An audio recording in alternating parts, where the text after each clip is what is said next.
And we should be back. Hopefully you've all managed to move over and carry on joining us.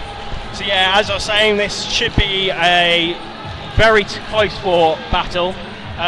Both teams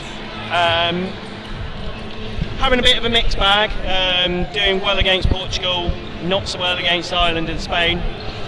Yeah, so Italy was still 2 games left to play. This very, very good match. Yeah, definitely. This is Hungary's last game in the group, and Italy will have one more after this. Hungary know that if they win this, they're in with a shout for 3rd place in the group, depending on how Italy's final match goes. Italy will basically know that if they win this, they're basically guaranteed to end the group. And I guess if Italy win this one and then the next one, they could be with a shout again into the quarterfinals. We'll see. Yeah, so something else that I've noticed looking at the player list is the Italian team are doing a split squad, so none of the men are playing in the men's category, whereas Hungary, yeah, luxury they definitely can't afford. They're looking like they may be a little bit tired. A lot of them are playing in both mixed and men's. I'm not so sure about the women, but I assume so as well. So that may be something to keep your eye out for, about whether they can keep that pace up, keep playing at a high standard. Very much so. Moment of pause before the rest get us going. The 2 changes in the middle, Mile and Wagstaff, to run this one. Just a little bit of adjustment with the refs, and it looks like we're ready to go. Borbas beats out De Silva to the middle ball, and an immediate hit from Conchar onto De Silva in the middle. Hungary take an early lead. Immediately redacted by Buffo, and then Conchar goes for a return. Not quite able to make that hit on the post throw, otherwise that definitely would have been a worthwhile trade for Hungary. Yeah, definitely. Great efforts from Gazzelli, and Borbas follows up with the revenge on Pulsar. 4-piece. Very, very tit for tat already in this match, so we'll see if one of the teams can sort of settle into it. Hungary deciding to give possession over a lot. I don't think they've actually had 3 balls yet. Yeah, they might have to now, yeah. Great pressure from Pucci in the middle to take away the attention from Conchar, and then Buffo's there to convert the hit. Followed up in kind with a hit onto Pucci from the centre from Hungary. Borbas sends an extra one at Gazzelli for good measure. Yeah, so sitting at 3 apiece, but with the Italians obviously having 2 men in compared to extra 1, and extra release from Karsai gives away 4 balls. They've only got 3 arms to use it. Borbas sends one back into Gazzelli and makes the hit. Good throw at Buffo. Hit, and then Borbas sends one straight into straight into the middle. And well, yeah, that was a tough one. There's no malice in that by any stretch. Buffo playing with the back line, but Borbas finishes the job. Not able to dodge the second follow-up throw, so very tight, and I wouldn't be surprised if it remains this tight throughout the whole match. No, very much so. These 2 teams have done incredibly similar results so far, so yeah, this is going to be tit for tat all the way. And that's always quite nice to see. Balin apologising to Guzzo there for the hit to the face as she was basically lying on the floor. Yeah, a tough one for Guzzo to take. No malice involved there from Borbas by any stretch. With her going low to the floor, that wasn't an intentional headshot. Had it been, then we might have been seeing a card of some description. But I think that was occupational hazard of the game, unfortunately. Another one from Borbas to Guzzo for good measure. And nice pressure there, and a little bit of mix-up, so not necessarily keeping the same player on the wing. Great hit from Conchar through the block of Buffo.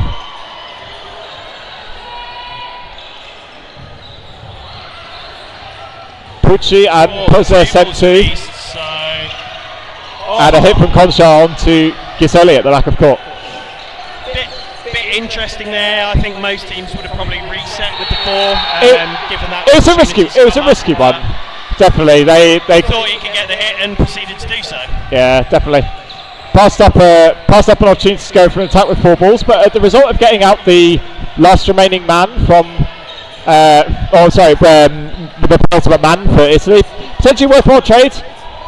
These Italian women have made some decent hits already, but without the men to back them up, their throwing threat probably isn't quite so potent. That said, and as soon as you say that, Posa showing us what she's about. Quick stoppage for a shoelace from De Silva. Health and safety always comes first. Italy can take a moment to assess their attacks. Yeah, Hungary 2 players up here, 2 guys in versus the 1 for Italy. So you would expect them to maybe see this frame out, but you never know. Most likely, yeah. Any catch can suddenly change it, especially as it will be Buffo coming in for if a catch is made.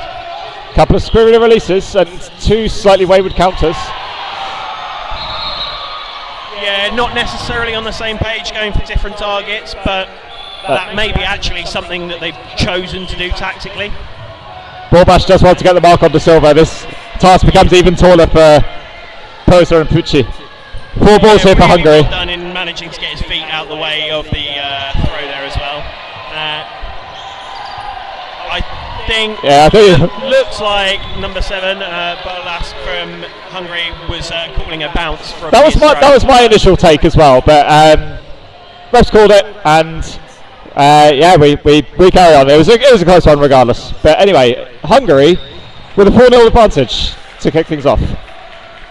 That's a lot more one-sided, a lot more clear cuts from Hungary. They took a player advantage and played very methodically through the remainder of the Italians. A couple of cheap hits on the Italian men, leaving their women with little too much to do. De Silva wins the middle ball from Borbash. And a great take from Karsai in the middle. De Silva out straight away. And a trade between Conchar and Buffo, a great follow-up hit in the middle from Koshaw, number 3. And it does look like Italy have the 5 balls, so deciding to throw 3. 3 out Borbash, yeah. Very sensible decision, unfortunately not able to convert it into a hit. Yeah, good movements from Borbash to get away from those 3 balls. Borbash does well to take the hit and the catch from the Italian number 48, apologies. I think someone's good save. Up. Indeed. Pucci does well to get the hit on Pap, but the 2-ball attack is too good from Hungary. Hungary building up a real head of steam here. 4 balls as well to play with. Posa left with a difficult one. And Hungary rattled off a set in just under a minute. Yeah, I mean, if you were the coaching team for this Italian side, would you be thinking about the timeout now? Or do you think having played 6 minutes, it feels very early. It feels very early, but they can't lose too many more sets in that fashion. I don't think it was necessarily a result of the sets. It's the result of losing the sets. It's the manner in which they lost them, which might worry the Italian coaches to some degree. And it does look like they have made a substitution. Yes, Canova comes on for Ghiselli. So we'll see how that changes things up. Quite a youthful Italian team. Canova putting his arm to good use immediately, taking the hit on Pap.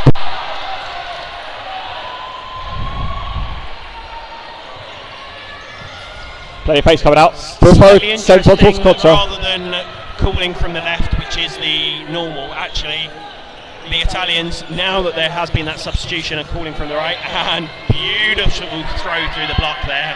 Just not quite able to get that ball down low enough to keep himself in. Yeah, it's clever faking from the middle from Hungary, taking the attention from Canova.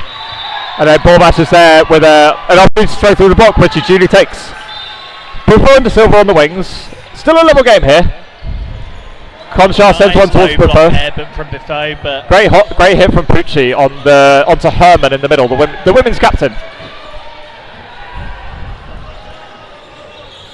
Plenty of fakes. Ooh. And Buffo, good honesty from Koshaw in the middle. Yeah, I mean, had that thrown been slightly further across, I think she was looking for the catch off that. Brilliant work from De Silva.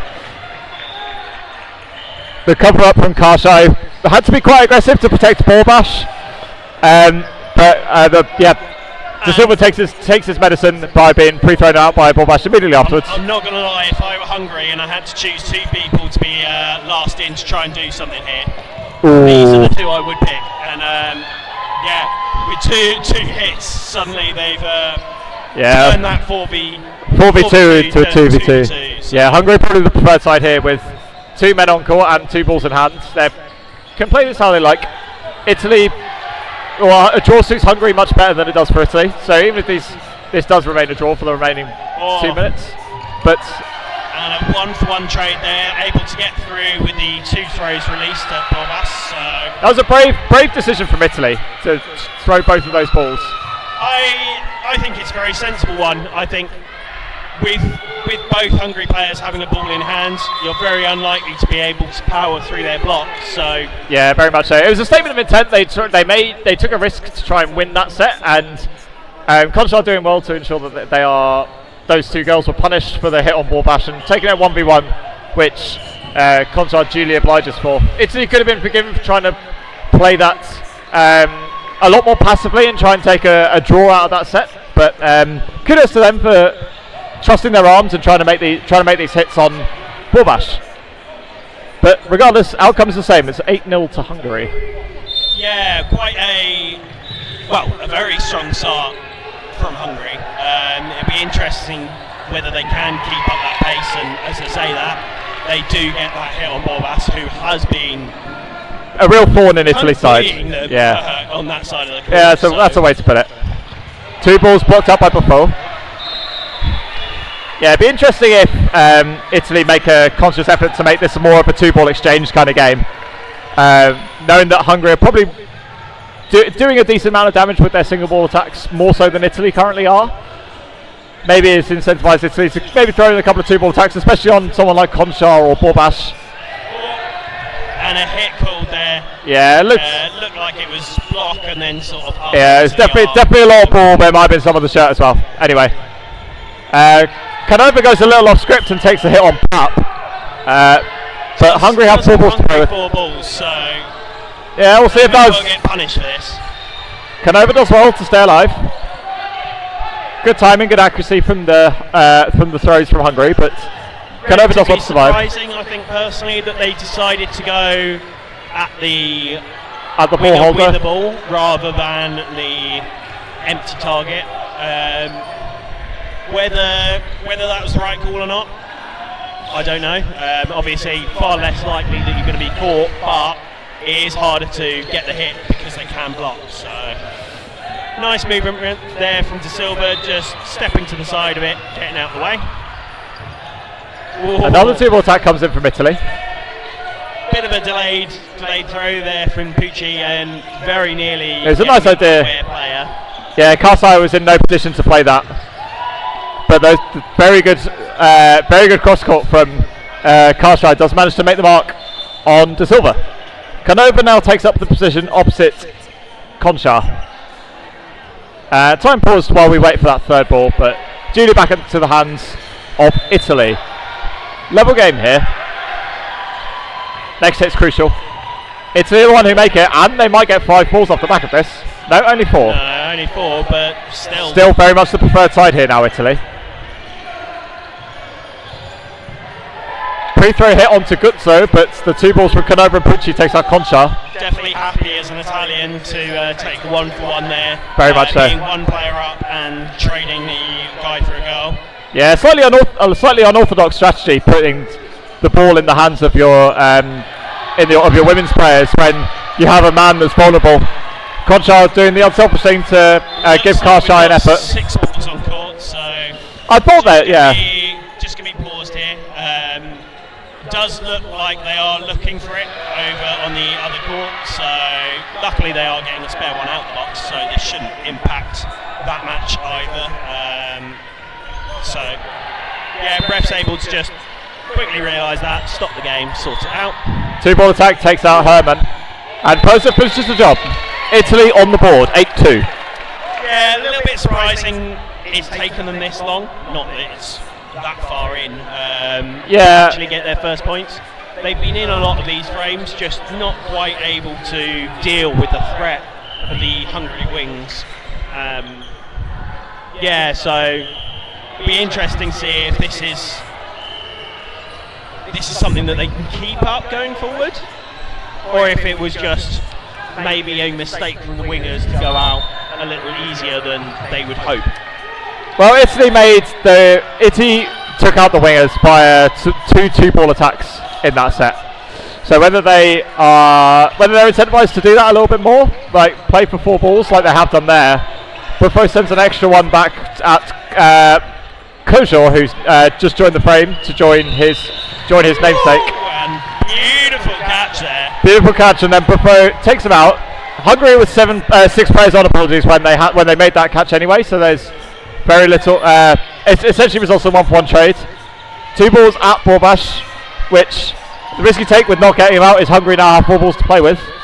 Buffon trusted with the last ball for Italy. I don't mind that. It's up. It was catch made by Goodzo. One throw's got to go. I think they're not sure which ball got caught, so. Yeah, I think neither of them know. Yeah, I think it was Kojor's ball. Yeah. Well done from the refs, and well done from the quick heads-up play from Pucci to take that catch. Goodzo to take that catch. Cost her own life of going off the back line, but bring back in Buffo. Buffo deciding to move to the other side of the court. Try and offset Borbash to some degree. Nearly going off the back of it as well. Yeah, wouldn't have been the best re-entry. Hungary on play ball here. And that's a rebound hit there, I believe. Yeah, I think it was. Time stopped for a minute. Yeah, so in amongst all of that, there was a hit onto. I think it was a hit, a catch, a rebound hit, and then another hit as well. Yeah. Going on. I think it was a block from Borbash. I don't know whether it was the blocked ball or a dead ball from some of the Italians, but. Yeah, so the players just confirming exactly what's gone on.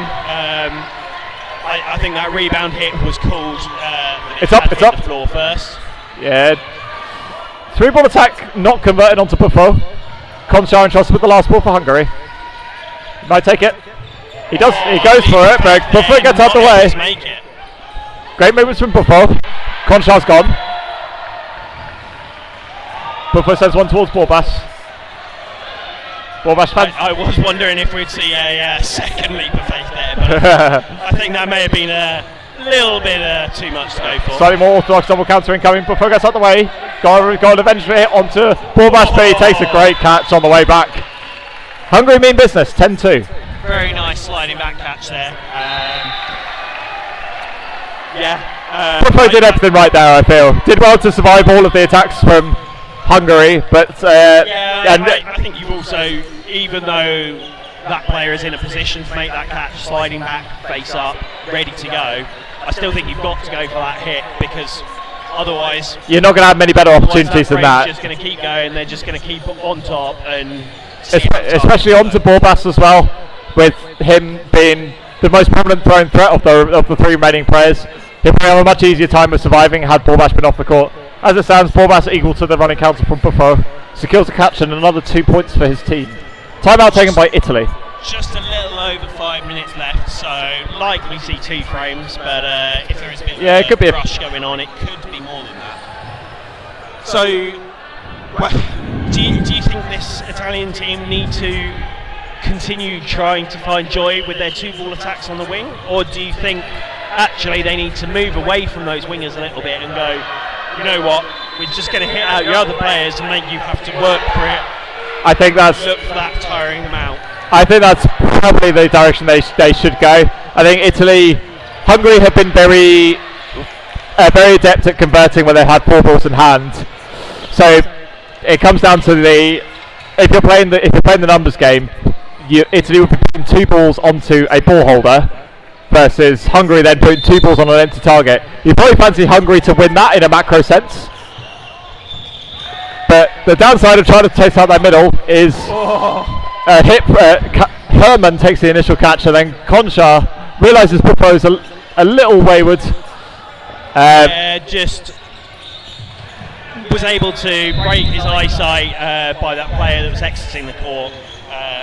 and get that quick, cheeky snap hit off. And, but De Silva, what a shot from De Silva, and he is very happy about that. Yeah, he'll have enjoyed that one. That was an excellent hit on the front of the laces. Play 2 on Hungary here. Canova blocks, catch from Pucci, and a hit from De Silva. Italy turn this on its head, and they might have 5 balls. They have 5 balls to play with. Italy go to some pace now. Good moves from Borbas. De Silva doesn't quite realise where the line is. I think we can gloss over that one. I think enough said about that. And ball just having to go back. It was on from the other court, so the ref just saying. Yeah, good amnesty from everyone concerned. Hungary should have 3 to play with, and they do. Still a play down here, Hungary. Borbas sends one at Canova, and a great follow-up hit by Karsai. Yeah, really nice work. You do see a lot that actually, a lot of the time, the women are able to convert far better at the men at the front of the court, because the men generally are more worried about what the other guys are doing. So yeah, definitely taking their eye off the women a little bit. And I think in this sport, anyone can hit anyone. Very much so. Canova probably entitled to try and take out Borbas. I think had Canova traded himself for Borbas, I think Italy would have probably been happy with that. They would have had no men on court either side, and I think they would have had an extra woman on court as well. With Borbas making an extra hit, and Pucci unlucky to not secure that extra catch from Koshaw. So it does look like there will be one final frame, slightly shorter set, and Hungary in a dominating position. The Italian team just not able to deal with the wingers here for Hungary. I think they played a men's match just before this, so maybe it was that get themselves warm, get their eyes in that match, and that's brought over onto this match. But I do kind of feel, unless the Italians can work out how to get these players out or to nullify their throwing threat, this game's going to keep going this way until those men tire, which... Yeah, Hungary look a very fresh outfit, considering that they've had I think 6 men and 7 ladies to play both mixed and their single gender divisions. Borbas does manage to make the mark through Canova's block onto the foot. Buffo deputised on the left wing now. Canonia a bit annoyed at that. You never feel like you should have been hit through a block. But Pucci takes a miracle catch at the front of court from Concha, and that really swings the momentum.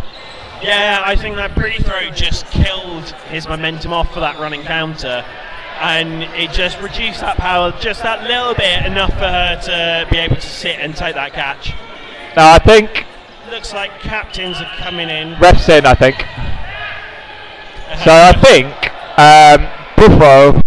I think Buffo might have thrown a fake, just in general, as the ball retriever was coming up court towards the neutral zone to try and retrieve an extra ball.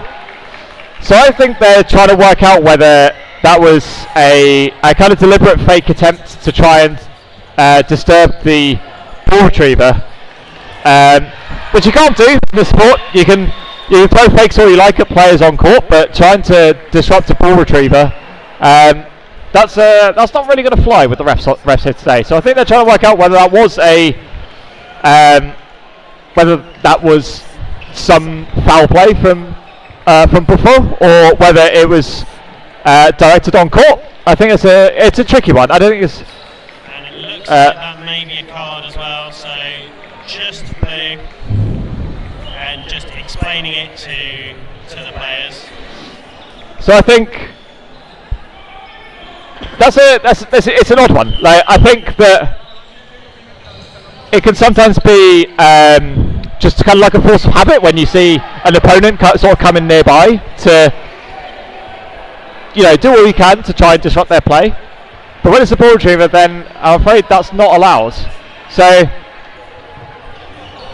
And just while we've got a bit of pause in proceedings, over on court 1 we do have England versus Scotland, currently 6-all. that is a commentated stream. We've got Brew and Wilkie over there. So, while I would be upset if you do want to go watch that game, I will take it personally, listeners. That is looking very interesting. Over in Court 3, Austria are 14-2 up against the Czech team. Very commanding effort from Austria after their upset yesterday against France. Really want to get back on the road. And speaking of France, they are 16-0 up against the Swiss. Over on Court 5, we have Spain narrowly behind Ireland on 4-6. So yeah, I think that's another one that may be quite an interesting watch. Be interested to see how they've got to that point. Court 6, we've got a Belgium versus Ukraine match. Belgium 12-4 up. Fairly unsurprising. Yeah, fairly unsurprising, fairly comfortable. Belgium makes look good as well. They ran Northern Ireland quite close on the first day. And then over on the phone courts, we've got Austria 3-2 up to Sweden. So in foam mixed, yes. And Italy 5-0 against Ireland. So relatively none of those results really stand out to me as anything that's particularly surprising.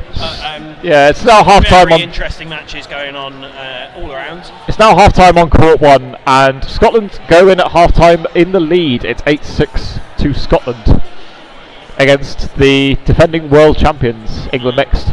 Still a little bit of confusion. A little bit of a fracas, yeah. I think the Italian team have challenged the call. So the refs are now looking for the actual ruling in the rule book so that they can then say, yes, this is the rule, here it is. And indeed. It's a protesting is in place for exactly this, where a team feels that there is an incorrect application of the rule. So you can't use it to challenge things like, oh, that was a hit or that was a catch, etc. This is more for situations like this where a kind of nuanced situation arises and the referees apply the rules to the best of their ability, which throughout the last couple of days has been stellar, it must be said. But ultimately we need to read the letter of the law where this is essentially the refs are kind of deriving this decision from.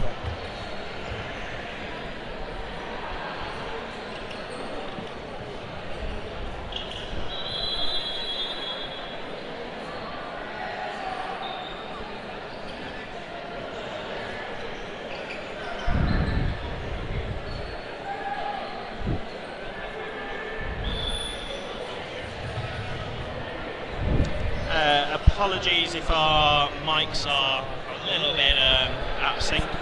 We will try and have a look at that. And remember, you can post these things in the chat and we'll hopefully be able to have a look and sort them out for you guys. So apologies, folks. It does look like the ref has found the rule and is now explaining it through.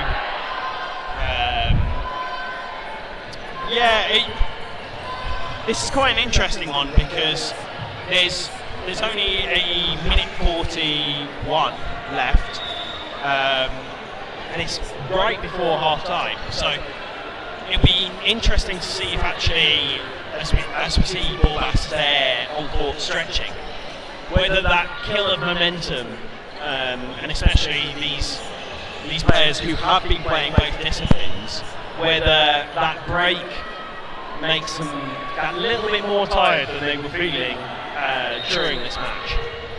Very much so. I think it's never easy when you're like cooling down, etc. when in the middle of a game.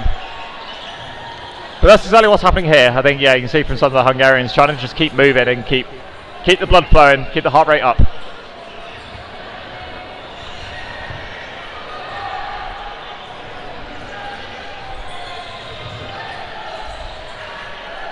So if it does remain a blue card, then the penalty for Italy is that they'll have to play short-handed for the remainder of this set and the next one.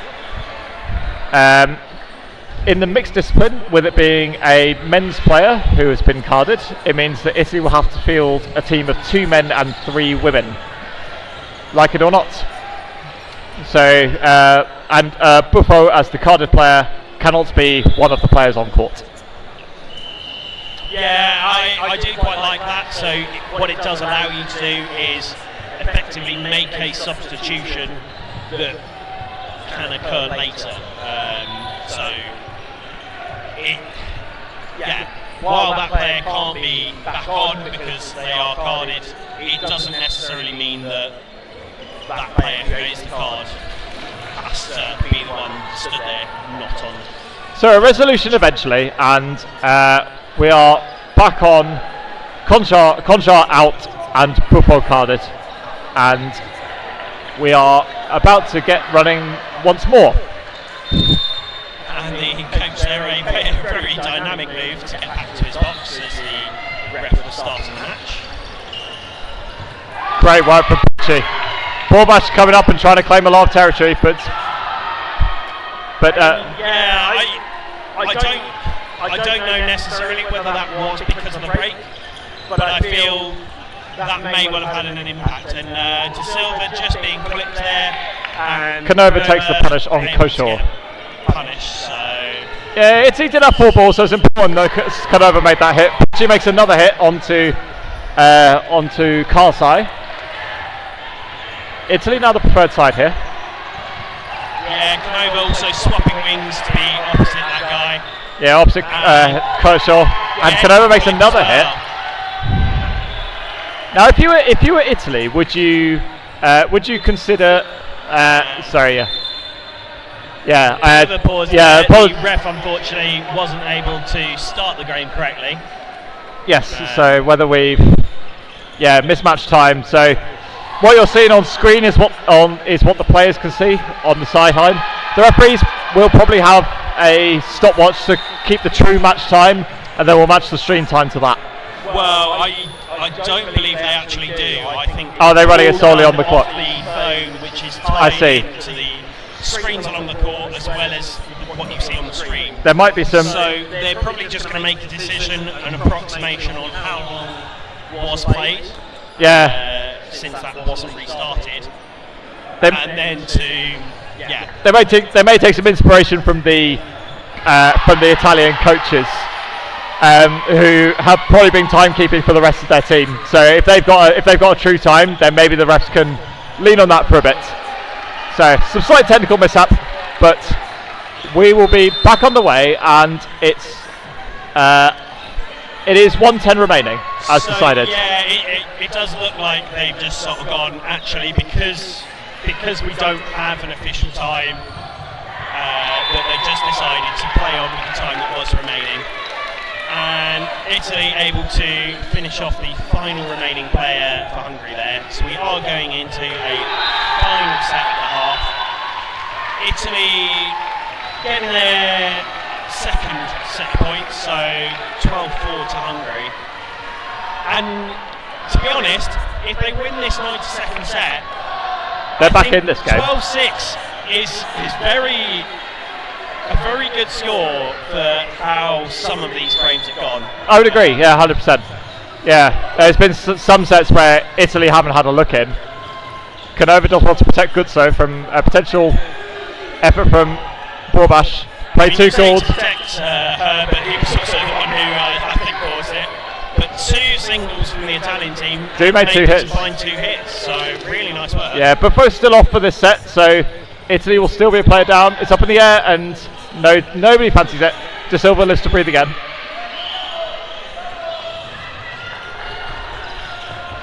Blocked up from De Silva, and a great hit from Canova onto Koshar. Yeah, so despite starting the frame and player down because of that blue card, they're now 2 players up, and in a commanding position with 2 men versus the 1 man, and with 4 balls as well. Yeah, Hungary unnecessarily put themselves on play ball a little bit. Canova comes over to join De Silva. There might be 2 balls going at Conchar now. Pedro comes in to bring out that extra ball. Great work from Pucci. Pucci that is the one to get the hit. I think very worried about the 2 guys that were opposite him. not necessarily paying full attention, does get hit, and the Italians take out another player on the other side of the ball. So yeah, Herman left with the stuff of miracles, down, and Canova finishes the job. A real statement of intent. Situation there. Real statement of intent from Italy for those last 2 sets. And I was thinking about mentioning it, but the decision to go for a 90-second set there, as a player down, it gives you less time to replenish that player deficit. And yet, Italy looking far invigorated by the. Yes and no, because actually, yes, you only have that 90 seconds, but that means that player is only off for a 90-second set rather than a full 3 minute set. Yes. And I think it's probably the right decision. Obviously, it's very easy to vindicated by the fact that they demolished Hungary for that set. But anyway, Italy really found their feet since that stoppage on the card. And before will be bringing a bit of a sigh of relief that the game didn't go completely away from Italy in those 2 frames.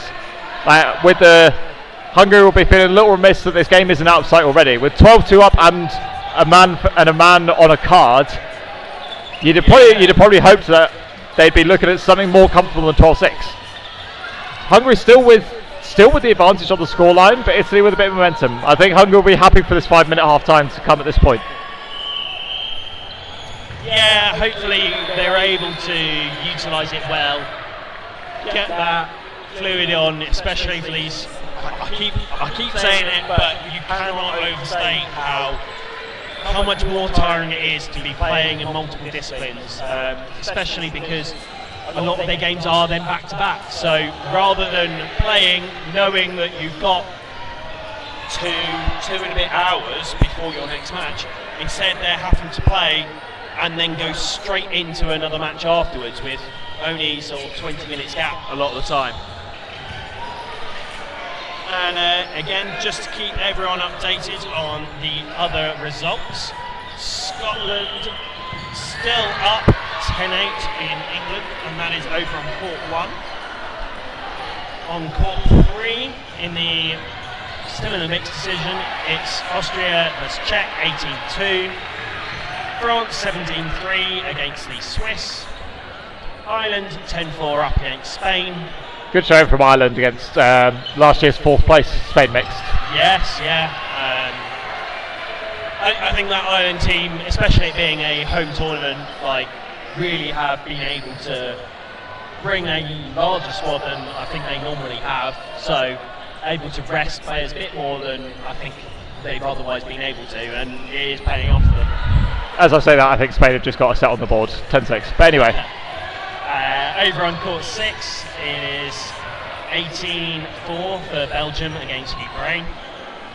And over in the foam side of things, Austria, Sweden still very tight 4-3, whereas Italy able to be, I'm assuming, a very commanding match, 6-0 against Ireland.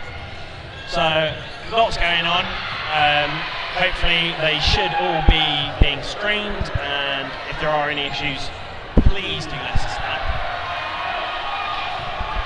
Yeah, and just for that, we are generally trying to keep an eye on the comments on courts 1 and 2.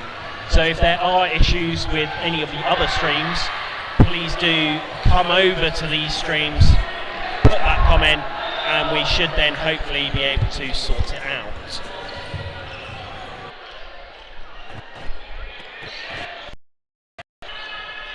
Yeah, I think Hungary learning their lesson from the essentially 5-minute stoppage earlier, knowing that they probably need to come out of the blocks a little faster than they did after the protest stoppage from Italy. Yeah, the 5-minute half-time is really quite a long time as a player. I don't think teams have necessarily adjusted to how long it is. So a lot of the chats end up leaving you with still like a minute and a half left of the half-time. So Hungary, I think, being very sensible here in actually just running around, getting that little bit warm before keeping the blood flowing, etc. Yeah, before getting back in. Very much so. I think, especially if you're a player who's either had a long break and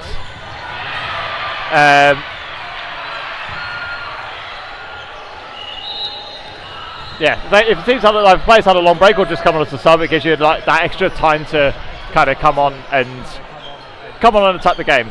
So Buffo back on for Italy in the centre.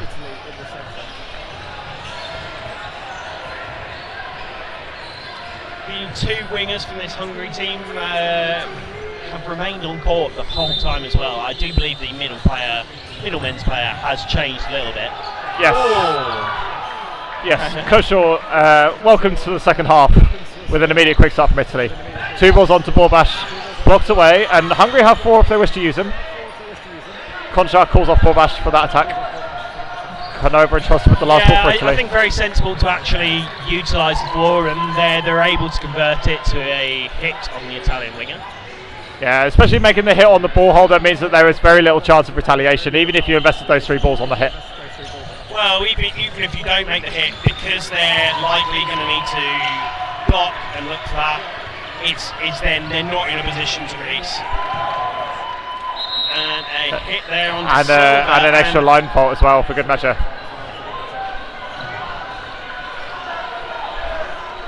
So yeah, Hungary no messing around. Great free throw from Borbash. Off, the other not.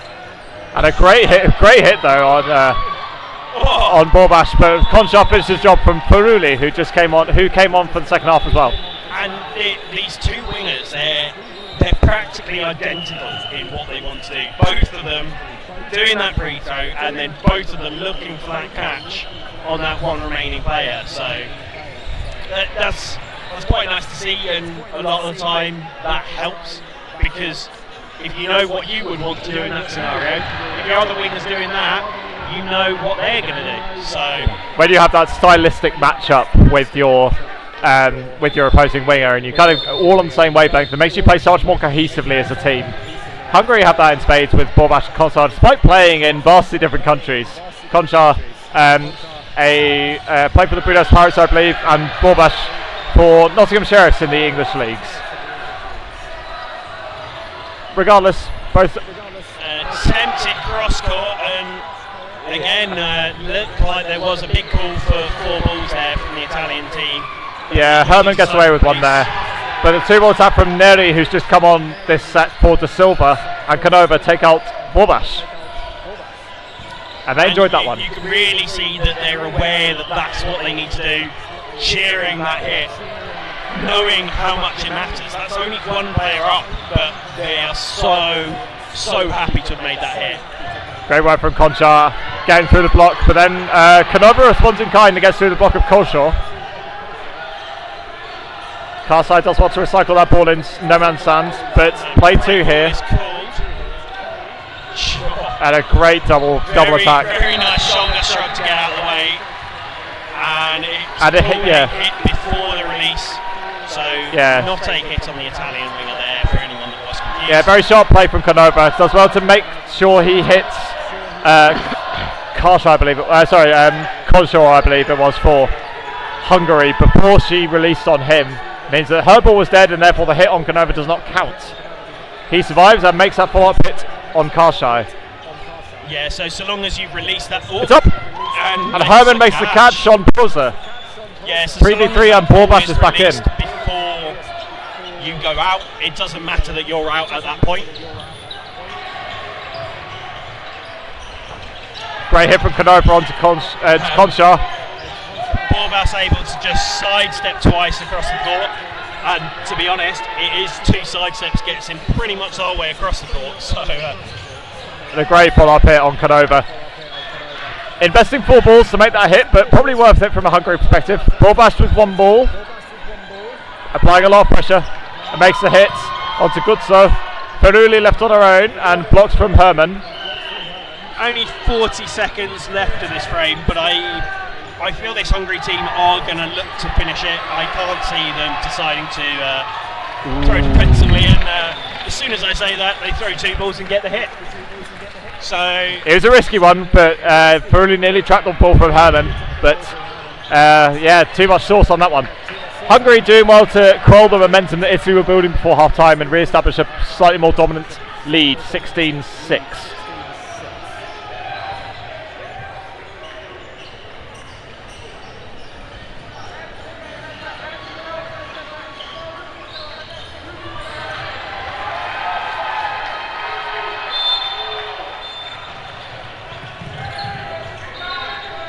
Italy with their middle ball and elect to take their time on this counter, on this initial attack.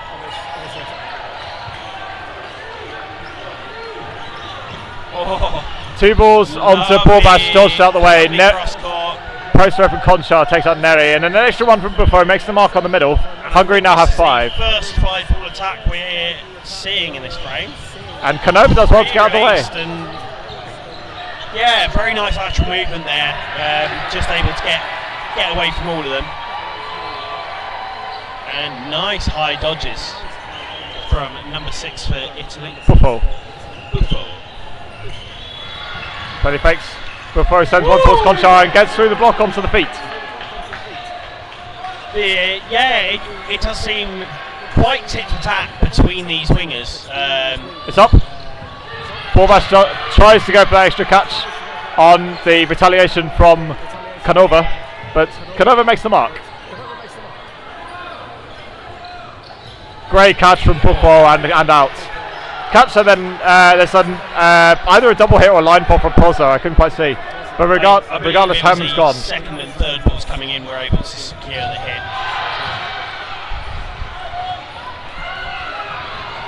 Still, Italy with a player advantage. The two Kojors left on court. Neri sends one back. Makes the mark. Kojor left on his own. And he's going to have 3 balls. That third ball in no man's land to a bit. Send balls towards Neri. Double counter incoming. And they make the mark.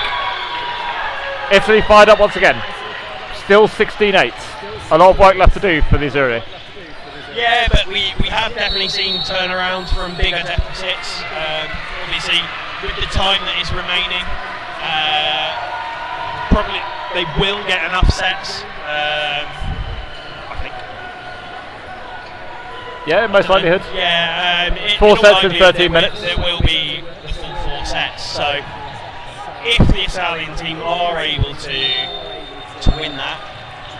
But really, if they lose another frame, it's then a very tough ask. Especially if they lose it in a long 3-minute set. Yes. It'd be very hard to come back from that with the time remaining. This next set absolutely key for Italy, it feels. And that's not a bad way to start it. Great catch from Pozzo onto Conchar. Herman takes the wing. Play 2 on Italy. And 2 balls onto Borbash. Great conversion from Canova and Pozzo. Yeah, really nice work to actually stop, to reset and throw those 2 balls. Makes it so much harder to make that catch, as Borbash does love doing. Cheeky release there from Kozor, but not able to connect, and gets punished for not having a ball in hand. And as we were saying, this set is important for Italy, and they've come out. Like, actually, if they keep up this pace, they keep up this tempo, there's no reason they can't turn this game around. Great work from Canova. A good trade from Foro, but Canova will be happy to turn it into a 4v1 from 5-on-2. Herman has probably made the most catches out of this Hungarian team so far, so we'll see what she can do here. 2-ball attack, nice, gets out the way very nicely.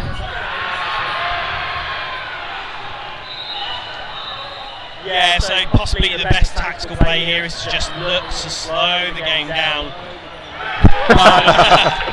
The commentator's curse strikes again, and as soon as I say that, Buffo coming up and getting that hit. But I think that sort of style of play probably suits Italy more than it suits Hungary. If Italy are coming out all guns blazing and just trying to throw their way through Hungary, I think that were they were to play a more kind of reserved set play survival game, I think Hungary's throwing ability is probably a little too good. I think Italy have got a kind of the best form of defence is attack for Italy at this point, and with the standing of the game, then that's the way they've been winning these sets. The 2 sets before half time that they rattled off in double quick time, they just took Hungary by the scruff of the neck and just threw aggressively everywhere. Like not scared of being caught, not scared of being countered, just ensuring that you do your job with your ball and getting the marks on your opposing number, and that's been working well for Italy. Hungary probably the more suited to the set play style, which has what's won them their sets.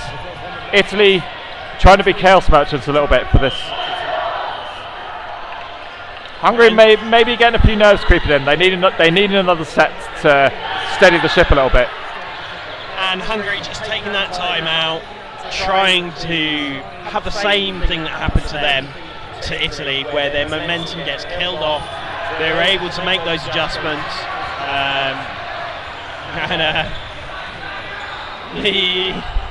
The retrievers there for both teams, just having a little bit of banter at the front of court. I think the Italian team has been quite lucky with the number of balls trapped by the netting. Neri sends one central towards Karzai. Yeah, just a little bit of contact between those two players, so just nice friendly check in there, they're both alright. And Karzai does get hit out, so 3 balls for Italy, and again, 2 balls very quick, very aggressive play. Yeah, Italy really taking the game to Hungary now. Oh, this is the stuff from Italy. Great pre-throw from Buffon to Concha, and then a full-on catch onto Herman. Now they've got 4 balls to play with. And they do take out Koshaw, but they do take out Neri in the process. The other Koshaw left on the right, and she's got 2 minutes to play with. You're completely okay with a 1-for-1 trade there if you're an Italian player. And double running counter does get the hit. So that timeout, if anything, it almost seems to have bumped the Italians up more than they were before that timeout. So yeah, getting the psychological edge a little bit with knowing they got Hungary a little worried here. Like from that 16-8 deficit feels a long time ago now. 16-12 here, and there's still a quarter of the game to go. We are rattling off these sets in double quick time. We got 9 minutes 30, so we're gonna have at least 3 more. Hungary are gonna need at least one of them if they want to win this game. Yeah, and to be honest, with the pace that these games have been going at, I wouldn't be surprised if actually we get 4 frames rather than the 3 that there's time for. So no, I think the only way that is unlikely to be the case is if Hungary and great cross court from Borbash. Onto Borbash to reel that ball in. Got away from him a little bit, went off court, and he was able to get the catch. And they do release 2, able to get that hit. So Hungary steadying the ship that little bit, and it's just a case now.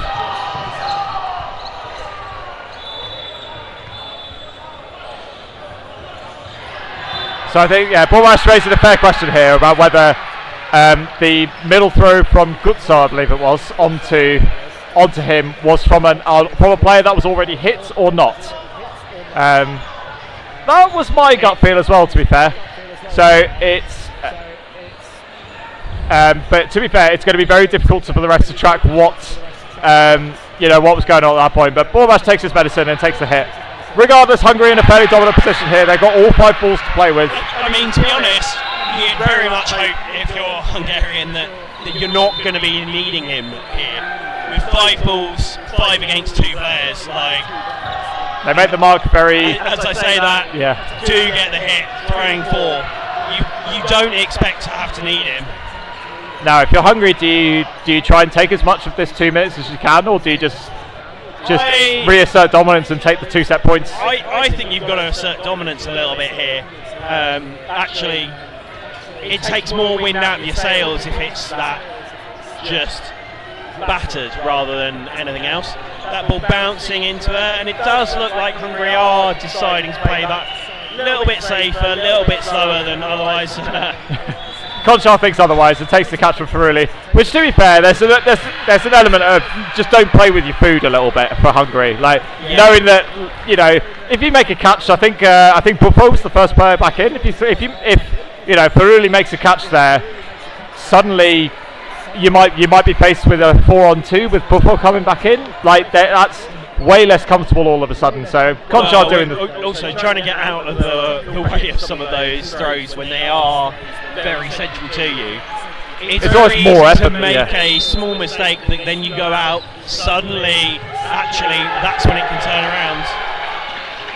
And Borbas just, I think, pretty much pulled over the middle line.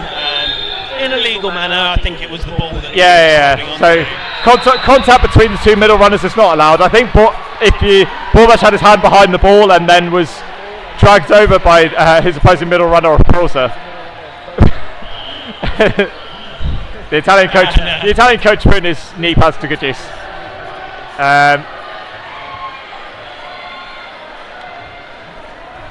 I think there was a question about whether there was a hit on Canova as well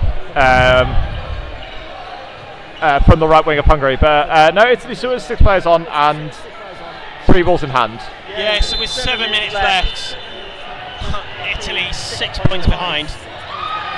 And with a hit there, this game, it is getting spicy. I really don't know which of these two teams is going to be able to either calm it down for Hungary or keep up this pace from Italy in order to see this out. 3 balls onto Canova and he takes the hit. Conchar electing to play more centrally, maybe give himself a little bit of a break. Single from Neri, looking for Conchar. The set plays probably favouring Hungary. Conchar makes a hit on the centre. And I almost feel this Italian team are being a little bit too aggressive there. I would have quite liked them to set with 3 and be able to convert to come up attack together with that attack. And the same thing happens again, apart from this time both releasing, so not getting a hit at all. Great follow-up throws from released, and they do get the hit. Conchar moving to the middle, I think, has actually worked in his favour to some degree. I think Italy are finding it hard to coordinate these 2-ball attacks onto Conchar, and he's their high-value target at the moment. Neri does likewise for Italy. Herman sends a cagey pre-throw in. That's not going to go. Luckily, not an attempt. Not an attempt with it not crossing the mental. Play 2 here on Italy. And a hit from Herman. Couple of extra singles. All released. Conchar decided to take matters into his own hands and takes out Neri. I think Nelly there just a little bit slow, a little bit just confirming with their other player. No, your decision to release there was fine, but does leave him in a vulnerable spot. Great 2-ball attack here from Conchar and Kosher. 4 balls in Hungary's hands. 2-ball attack. She gets away from them both. Blocked up from Conchar. Poser left with it, kind of a must-win situation with the scoreline. Bounce in front of Conchar. Yeah, you very much feel if the Italians aren't able to get this, then that might be the game done and dusted. It's not going to be enough time for them to be able to. And she's got 10 seconds to make a miracle happen. 1 hit probably won't be enough. Hungary aren't going to have to throw here. Conchar makes sure of it. And Hungary, I think, have put that final nail in the coffin of Italy. A very spirited fight back from Italy, but gave themselves a little too much to do in the first half. 20-12 with 4 minutes remaining. And 4 sets required from Italy for a draw. Too much, I feel, for this Italian team. And I don't know if it's quite caught on stream, but for Italy, number 88, Canova,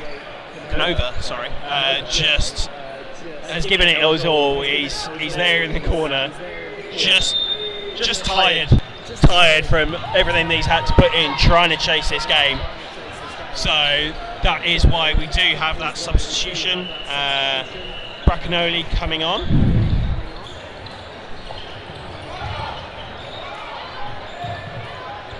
And good trading there from Hungary, ensuring that Braccanoli was taken out while he was vulnerable up court.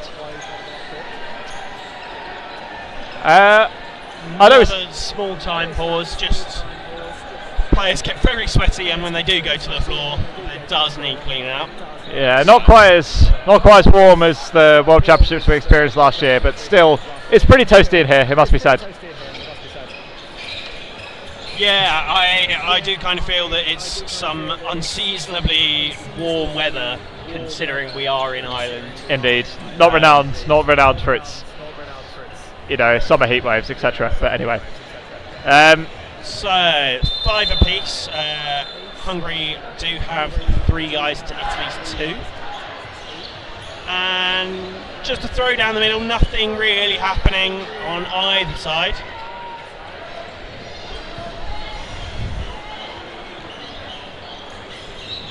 Conchar looks for the effort on.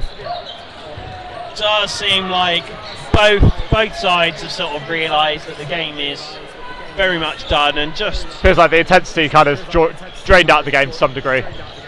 Yes, very great much work so. from Conchar onto the hit on Buffo.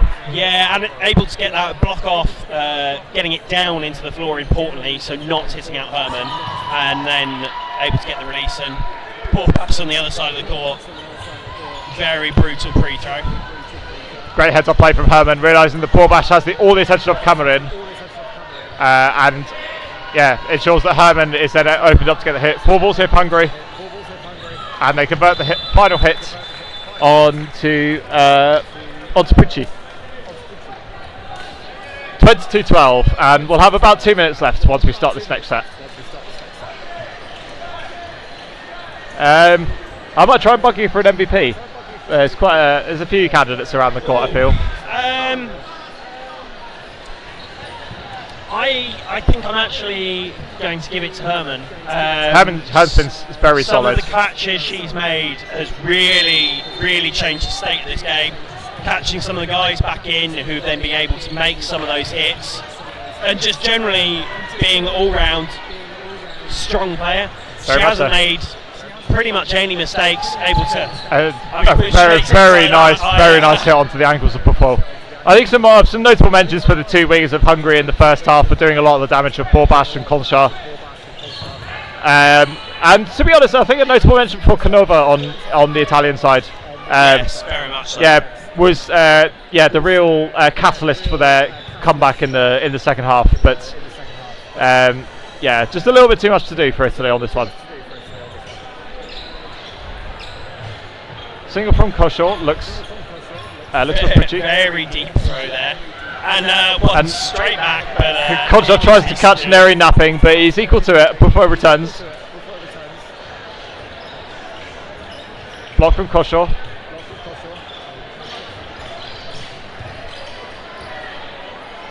Italy settling down with 3 now. Another free throw from Herman. Play 2 on Italy. And Herman just gets snicked. Great timing from the Italian ladies throwing. And the 2 Koshals left in. About 20 seconds left, so Italy will probably have this one. Whether they want to go for any extra. And there he goes for the faith on Kosho, and doesn't make the mark, but it's hit out for his troubles.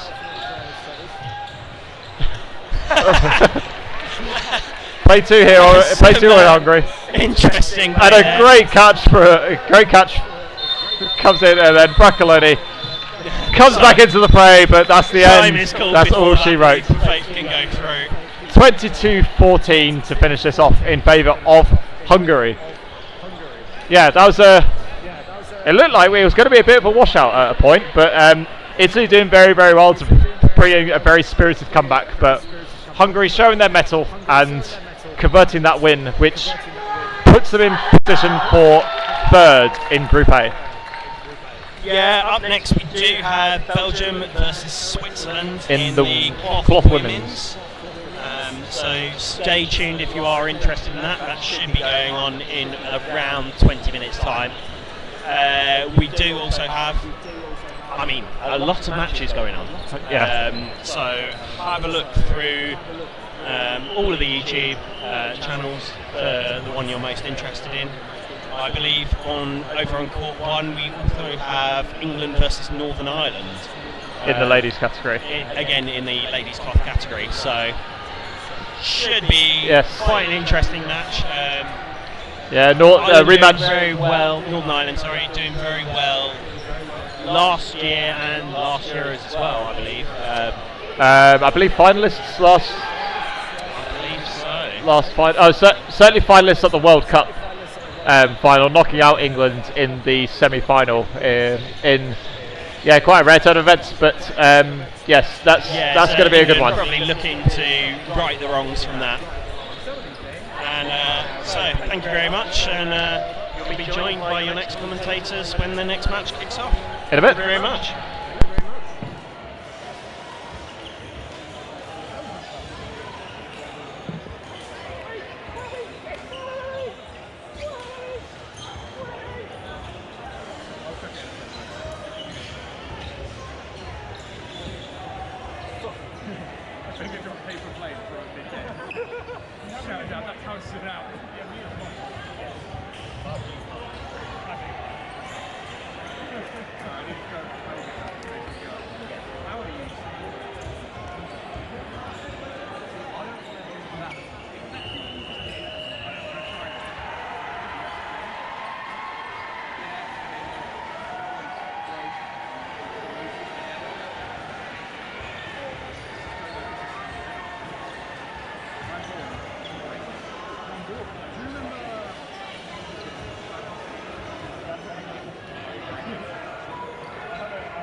basically 4 different Belgians can be very close to the front.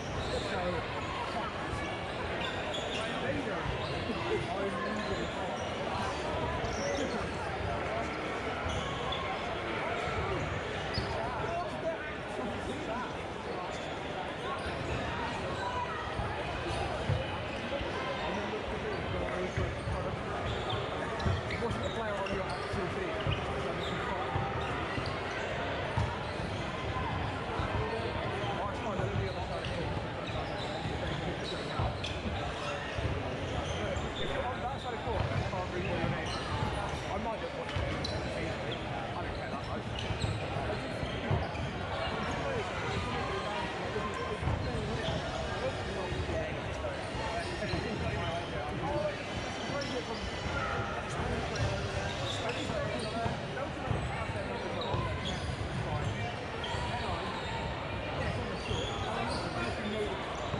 Do we have the machine 40?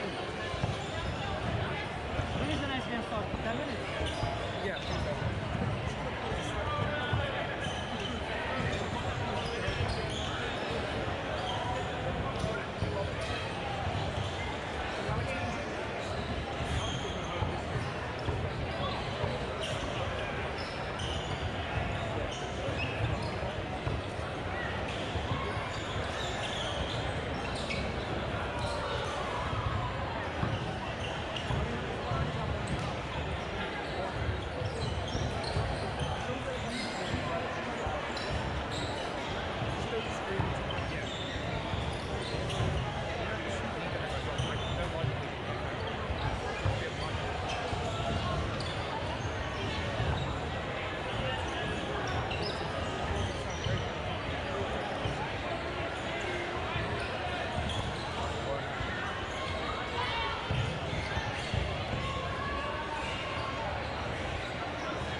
Hi everyone and welcome to this game between Belgium women's versus Swiss women's. Could be a big one. Could be a very big one. In for a close game, hopefully. Yeah. It's two fairly evenly matched teams. Or they get a quick start for Switzerland. Don't do anything with it. Wales holding in the middle. Oh, good release. Just pops out of her chest there from Sub. Coming up. Release. Great covering there from Van der Waal. Swiss coming up with 3. Release high. High pressure from the Belgian side. Yeah. Good aggressive start. Now Belgium come up with 3.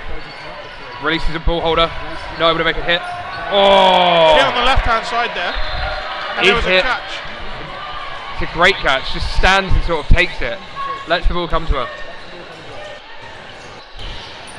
Rushing around. Belgium 2 players down already. Minute in. Wales releases low. Flicks the back foot. Ooh, that's a difficult one for everyone involved. Belgium coming up with 3. Releasing a great hit, but the trade made. Takes out. Trading down at the moment. Yeah. It's great for the Swiss. If you're Belgium, obviously you don't really want the trades at the moment. But an out's an out. Great dodge on the right. Great dodging, great double hit. Just the clearance and great recovery by Wales to make sure that the awareness to keep that ball in play.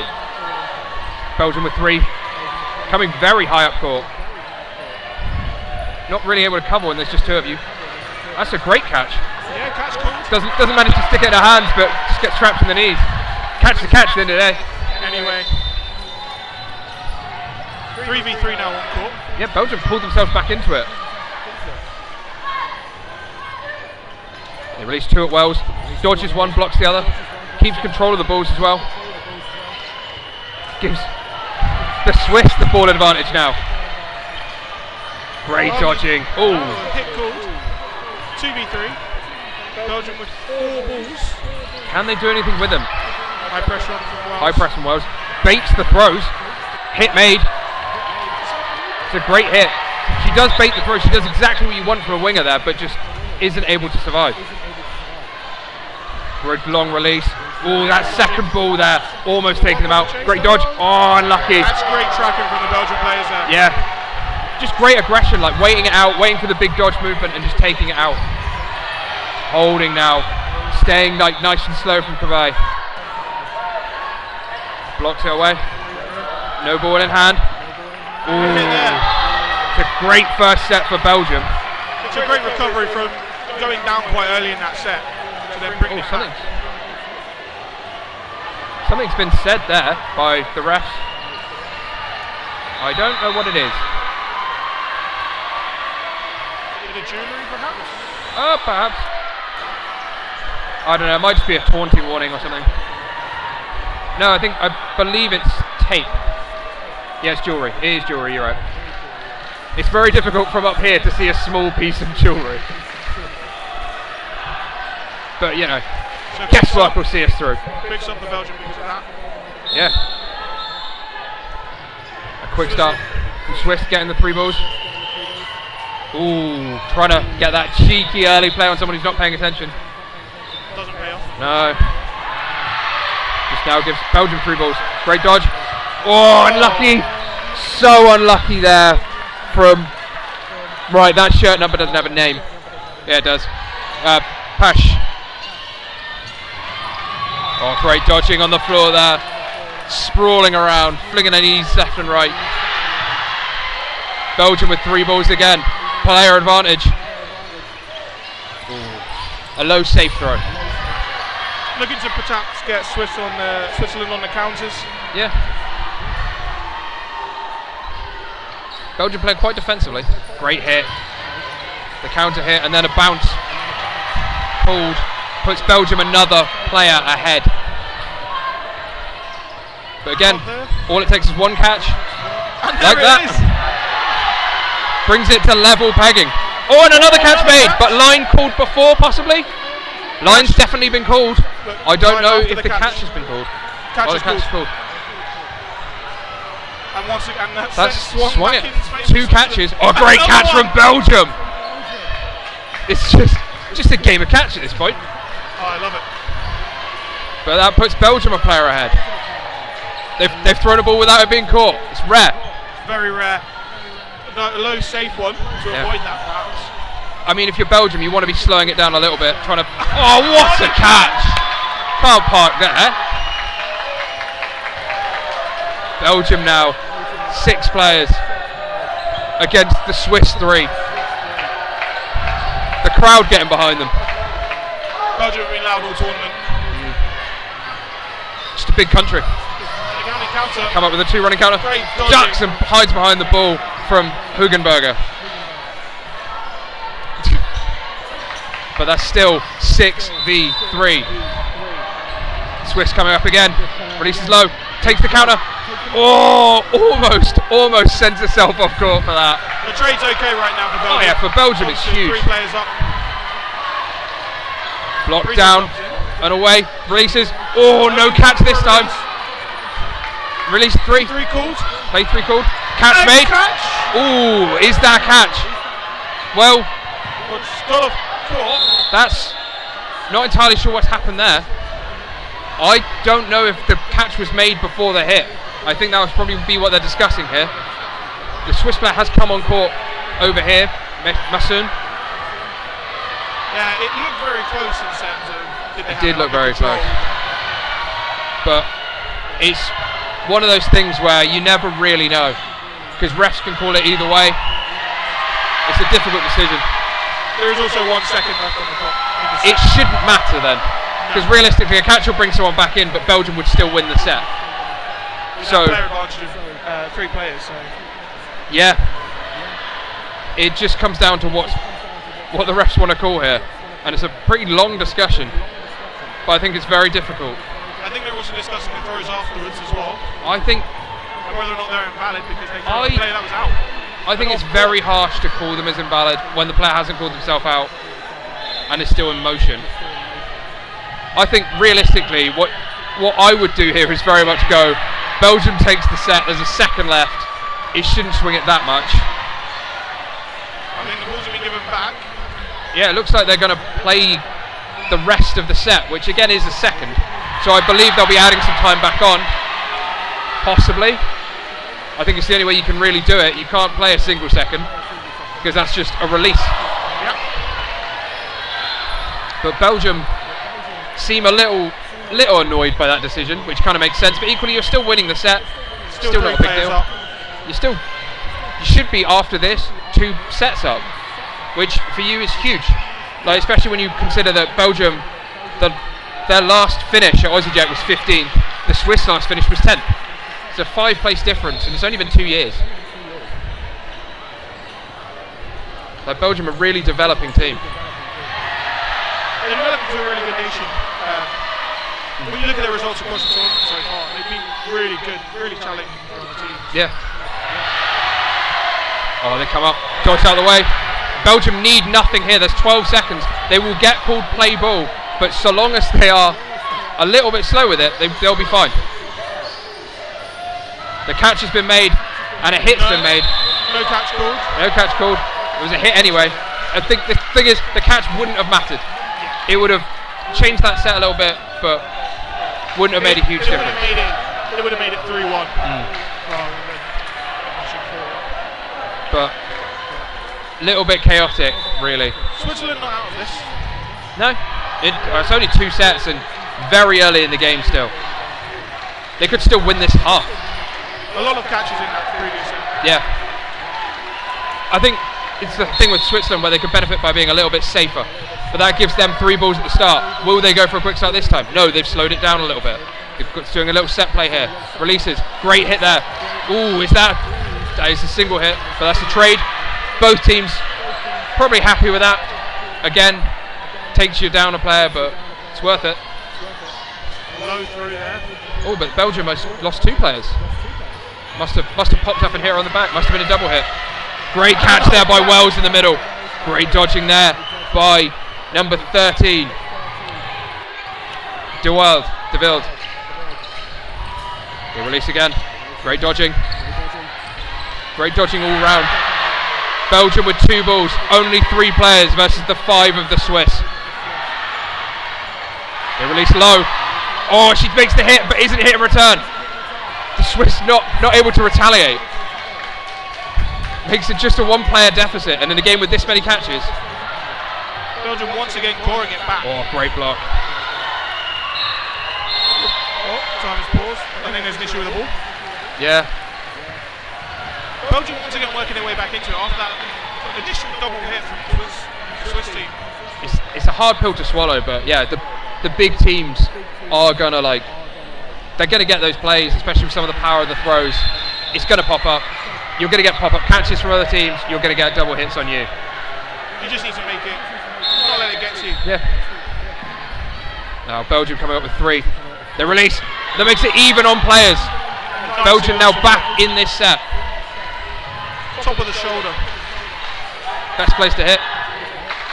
But now 3 balls for the Swiss. They release. Blocked away. Oh, great covering there. Really good covering. Just puts herself between the retreating player and the other team. Lets them know you're going to have to go through me. Oh, almost a trade there.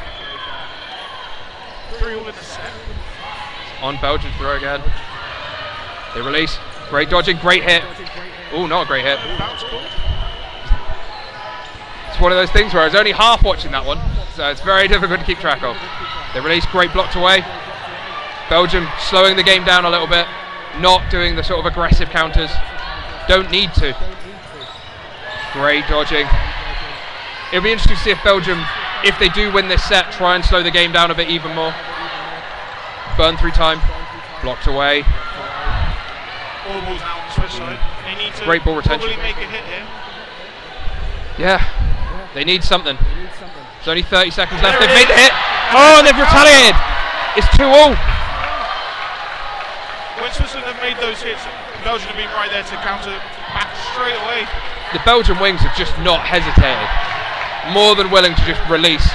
There's the hit. Great no hit. counter this time. I think there was only 1 ball on court. No ball and they play. threw a ball. There is only 15 seconds for her to bring this back. A single hit. She needs to release. Great block. Away. She throws. Very safe throw. She needs to go, and she needs to go now. 3 seconds. She needs to release. I don't think she's been watching the time.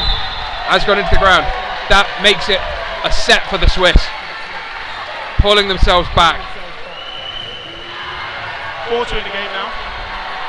Still loads of time in the first half alone. Yeah. Entire game. Plenty of time, but that's just from the Swiss perspective. That's going to break up the Belgian momentum. I don't know if the Belgians have called a timeout here. No, I think they're just using the 30 seconds for a quick team talk in between sets. Yeah, it's fair. Oh, timeout has been called. Timeout has been called. Which makes sense. You want to break up that Swiss momentum like as much as you can. If you're the sort of in the Belgian contingent, those first 2 sets are great and you can build from them, but it's just the fact that so much of this game has been Belgium aggressive counters and survive. If you can survive that first bit, your counters are working. Yeah. It's just that survival. Yeah. When you look at how the game's gone, there's obviously been sets where there's multiple catches on both sides of the game.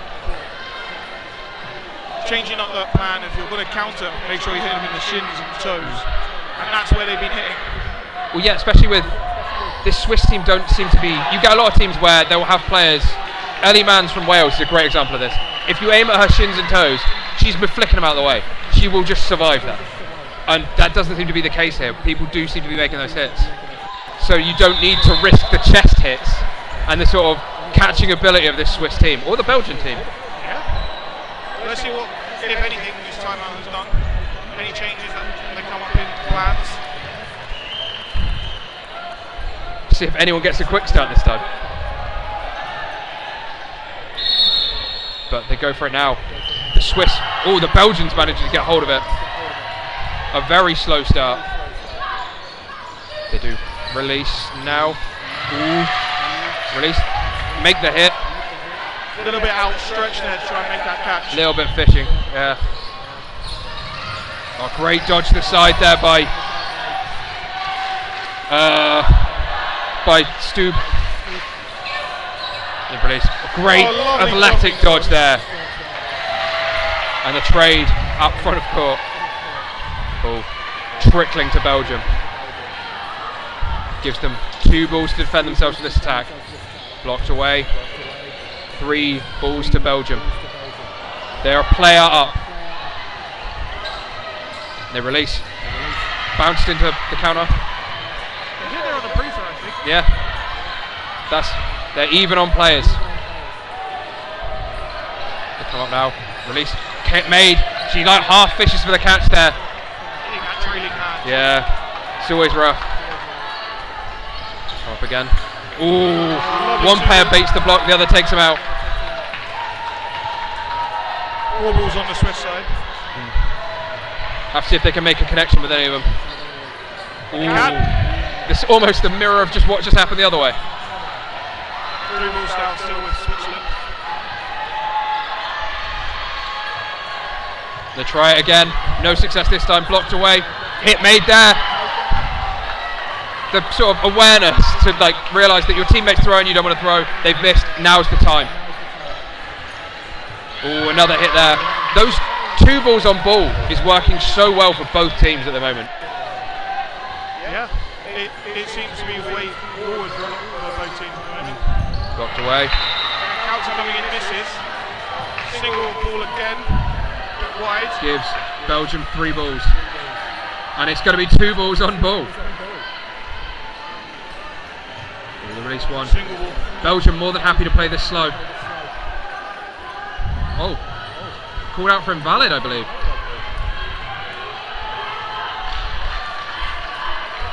Makes it level. A huge set for either team. Oh, she backs herself for the catch but isn't able to make it this time. The game's now tied up 4-4. It's a big decision. Normally in that position you may decide to go and throw a ball, retreat and use it for the catch rather than the other way around. Even maybe just like blocking it away and taking the time up. You were set up, you could have drawn. But if the player backs himself, they back himself. At this level, but all of these players can make that catch. Yeah. They come up again. Belgium's coming away with it this time, a little bit scrappy in the middle. No one going that quickly with it. Belgium coming up again. They release, nothing there. Blocked away, gives Belgium 3 balls again. Slowing the game down. Belgium again. Release low. Both teams perhaps trying to look for possession early on. Yeah. Get that hit and go on. And then Try and play the game out after that. Hit made in the middle. 2 for 1 there. Yeah. The Swiss, you take that all day. Especially taking out a winger as well. Does concede 4 balls. Release. Great. Oh, so unlucky to not pull the catch in there from Pash.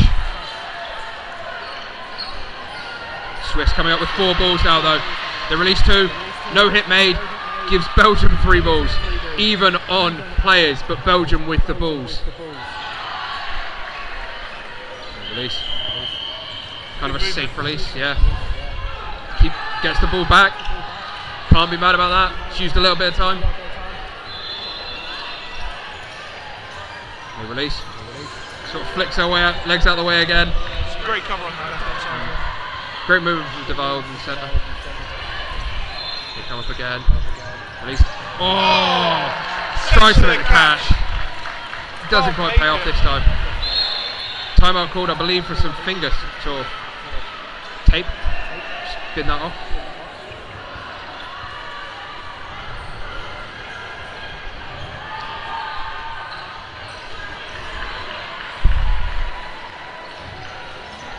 So Switzerland 1 player up. Just under a minute and a half left in this set. If we've learned anything though, that 1 player is not enough in this game.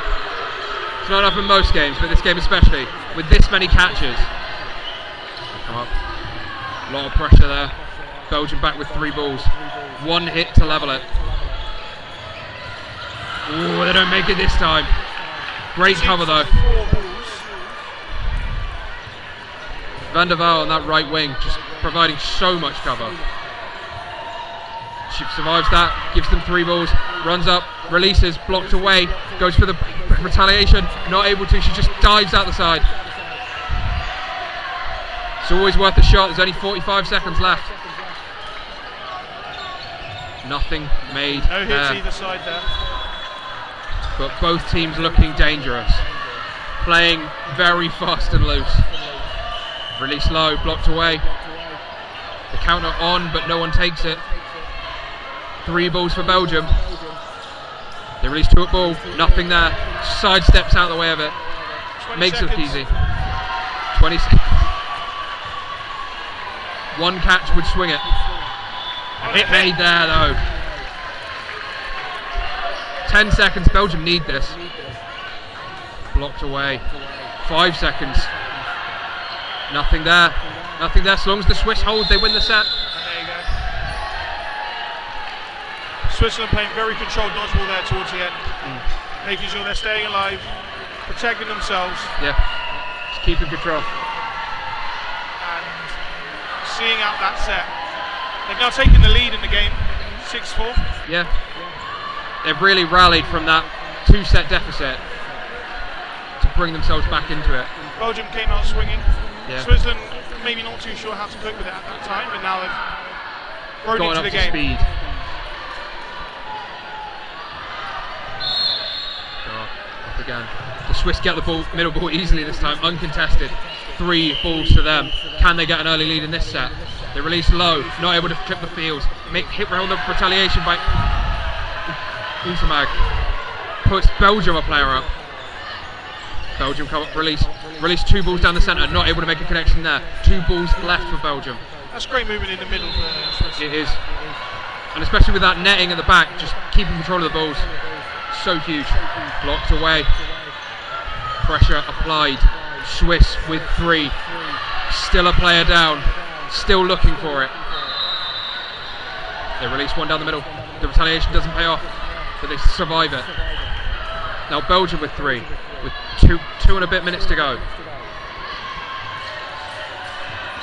Great lovely catch on that left made wing. and the hit as well. Could that be this sort of the real like pulling ahead from the Swiss? It's so back and forth, and we're still over a minute and a half left in the set. It could still go either way. But the Swiss are just building a mountain for the Belgians to climb. But Belgium coming up with 3. Not really connecting on their throws at the moment. It's been what's let them down the last couple of sets. They've had a lot of opportunities but haven't really been able to capitalise. Great catch there though. They might not be hitting with the throws, but the catch is still hit. And it's back to 5-5 in the set. With 4 balls to Belgium, 5 balls to Belgium, both of them going low. Still leaves Belgium with 3. The throw is still on Belgium. With 1:10 to go. They release, nothing down the middle there. From Byron. Belgium. Could they bring this back? Got 3 balls again. They come up. They release from the centre. Makes the hit. Makes the catch. There's a hit made on the left-hand side, but the catch is also made. It's a huge play. Makes it 5-4 to Belgium. Hit made there. Makes it 4-all. It's so close. 30 seconds to go, and literally either team could take this set. It's been so back and forth. Hit made. That puts the Swiss 4-3 ahead. 25 seconds remaining. Belgium need that ball. She's thrown it back to a ball retriever. Gives Belgium an opportunity here. Belgium have 3 balls, 15 seconds to go. Release, 2 balls at ball. Not able to make that hit. Switzerland calming things down now. Yeah. The Swiss will want this to be the last throw. Will want it to be that Belgium need to catch. Play 3 called. There is not enough time. Catch. Oh! It ends up being a double hit. It's a double hit. It won't matter. But that gives the set to the Swiss. So unbelievably close. The fact that it's 8-4 looks so much worse than it is for Belgium. Yeah, it's going back and forth consistently throughout the set. Because Switzerland go up and then give away a catch, and then Belgium go up and give away a catch. Yeah. Anyone's game. Up They're until playing that another last set. 30 seconds, 4-4 on court. You don't know what's going to happen. Maybe they are playing another set. Who knows?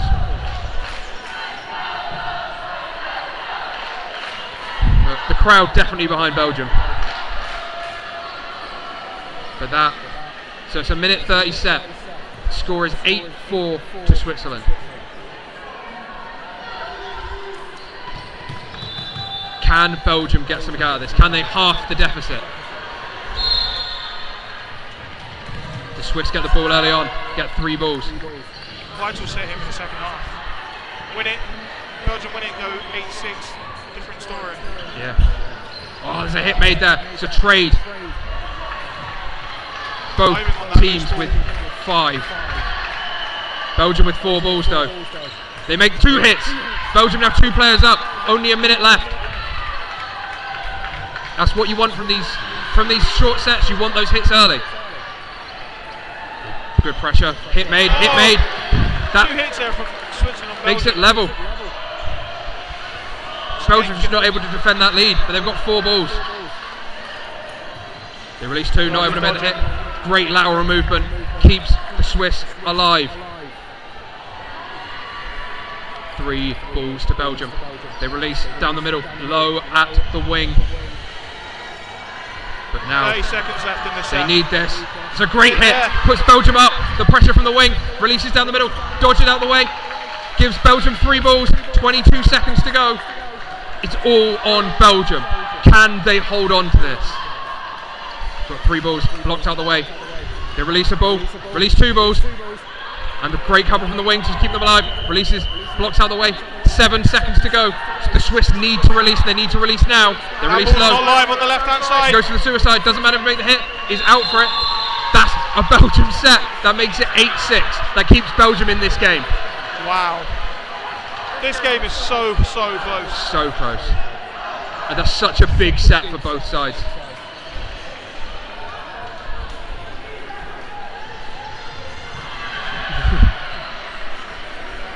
So close going. Each set has gone down to pretty much the last 15 seconds. It's just been a few individual moments that keep this sort of together. Like one player will just make a hit catch combo. One player will just pull off a catch that they just shouldn't. Like, it's been so close, and it's just so evenly matched. If you had a momentum bar, it would be like a wave. Yeah. It would not be still.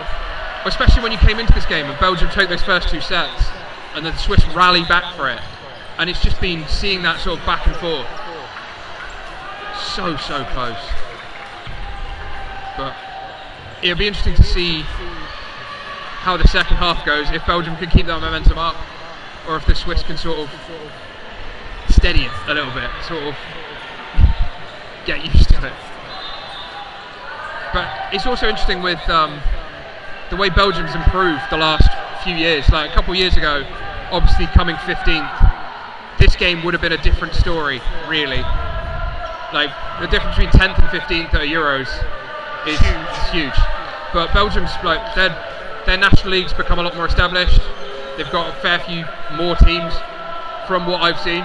The Swiss league, obviously, very established, got their own streaming, everything like that. But it's just so close. You can't work out how far a team's come along until they play in tournaments like this. No, yeah. And you just see the development of a good finish at Euros could really springboard the sport in that country, especially to other players that might be new to the sport that come in. They might be watching this at home, wanting to get involved. Motivated to try out for their international team. Or look into their ancestry, as it may be. Yes. But it's going to be close. And this for the group could make a big difference in terms of positioning.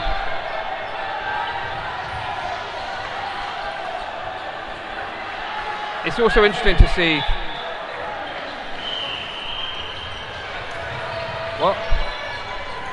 It's also interesting to see the different strategies, like the countering, and it's been a lot more versatile, I guess. Okay, maybe it won't make a difference to the group, who knows? Oh no, it will. This will decide third. This will decide third in the group. I mean, it's a tough group with both Northern Ireland and England. It's not third in that group is an achievement in itself. Yes. So I don't know what a draw in this game would do. A draw in this game would put the Swiss third. So Belgium need to win. I'm not sure how that works in the knockout side of it, whether or not anything happens. It will definitely affect how they're seeded and how they go into that. It should give them easier games theoretically. But I mean, both sides obviously will want to win. I feel like you can't really go to a dodgeball tournament and not want to win. Winning's the main part of the sport. That's half the sport. Another half having fun. Don't know where that half's been the last couple of years.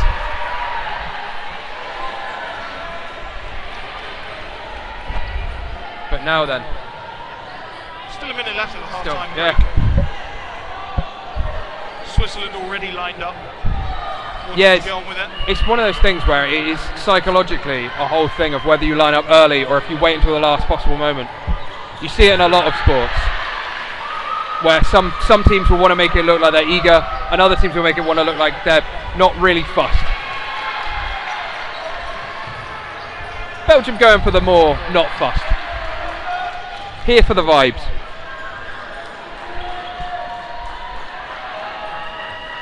But what will can they they all come out do? with the same fire as they had in the first half? Taking those first 2 sets, will they take the first 2 sets of the second half?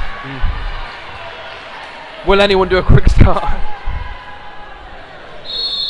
They start again. Belgium not managed to take the middle ball. Swiss take the middle ball. Running up now. They release. Great dodging out the way. Great dodging again. Great dodging all round. Everyone just flinging themselves out the way. That sort of barrage leading to no hits whatsoever. But now releasing low. That keeps herself safe. But now the Swiss coming up with 3. Great pressure from Unspag. Unspag eyeing the winger up. Counter immediately, straight Great counter by Kakao. But Unspag just holding that right wing, making sure that you know, like, if you throw, you are dead. Great dodging from the centre from De Vlam.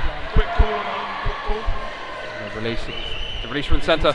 Oh, she's read the jump perfectly. It's a lovely aggressive hit. Makes it 6-4 Belgium. The release, ducks out the way. The dodging from Belgium's been unreal. It's been great in the start of the second half. Yeah.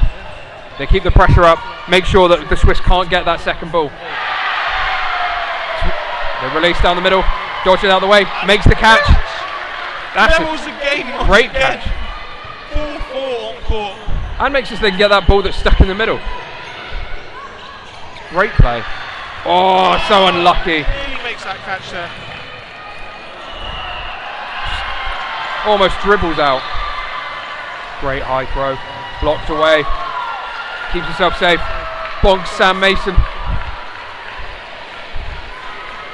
Now they come up again with 3 balls. A player advantage to the Swiss. Calcoen safe. Throws low. Not able to make that connection this time. Good to see the sort of 2-step aggression. The Swiss coming up again. A little bit too high. Belgium need a hit here. Just needs something. That catch has really swung the sort of entire momentum of this set. 48 seconds to go. The Belgians need something. Blocked away. Both dodges from both sides. Leaves Belgium with 2. You can see them sort of communicate with each other. Don't throw it, we need that. 2 balls. Blocked away. Blocked high. Tries to read the catch. Makes the catch. Blocked away from it as well. Makes it 5v2. A great read on the thing, and also to make that block afterwards, have the awareness, incredible.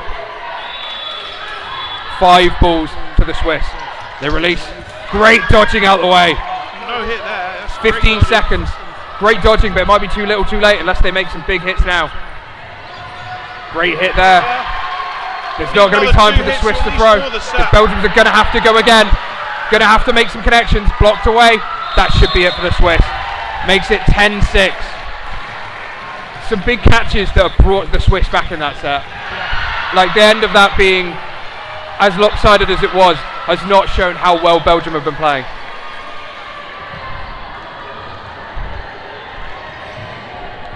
But again, the Swiss line up early, eager. The Belgians having a team talk, having a mother's meeting. You do have that 30 seconds. Yeah. You don't have to line up, you can have a chat. It's very much a strategy to do it either way. I think it just says a lot about the culture of your team. I think Belgian coach was maybe talking about throwing a little bit at shoulders rather than chest.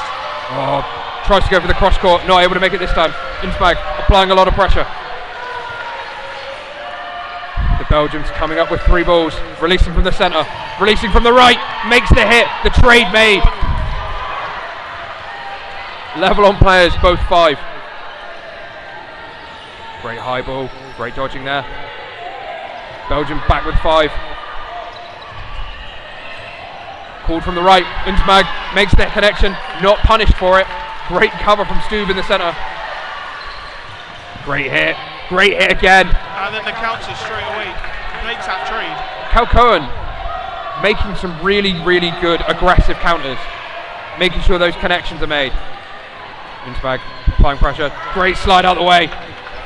Retaliation not paying off that time, but is the right move.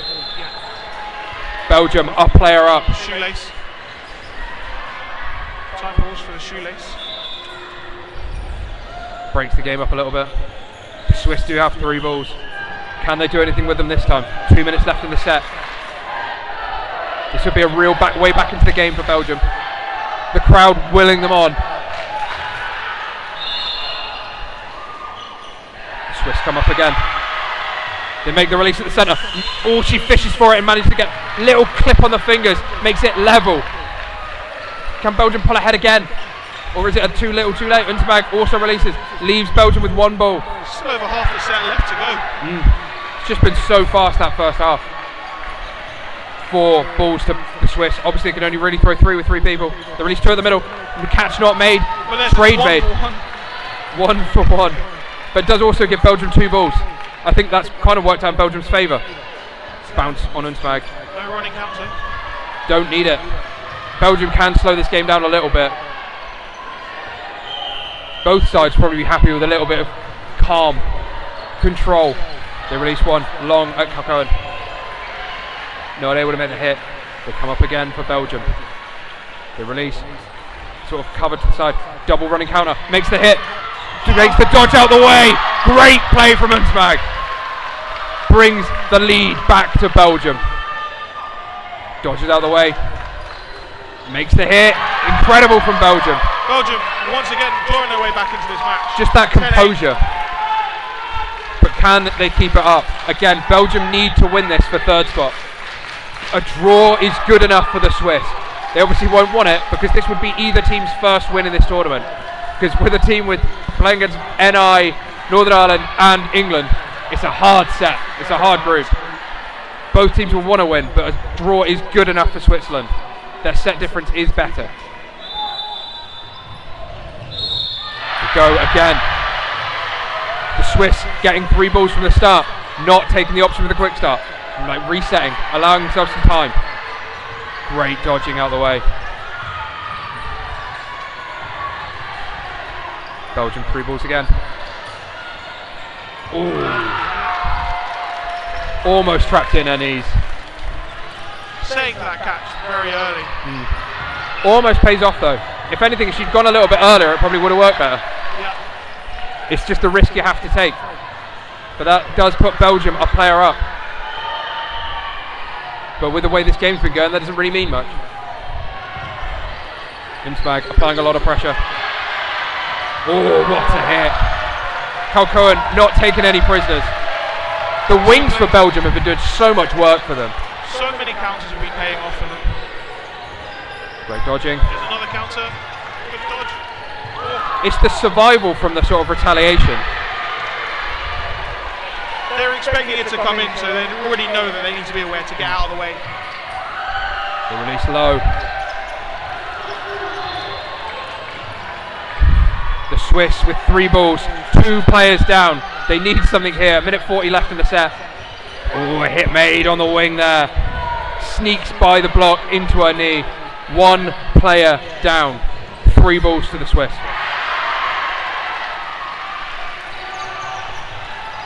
Release low. Release low again.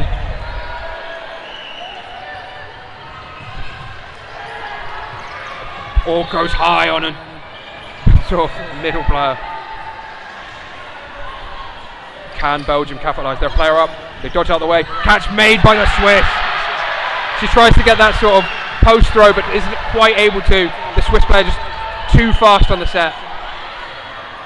Swings the lead. Block. And a hit there now. Hit there as well. Puts the Swiss 2 players up. Less than a minute to go. Can Belgium pull it back? They release too high. Switzerland looking to slow down the game. 2 players up now. But I mean that does 40 seconds left give you a catching opportunity. They've come up a lot of pressure there from Van der Waal. The release. Great hit there. Makes it 1 player deficit. A 1 player swing. A catch would win it. 20 seconds to go. They need something great. Trade there. But 15 seconds.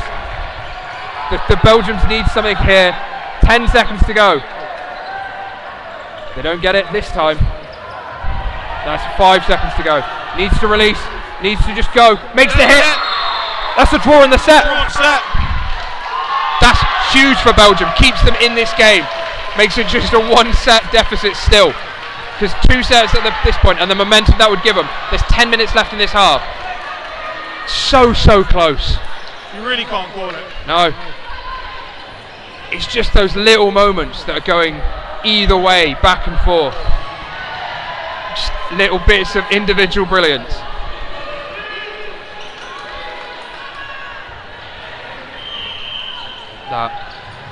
Now almost 10 minutes exactly remaining. Probably around 4 sets. Belgium lose a player in the middle there. Apply pressure to take the middle ball. Hit made as well. Trade made. Makes it 5-4 to the Swiss in this set. They go for the hit. Nothing there. The Belgians now coming back.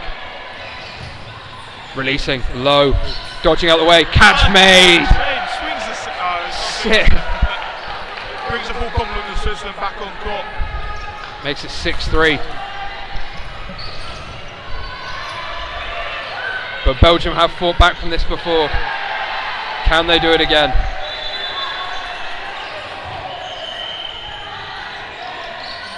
Gives Belgium 2 balls. They'll be looking for catches now. Blocked away. Control maintained. Switzerland may be wary of the catch throwing the ball. Yeah. Playing it safe. I mean, they should be. They're 6-3 up. They don't need that much. Blocked away. Gives the Belgians just the 1 ball. This is when you're looking for catches now. 4 balls coming in at you. Unsmag makes the same dodge as before. The wing taken out there. Krabbe releases low. Gives the Swiss 3 balls. Minute and a half to go. This would be a huge comeback for Belgium. Like nice and high, nice and safe. Thrown.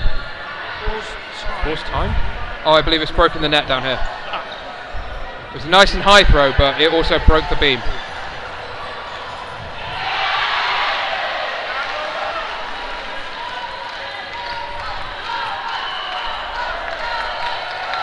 The Belgians cheering on Romas to put that back into place. The benefits of being incredibly tall. But that can't relate.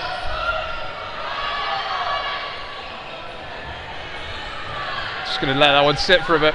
But appreciate it. I can't relate.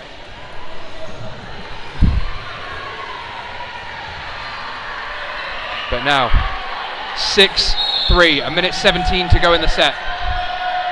9 minutes in total to remaining. Blocked away.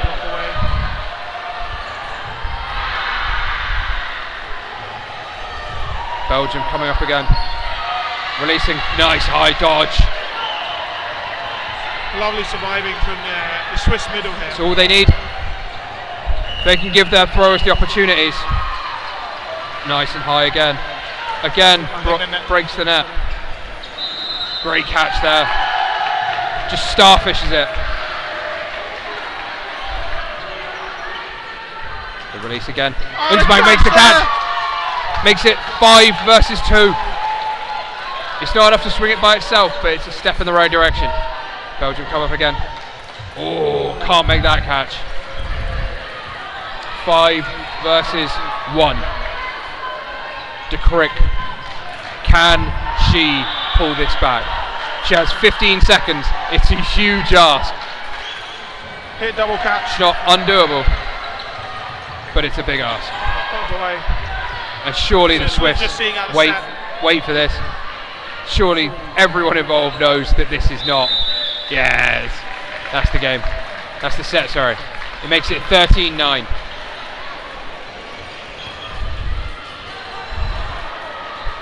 It's not undoable. There's still plenty of time remaining. Should be 3 sets. Just under 3 sets. I forget about the 30-second time between things, but it'll be roughly 3 sets. Yeah. This could go down to the very last set. But it will very much be, if Belgium lose this set, that is game over. Yes. They will be bottom of the group. So it's an understandable timeout from both sides because this is a big set. However, the scoreline doesn't represent how close each and every set has been. Yeah. It all goes down to the wire. So much of it, just little tiny moments that, just a little bit more movement, a little bit less movement. It's so close. But yeah. England, Northern Ireland, the other game in this group, is 16 to England, Northern Ireland 6. I assume you would be watching that if you wanted to see it. It is on the main commentator court. But if you're not, and you just want to know for the vibes. But Belgium set up early this time. The Swiss leave them waiting. Difference in mentalities right now. Switzerland looking to play out time potentially. Belgium looking to push the pace, get sets over and done with very quickly to try and claw their way back into this. The Swiss will very much be playing this as slow as possible. Time is their friend. That go up. Belgium. Slow with the release. Release from the centre, Zoe Wells, not able to make the hit. Still leaves it 6-6. Belgium, gotta be fast. Gotta go fast. They're really slow. Ball bounces back to Belgium. Belgium again with 3 balls. Oh, and it's caught. It's a great catch. Just smothers it. Belgium obviously looking for those aggressive hits. Switzerland know that's coming and can easily set for those catches. Great hit there though. Makes it 5-all. Swiss come up. Oh, she goes to the catch, isn't able to make it. Always sets too early. Seems to have landed in the right spot, but just a fraction too soon. Dodges out of the way. Great holding from Belgium there. The sort of throw not needed. The risk too high. 2 minutes remaining. Blocked away. Belgium with 2 balls. Player advantage. Probably expect a single ball throw here. Probably. Again, the Swiss need to slow this game down. They can lose this set slowly and it's fine. The Belgians need the time.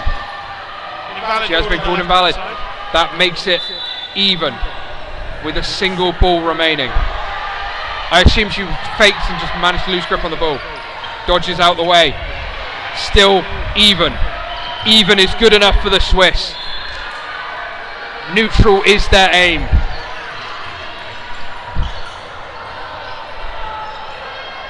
But now, the Swiss come back with 3 balls. Release, ducks out the way. Hit made there. Great post throw. Bread and butter. Yeah. I love the sort of Wells and Dodgeball staring each other down. Releases down the middle. Releases low and safe. Goes for the counter. Oh, the retaliation by Cal Cohen. That post throw was always going to come in once you released. Had to. It was very much like risking the trade. 45 seconds remaining. 4-2 Belgium. Now they run up. Wells releases, 2 releases.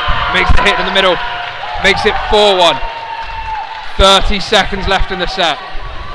A win here for Belgium is huge. Ooh, goes a little bit too high. Fishes for the catch, but isn't able to reel it in. If she wants to win this set, she's probably going to need a catch and a hit. Runs up now. Blocked away. Keeps control of it for Belgium. 10 seconds remaining. The Swiss will run up. Nothing there. Belgium will chill. They will not do anything here.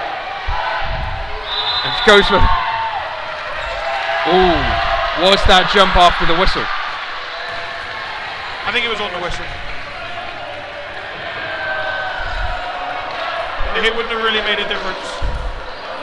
It would have still been 3-1. But now, it makes it 13-11.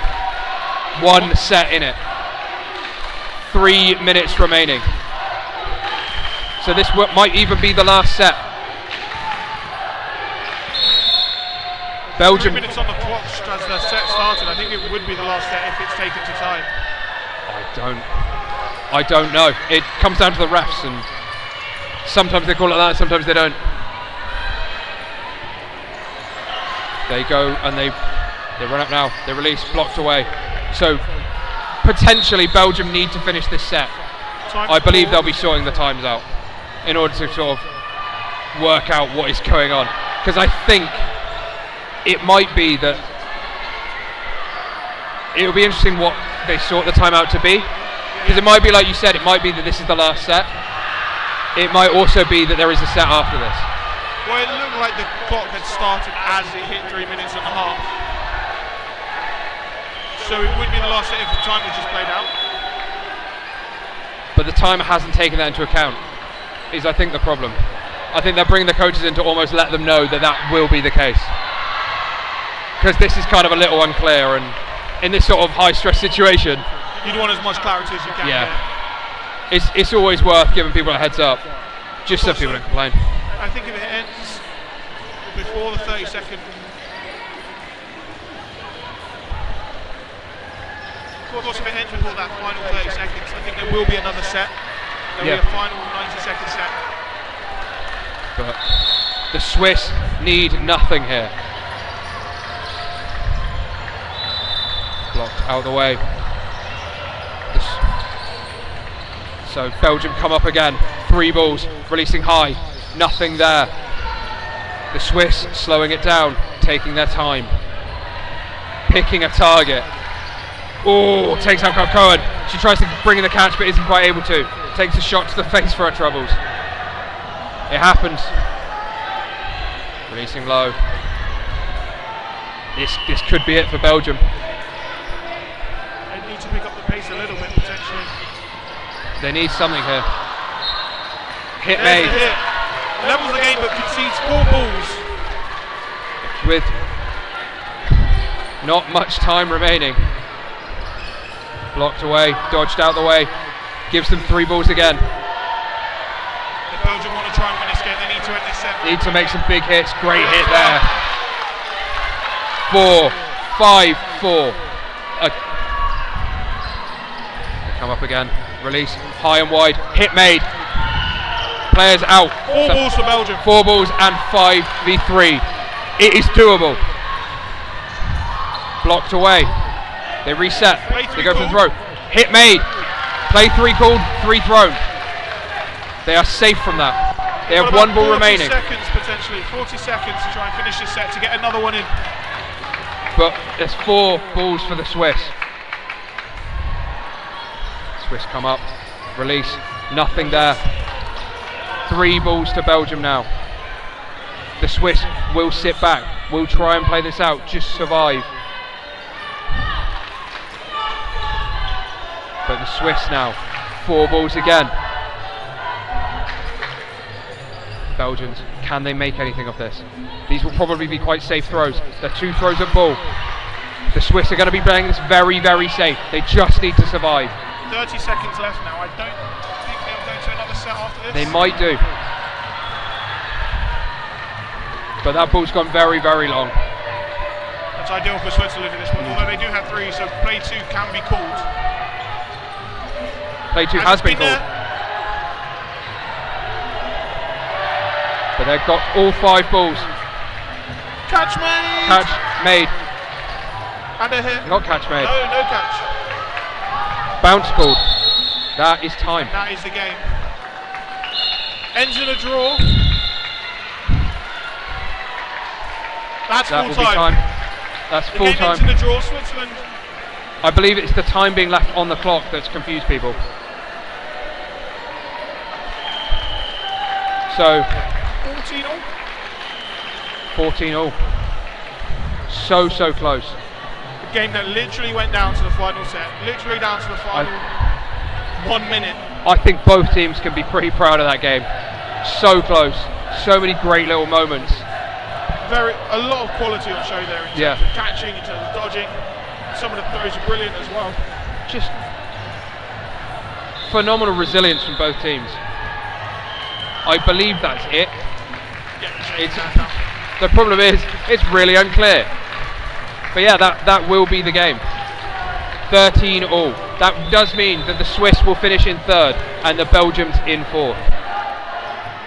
In terms of this group, which both teams played very, very well.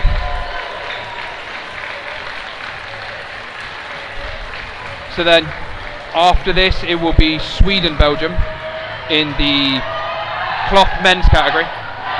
Should be an exciting game, that. Yeah. But we'll have to see if Belgium could do better than a draw in that game. It will be interesting to see. But that will be it from us. So, thank you all for watching. Yeah, hope you enjoyed. We'll see you next time.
1, 2, 3, 4. 1, 2, 3, 4.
Thank you for joining us for the commentary on Court 2. We have a men's cloth game here. It's going to be Sweden versus Belgium. I'm joined by the wonderfully talented Jonathan Wilkie.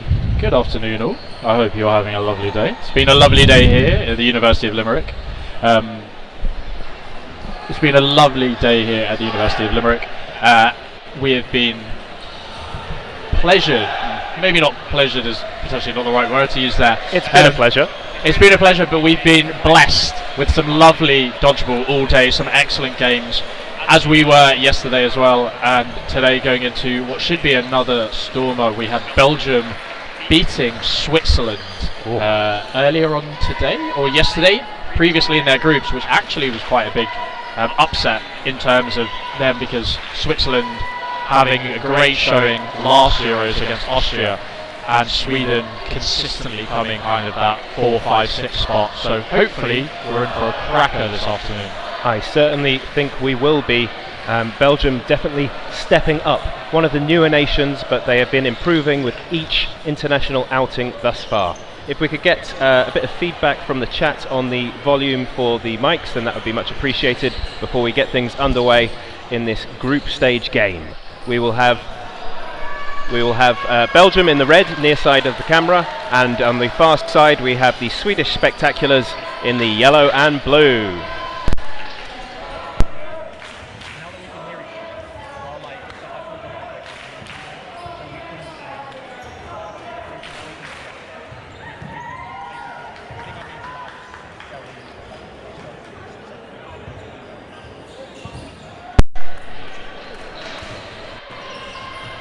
We're just getting ready to line up on Court 2 today. Looking across court, we have 6 Swedes getting ready to go. We'll try and grab their names and numbers for you.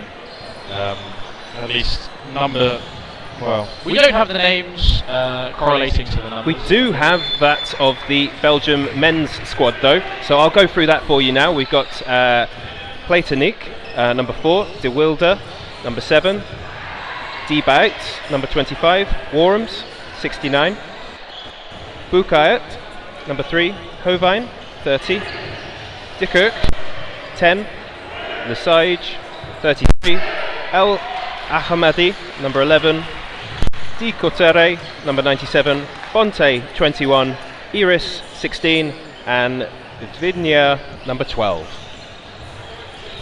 Dodgeball is of course a 6v6 sport, so there will be 6 players on court and they have to stay on their side of the court. If they were to touch any of the lines once the play has commenced, then that would be out for a line fault. There are 2 other ways in which you can be declared out. That is, if you are hit directly with the ball, or if the opposition player catches a ball that you have thrown, then you would be out, and the other team would get a player back in for themselves. So catches can win matches, Jonathan Wilkie. Yeah, that's the old adage that many dodgeballers live by.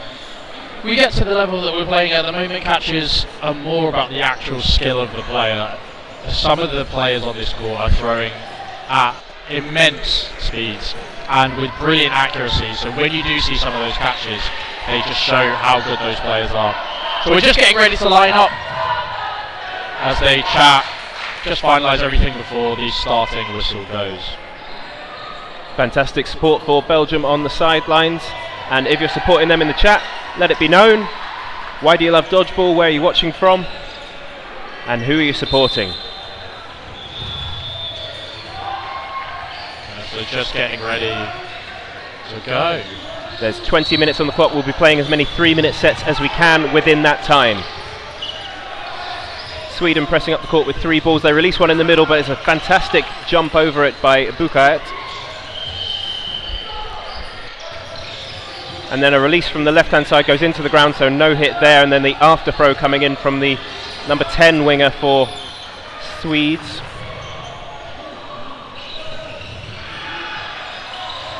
Oh, just skimming the ground there, so no hit for Bukaert. And then he's blasted out in the chest, tries to go for the catch, and an athletic jump over the ball by the Swede there, and then an unsuccessful block. So Sweden down to 5 now, but they are 1 player up, and they have the ball majority. That's 4 balls in their possession. They're going to spend 2 at Platonic. He's made himself a small target and managed to evade that nicely. Yeah, lots of back and forth, left and right there. But yeah, with a great catch there. But ultimately Sweden only losing 1 player whilst managing to make a couple of other hits. Some light dodging in the middle. Whoa. Slight line fault, just the back of his shoe touching the back of the court there, and it's well observed by the assistant referee and well called. Really aggressive there, play by number 10. Up, and he's made the catch. 33 Lesage, and he's made a hit with a counter there. Oh, this game has come alive, and now it's 3v3 on the court in this first frame. We've got 1 minute 20 left on the clock. Yeah, losing 3 players there. That ricochet's popped up. That's the second ricochet on the side of Sweden that personally I would have loved to have seen those players go for, because they can be so effective. Belgium receiving that, being on the fortuitous end of a ricochet as the ball popped up. Said the number 10 there was being super aggressive, and that's kind of not really paid off for him, because he's gone for that central shot, but it's being caught. The number 25 there, 29 there, sorry, going for another catch but not managing to convert it. Couple of safe blocks, and then breaking the block of Bukaert, running back, and then the sideways dodge to get out of the way of that running counter from Platonic. Yeah, throw from the back line. A thunderous shot there from 19 to go through the block here. You can see from the angle there how close that is, but managing to beat the block as it tries to come up in a second time. Oh! Beats the block and then makes a catch when he's running backwards on his knees and then pushing himself to the side. What an unexpected catching position, and then to make that, it excites his teammates so much they come on court and celebrate with him. What a fantastic end to the set there. That is absolutely excellent. So we've seen there from the Belgium side of things a big swing play, a clutch moment there to get the lead in that set, getting out 3 Swedish players in about 10 seconds. But some heroics from our Swede in the middle there as he lines up to run for this middle ball. Number 19 sadly just caught a glimpse of his back, which I believe is Friedrich Linnell. But an excellent play, 2 hits and then the catch. Nice little toe snapper there from the Belgium side, and then a after throw from the left wing, finding its mark on Limmel. Running counter by De Wilde, safely blocked. Couple of pump fakes, a move inside from Hovijn, and 2 outs there for Belgium. They are now 4v4 They've got 4 balls. They choose to release on number 69, Lunig. And it's now 3 versus 3. They do have the majority of balls. They have pressure put on them by number 10. But as he pushes up the court to make a counter, Bucart had the extra ball and he laid it off onto him, putting him out. Managed to block that one and it goes over his head. Can't do a split jump to get away from that one. It just hits his leg. 29 tries to jump over 2 balls, but fantastic hit by De Beet. Sweden doing an excellent job to stay in this game with some really good trading as the hit there comes across on Johansson. However, they're making these trades at the cost of ball possession. They made those 2 hits but gave away 4 balls. Then they made the trade. But in both situations, they gave away those 4 balls, where Belgium have done an excellent job there to control it and then make the kind of first phase hits off 4 balls. Spot on. It's been 2 tightly contested games so far. And yeah, it's something that I've certainly noticed coming up against the Swedish team in the past. Perhaps they could work on their ball retention a little bit better to make sure that they're not giving the other team an advantage with 4 balls. Right, has a bandage come off, or maybe a bit of blood on the court perhaps? Yeah, the player has some blood on his jersey as well, we can see it from here.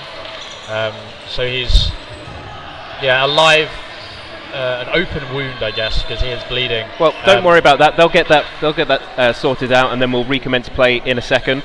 Yeah, just in terms of health and safety, we need to make sure that everything's sterile and as clean as we possibly can. 100%. So it's really good that they have stopped the play, and they're just mopping that up now. Fantastic work from the referees and the players to notice that and to call that up. Yeah, brief pause in time just at the beginning of this half.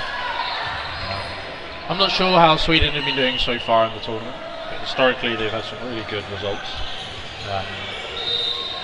I know that they've had a very good club competition, lots of activity there, so they're just patching their player up, making sure he's all... So the score as it stands is 2-2. We have Belgium in the red near side court, and there are 14 minutes 47 left in the first half. There'll be 2 halves of 20 minutes played, and we'll try and get as many 3-minute sets as we can within that.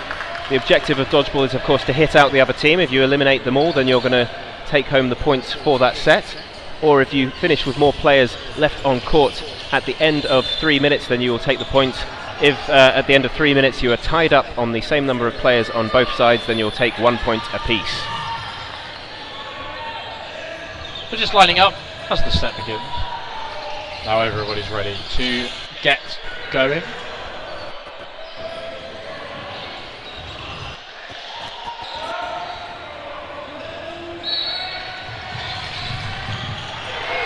Hotly contested middle ball is won by De Beet. 25 for Belgium. Ball put in behind the ball return line, and it's going to be released from the left side, and a successful hit out, and then cover shot from 69 on 7, hitting out the Belgium winger. We have 5v5 on court currently. A tester down the left hand side, which was successfully blocked by Plegnick. Yeah, 69 with a monstrous arm there. It's good, yeah, all of these trades coming through. 69 managed to stay on court. 2-for-1 happening, being a very good trade for Sweden.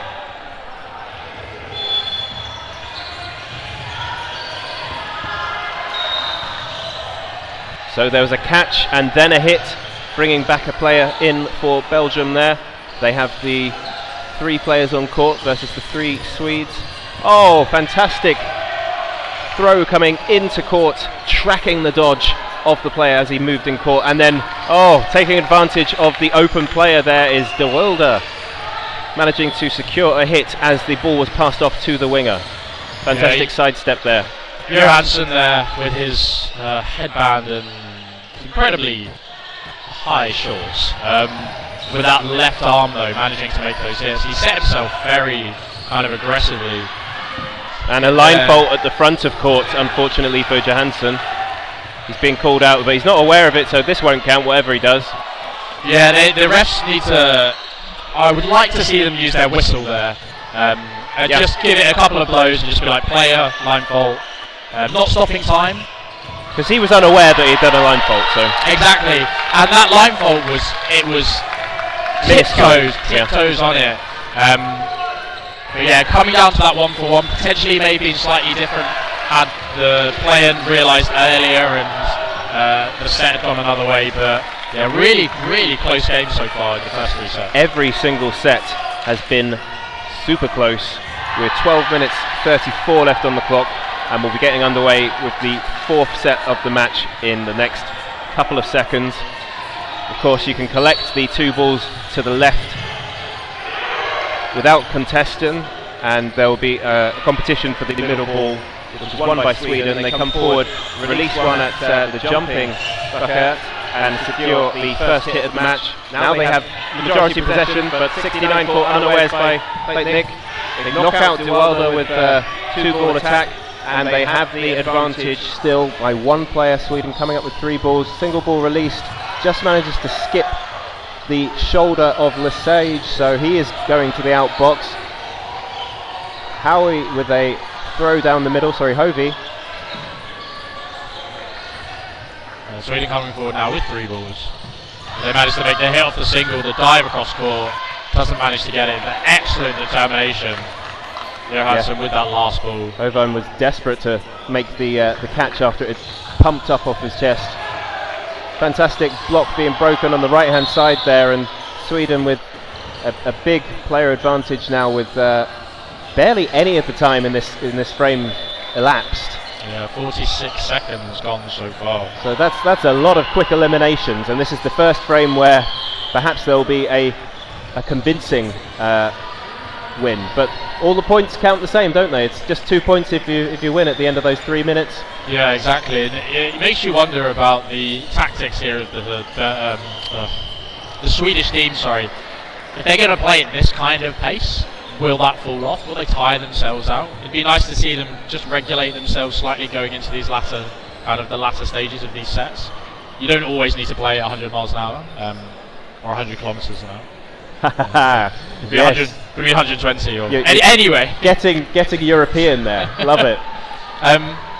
So it'd be interesting to see what happens later on in this latter stages of this game. We've seen that the Belgian players can hold out in the really high pressure moments, considering that game against Switzerland I think was very hotly contested and had a lot of noise around it. So we know they have the core constitution to go late into these games. Absolutely right, and we restart with 2 minutes 12 now on the clock. 4 balls coming up. They release 1, 2, 3, 4, and yes, Petnik felt a clip on the shoulder, which he indicated there. Gets some high fives from his teammates because he did make a really good 2-directional dodge, so he was trying to give himself the best chance to get away from that 4-ball attack. So we've got substitution. Oh, we know. Petnik stayed on. It looked like he was indicating for somebody to sub him off, but the coach is obviously thinking that he's doing an excellent job and has gas in the tank anyway. The score now 4-4. The middle ball swiped away to the right, but it's fallen on the side of the Swedish Spectaculars in the yellow. They're going to release 1 down the middle, and they successfully make the hit. Yeah, a glancing shot there on the back of Debates, as he calls it. Oh, a fake at the front line, and then a pre-throw hits out the Belgium star on the right wing. Yeah, the number 10 on the side of wow.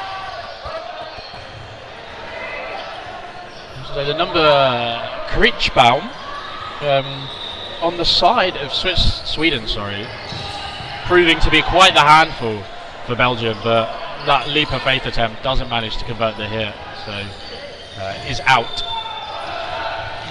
Heads to the outbox. Oh, what a jump by Hoven as he skips his leg up into the air. Yeah, little Mary Poppins jump. Some love for Hovan there in the chat as he's hit out on the back at the back of court. Lots of cover from the Swedish players, making sure that their backtracking player has lots of protection. Early pre-throw, red. They knew it was coming. Now they've got 3 balls at the front of court. They're releasing 2 down the left-hand side. They've taken a 1-for-1 there, which is in their favour. Now they have 4 players versus the 1, and they've given away the catch, which was well taken because he moved into the flight of the path of the ball there. Yeah, that was a really good catch. To say when we're kind of come from the foam scene, but we just call that grips, because it wasn't the stereotypical cloth catch where you put your body behind it and you suck it in. It was very much he pinged his hands up, and that's purely his hands making that catch. So we play that great grips on number 29 there across the court, but very well read and very well controlled. So a timeout has been called by Belgium here, going 4-2 up, 4-2 up and losing a couple of sets quite convincingly. So I think a good time for a mental reset and just to slow down the momentum that Sweden have gained. Coming back to 6-4. So we'll have a 1 minute timeout for the tactics there.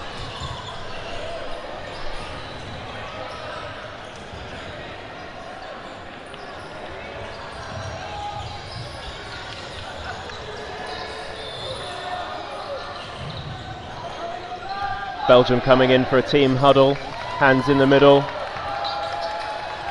They're reset and ready to go. Sweden still in their team huddle, hands coming in, shout goes up, players coming back on court, ready to resume the action here in Limerick.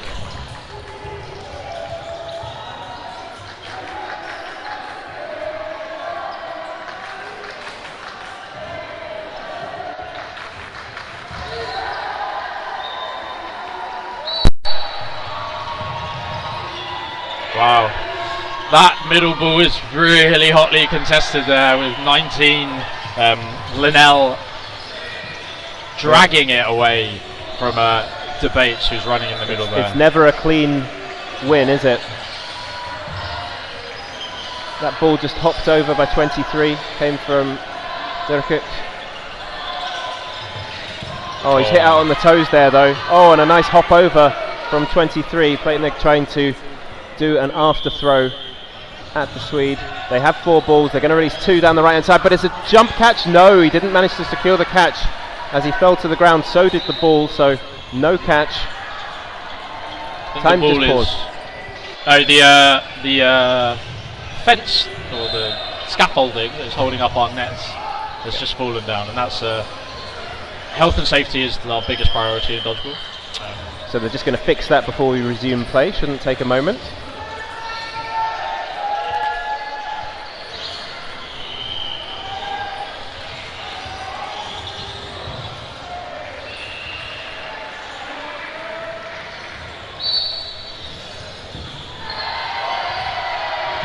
We've had a substitution on the side of Belgium with 97. Di Couture. Yeah, from Golden Spurs Dodgeball joining us on court.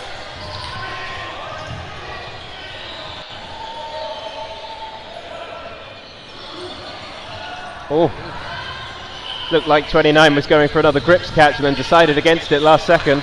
Yeah, Simonson leaving those hands, just trailing slightly. He's gone for the ricochet, which I think is a brilliant idea, but it's just not managed to confirm and secure it. Meanwhile, down the right hand side there was a split jump, which the legs were hit out for the Belgian man. So we have 2 Swedes versus 3 of Belgium now. Coming up, releasing 1 at the left wing. Very casual shot there from Platnik, going down towards Linnell. So I think making a nice block. They've got half an eye on the clock with about a minute left on this set. Yep. If things were to end now, they would win by player advantage. Did they make a hit there? Yeah. Yes. Just clip the side of Di Couture. Safe block by Hovine. Double ball release. Finding the feet. He's dived down on the ground. Was that a hit? Oh! Dive forwards to make the second hit there. What a set for number 19, Linnell. Yeah, that is excellent play. So as Linnell comes forward, he's got that ball on the run forward. He's thrown a huge fake in, causing the Belgian player to dive to one side. Then he's hit him out. He's a sitting duck at that stage. Then that ball's ricocheted back, and as the Belgian player has rushed forwards to him, he's kind of dived and done a chest pass, getting the second hit. Very, very good individual brilliance from Manel.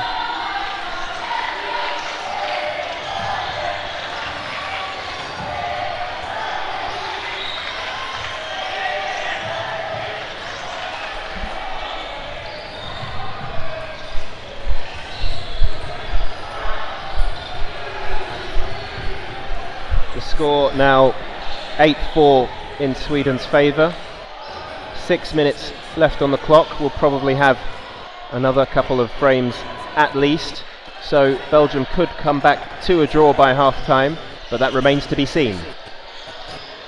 Yeah, there's certainly the ability to do it. I think Belgium taking that time out was really smart, but they've not really managed to temper the Swedish momentum that they've got going forwards.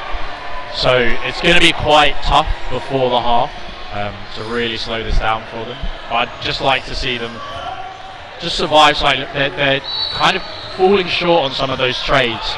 So if they could get some advantageous trades or not allow kind of the chaos to happen, that would be very beneficial. But there was a bit of chaos there, some cover shots coming, and the final one hitting the Belgium winger on the right hand side. Linnell just the victim of a shoelace shot. Our captain Kane joins us on court now. And he's done his first successful dodge of the game. Nice block by Ducouteur. And then he squats down low to see one fly over above his face. Will he be targeted again? No, it's Debates this time who jumps over the ball and just tucks his knees up to get as much height as possible. Couple of balls thrown there, no hits made. Searching shot there from Platinic.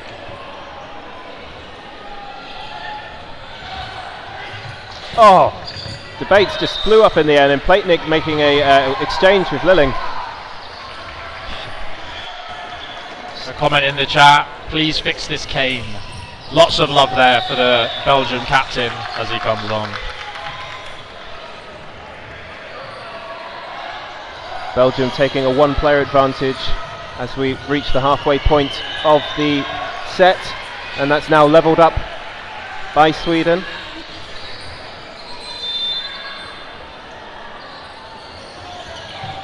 Couple of fakes, and then Debates just leaps over that one. Belgium coming up with the three balls. Where will they release from? It's from the left-hand side, hitting out the middle player. That's the player without the ball, so he had no protection. Tried to dodge it, wasn't quite enough movement this time. Single ball released at the wing, but it hit the ground before anything else, so that's a dead ball, no hits made.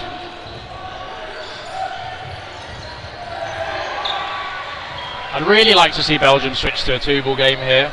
They're in a really advantageous position at 3-on-2. If they can get a nice two-ball attack on one of the wingers, because they're not dodging massively laterally, it's very much setting themselves and blocking.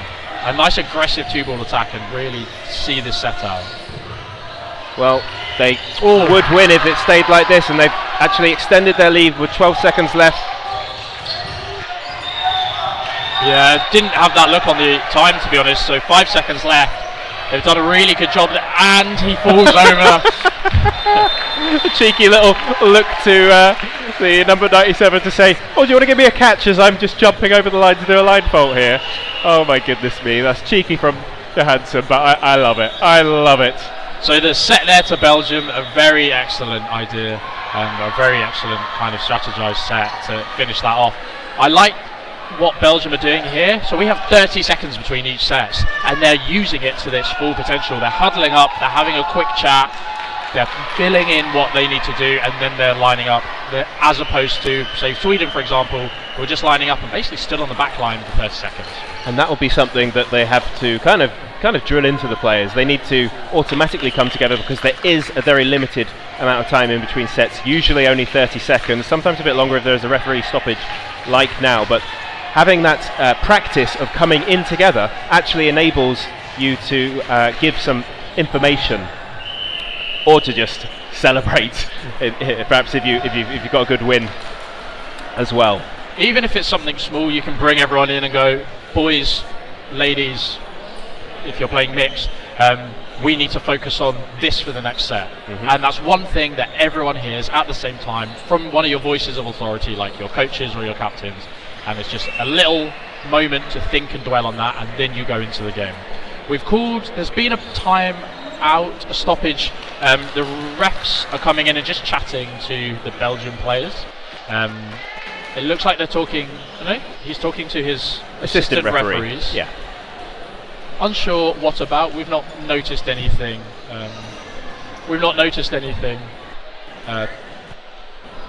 Super untowards. But it's always good that the referees are being as vocal and communicative with the teams and their assistants as possible.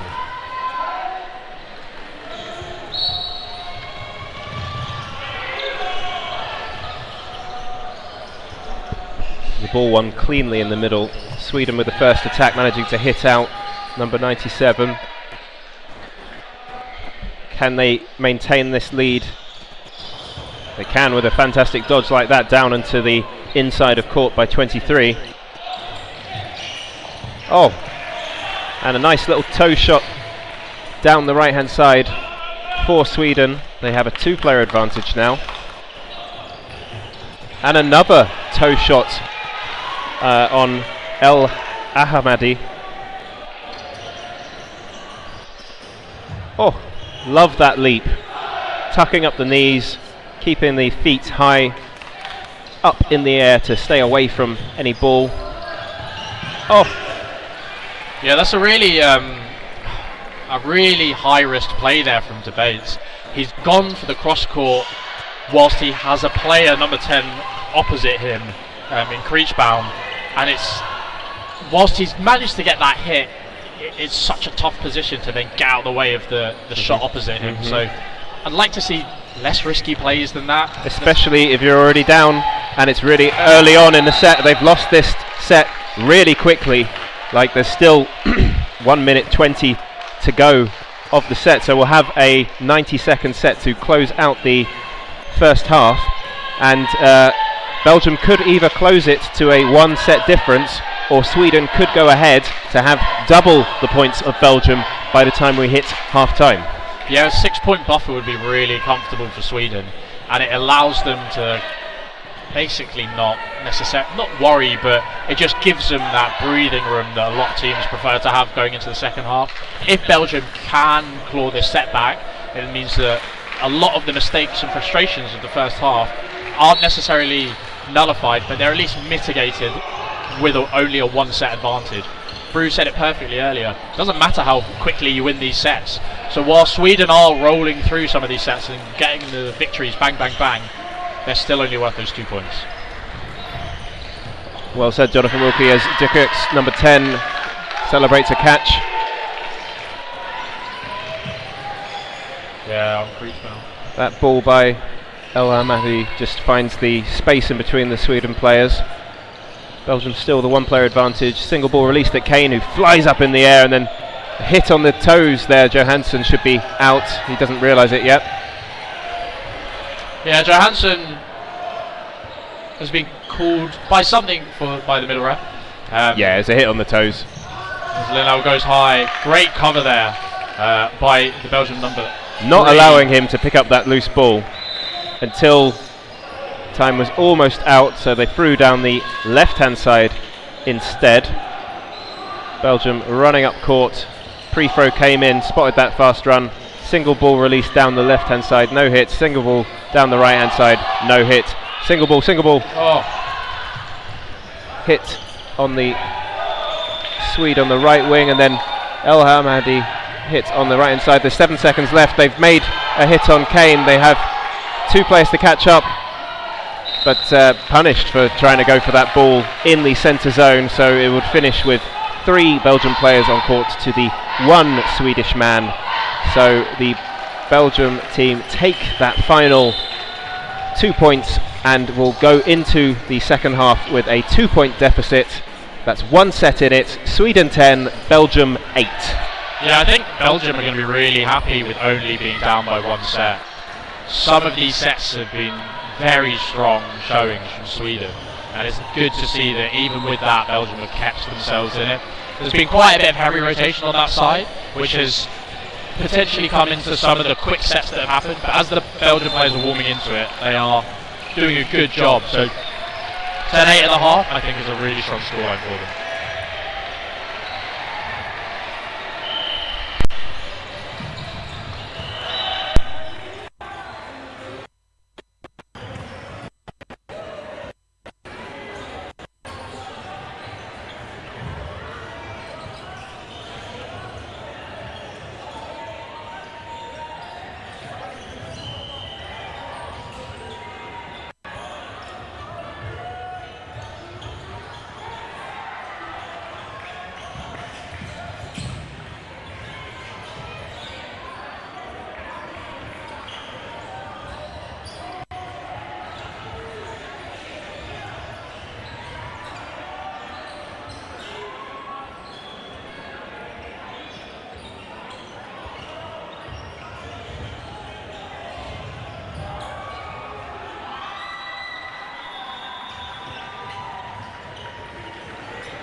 Welcome back.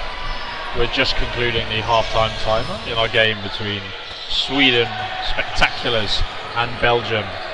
Having switched the courts around, or not the courts around, switched halves, we've got Sweden on our near side in the dashing yellow kit, looking across to the Belgium team in their red, black and yellow. Sweden lining up with Lilling, Linnell, Simonsen, Fries, Johansson and Preachbaum. Hey. I think this is the first time we'll be seeing Fries on court, number 23. Substituted off for somebody. And he kicks things off with a very accurate pass back for Simonsen, who manages to convert that into a hit. A very good reflection from Preachbaum as he makes that catch off of the deflection. However, no players in the outbox, so isn't quite the swing that it could be. Simonsen doesn't manage to make that hit, throwing at the ball holder on the left side. As Johansson and Lilling come forwards to apply some pressure.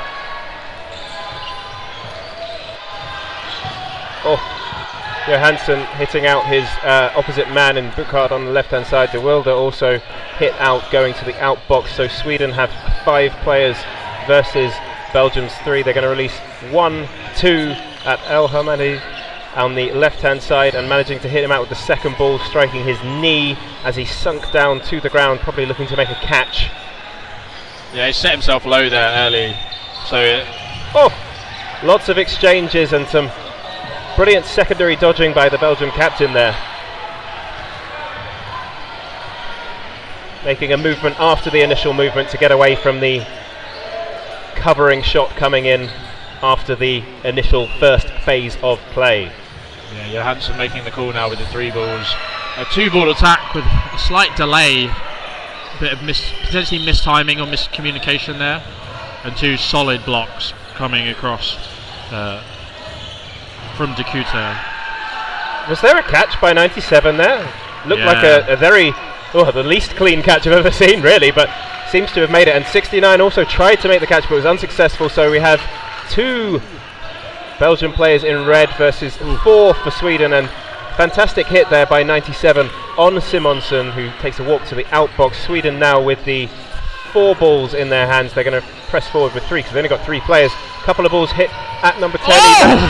He blocks that into the air for his teammate to make a catch, and referees calling for a pause in play and to come in to just decide on what the call was there, what call they're going to make on that play. So the question would be whether or not it bounced, because it was very low.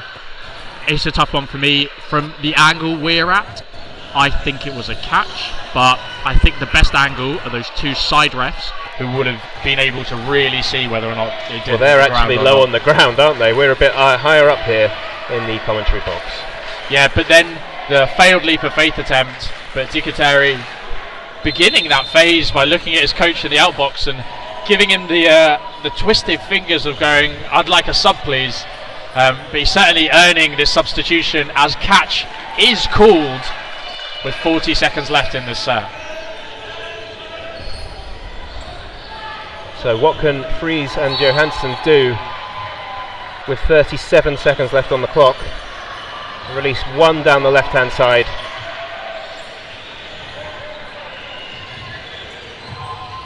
No hit made. Pre-throw connects with Bukert. Captain Johansson responsible for making that hit. Number 20 takes 2 balls up court with him. Will he be targeted with a pre-throw? No. Couple of balls in up early. Johansson makes the ricochet catch. We've said, I think we said in the previous stream, you live by the sword and you die by the sword. Dicateri made 2 ricochet catches in that set, and it's only poetic that he was taken out of the game by 1. So the key to securing ricochet catches, I think, is just awareness, having your eyes up and being alert all of the time. Yeah, ricochet catches are incredibly powerful because it takes what could be a -1 player deficit to either a 0 or potentially a +1. In foam it's much stronger with family catching, but in the cloth discipline there's still really good things to be looking for just across the board.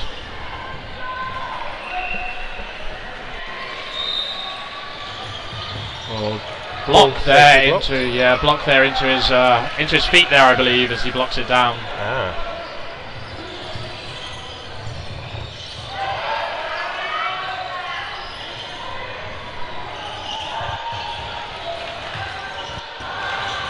Fantastic. Yeah, there's that ricochet catch. Oh. As Linnell goes low. Diving around on the floor there, desperately trying to get out of the way. This could be a very quick set if they make a strike and get out Johansson now. No. Yeah, good leap by Johansson, and then he goes low. Yeah, secondary dodge which secured the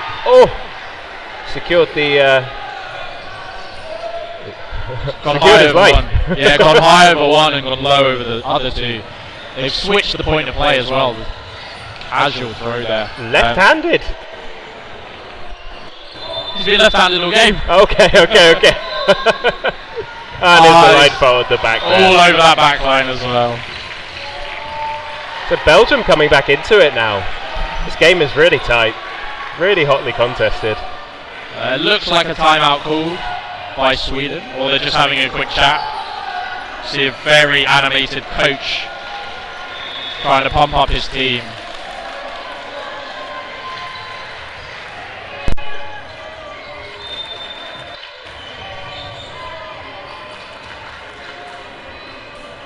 The score now 12-10 in Sweden's favour as the referees get ready to recommence play. We have 14 minutes 43 on the clock. We'll play as many 3-minute sets as we can within that time limit. Fantastic early release down the right hand side, Lilling making the hit. Yeah, hitting out Kane on that wing. Simonsen with a stomper of a jump high up into the air to get away from the ball flying underneath. Ouch! Looks like he hits out 33 in between the legs there, and Sweden get that ball back. Now they have 4 to attack with. Lots of activity on the back line, but number 3 is hit out with a double attack launched at him, and we are barely 30 seconds into the game and already half of the Belgium team is out. Oh, make that more than half with 45 seconds gone. Sweden with 5 players in. Magnusson, a new sub for the team in yellow, near side camera. Great movement from number 4 for Belgium, Platnik, but it was tracked and he was hit on his descent down after the jump to make it 1 left in for Belgium. That man is Mohamed El Ahmadi, number 11. Releases centre court, gets the opposition player out with an underhand throw, and then I think Lilling made the hit on the knees after the fact there to secure another 2 points for Sweden and extend their lead to 14-10. Yeah, a bit of confusion there as Johansson and El Hamadi do make the trade. It's just Lilling wasn't aware as El Hamadi didn't have his hands up. So wasn't sure there what was going on, but just gently kind of taps the ball down to secure that catch. Not catch, to secure that hit, sorry. Couple of pump fakes there from Belgium. Instead they're going to make a set play call, release from the middle and from the side there, both targeting Lilling on the wing. Sweden with 4 balls. Can they convert this into a hit? They released 1-2 down the right hand side at number 4. Platnik off to the outbox for that successful hit from Sweden. Now Belgium pressing up court, and Johansson made himself a small target, managed to get away. Lilling with an after throw, leapt over by number 25 for Belgium. It's just kind of a confusing game to me because as El Hamadi's line faults off the back, I've just looked over at the score and it's 14-10, but it doesn't feel like it should be 14-10. With some of these sets that Sweden have been winning, it feels like we should be seeing quite more of an aggressive scoreline in terms of Sweden. I think that's just kind of a bit of a testament to how well the Belgian players are reforming after some of these really rapid sets, and they have the mental constitution to go, alright, we're going to take it straight back to you. Mental strength, a big part of the game. So we're going to have a timeout, very briefly, as I think that's the first time I've seen the net fall down, but actually seen the reason why it's fallen down. Yeah. Normally you just see it fall down, but I've just seen obviously the deflection, the ball's gone up, hit the net from behind and popped up.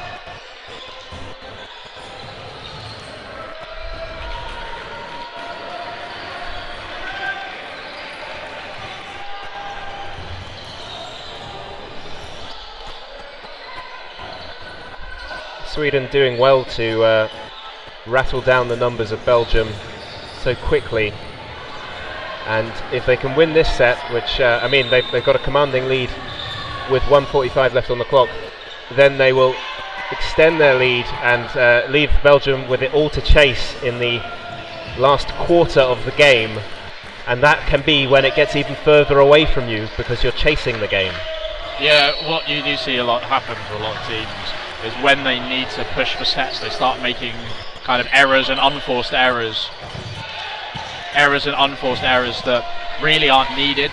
So you can see there, that's not necessarily on the side of Belgium. That's a super aggressive running counter from Sweden as they storm forward. As Kane's out there, tense of frustration from him. But we will probably see a lot of multiple ball attacks, potentially not playing possession as regulated as some teams do, because they need to chase that game in the last few minutes.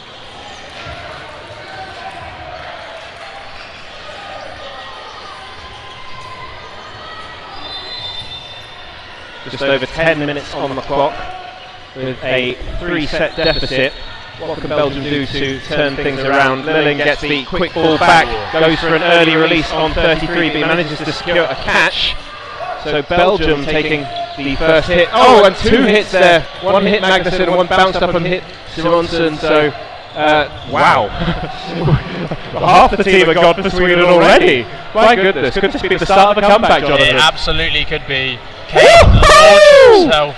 Ouch! Over, lands on that hip. I almost thought he cleared them. He got his legs up so high in the air. Ball blocked by Linnell there. Nice and clear call from the referee. Yeah, a bit of tension coming into this game now as the Belgian players are not protesting but just communicating to the referees, but in as respectful a manner as you can be when you're high on adrenaline in these matches.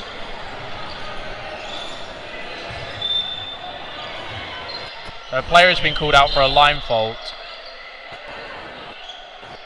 Oh. They said he's been hit off the jump.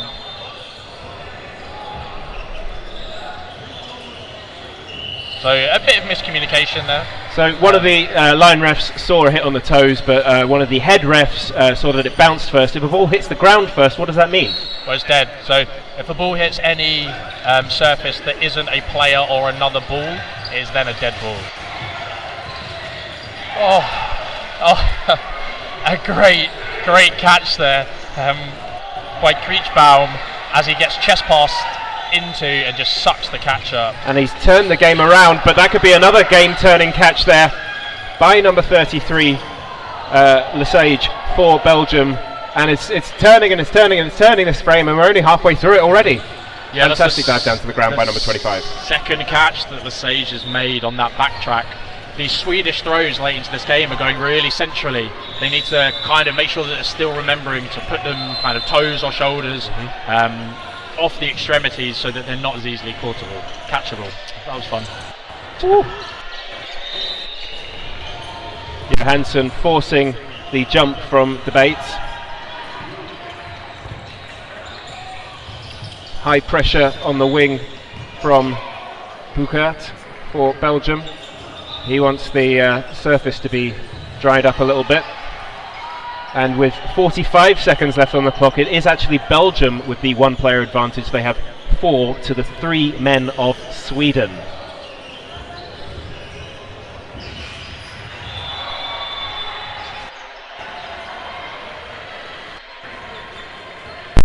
Yeah, just getting time resumed. 45 seconds left in this set. 3 Swedes against 4 Belgian players. Yeah, Kriechbaum super high up there, really aggressive.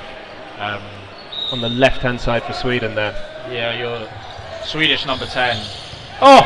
Lilling with a great shot there. Yeah, the accuracy on that, something special. That's what we want to see with those post throws. You want to see them low, you want to see them high, just not right in the gut as Lilling dodges that 2-ball attack. I probably would have been nice to see them go for a 2-ball attack there with both Lilling and Kriechbaum, but they opt to throw the one and come forward and through ball. Fantastic duck down, high up court by Kreshbal. Oh, is he going to fall over? Yes! Oh my goodness. That is exceptional heads-up play from Debates. He can feel himself falling over that centre line, so he picks up the ball to then pass it, which would technically count as a leap of faith, which means if he made the hit, he would stay in. Excellent heads-up play there. Low percentage chance, I think. You just loved that, didn't you? I love this. I've seen it. I've seen a clip of it happen once before for the Austrian league. No way. And it's brilliant to see it. At least somebody thinking about it at our European Championships. Oh, somebody clip that up, please. The joy that gave you, Jonathan. That was giving me life right then. So Sweden extending their lead to 18-10. With just 7 minutes left on the second half. It looks like it will be the game going to Sweden. Lots of balls released all over the shop, but it's number 33 who's out for Belgium, and Sweden taking a 2-player advantage and the possession of the majority of balls. In fact, they've got 4. They're going to release 2 down the right hand side, nicely ducked out of the way by Plednik. Yeah, close to that line, but the line ref making no call of the line fault. Was just trying to see where this final ball has gone. As it's popped over by the assistant referee on the other court.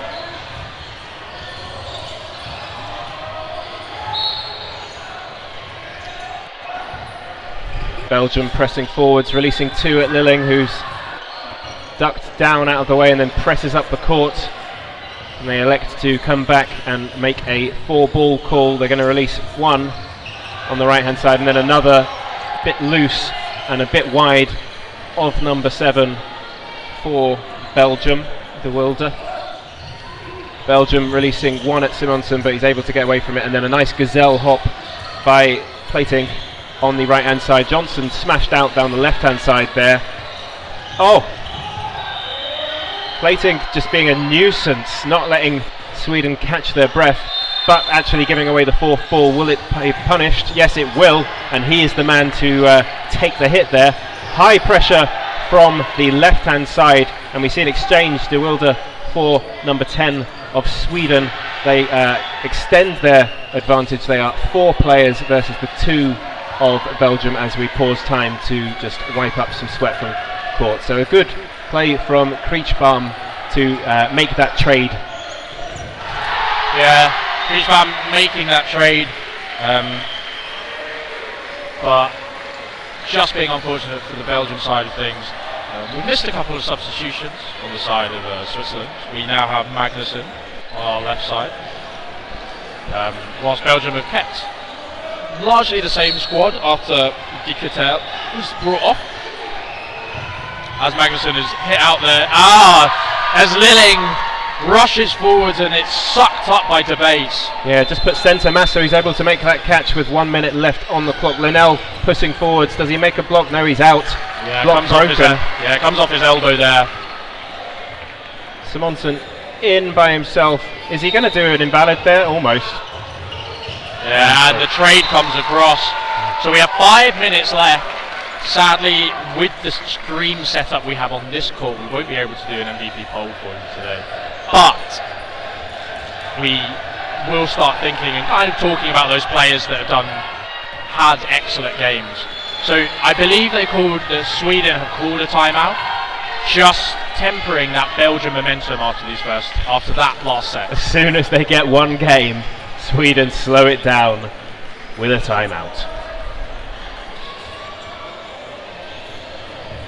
Yeah, only 3 sets in it. Belgium can get 1 here. Puts them down at 18-14. And then that's a 2-set deficit. There will be at least 2 sets. If they can get 2 very quick sets, it's really, really possible, but we shall see.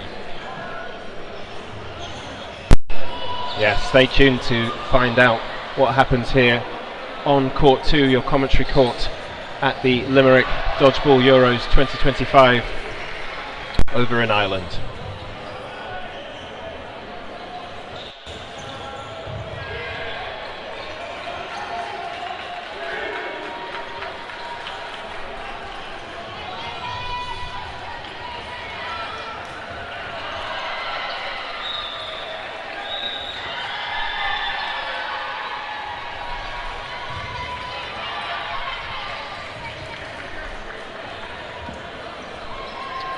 Play set to resume any second now. 4:42 left on the clock. Belgium trailing 12-18. They are the far side of camera in the red. Linnell winning the runoff. Pass straight back to Lilling, but actually the ball comes from the left-hand side. Kretschbaum making a hit on the toes of number 10. Meanwhile, Johnson being hit out and Lilling on the toes. So Belgium actually taking the lead and getting rid of 2 players within the first 20 seconds there. Quite a good start for the men in red. Yeah, this is exactly what they need to get those 2 sets quickly. High aggression as they managed to make that hit. Another 2 hits with the post-transition play of phase 1 and 2 block there into the ground. Yeah, they're averaging a hit every 10 seconds thus far. Will they continue that? Well, there's a catch there by number 30. But they do make the catch. And a slip by number 7. I think he's slipped over on potentially his own sweat. But yeah, that's one of the reasons why we are so hot on clearing the courts of sweat, because they make them so slippery, and that could have ended in a different way. He's obviously taken it in his stride, but yeah, it's just we don't want to see things like that happening on court. We want to see players be as sure-footed as possible. Absolutely. Well said. And Belgium are going to start the playoff again with 4 balls. It's Linnell in by himself. He has 1 ball with which he could block. Will there be 4 fired at him as Belgium chase this game? They are 12-18 down. There's only been 54 seconds played so far in this set, but they've already eliminated all but the one man in the right-hand corner for Sweden as he calls for his fans to cheer him on. He throws an early pre-throw, and then 2 balls coming in. And it's 2 hits there. Was there? My goodness. Well spotted. That ball goes up. It does not impact anything, so it's a live ball. Ticketer is following it the whole way and goes for the catch as it just knocks into number 4 as the catch is made by number 10. They finished that set in 1 minute and 15 seconds. Could they come back here? So a timeout has been called by Sweden. So this is a real timeout by Sweden that's been called, it seems, as opposed to previous ones. a real one. I love that. So there'll be a 1 minute pause in play before we recommence. There's 3 minutes 18 left on the clock. They have a couple of sets to make up. So the impossible is seeming a little bit possible now, do you think, Jonathan? What's your expectation for the rest of this match? So looking at the score, or looking at the clock, we will start with more than 3 minutes remaining. That means that we will have at least 1 set to bring it to potentially 18-16, and then the potential for another set to draw the game for Belgium. Awesome. If Sweden can win or draw this set, the game's theirs. So it will be very touchy to see how it goes. Don't go anywhere.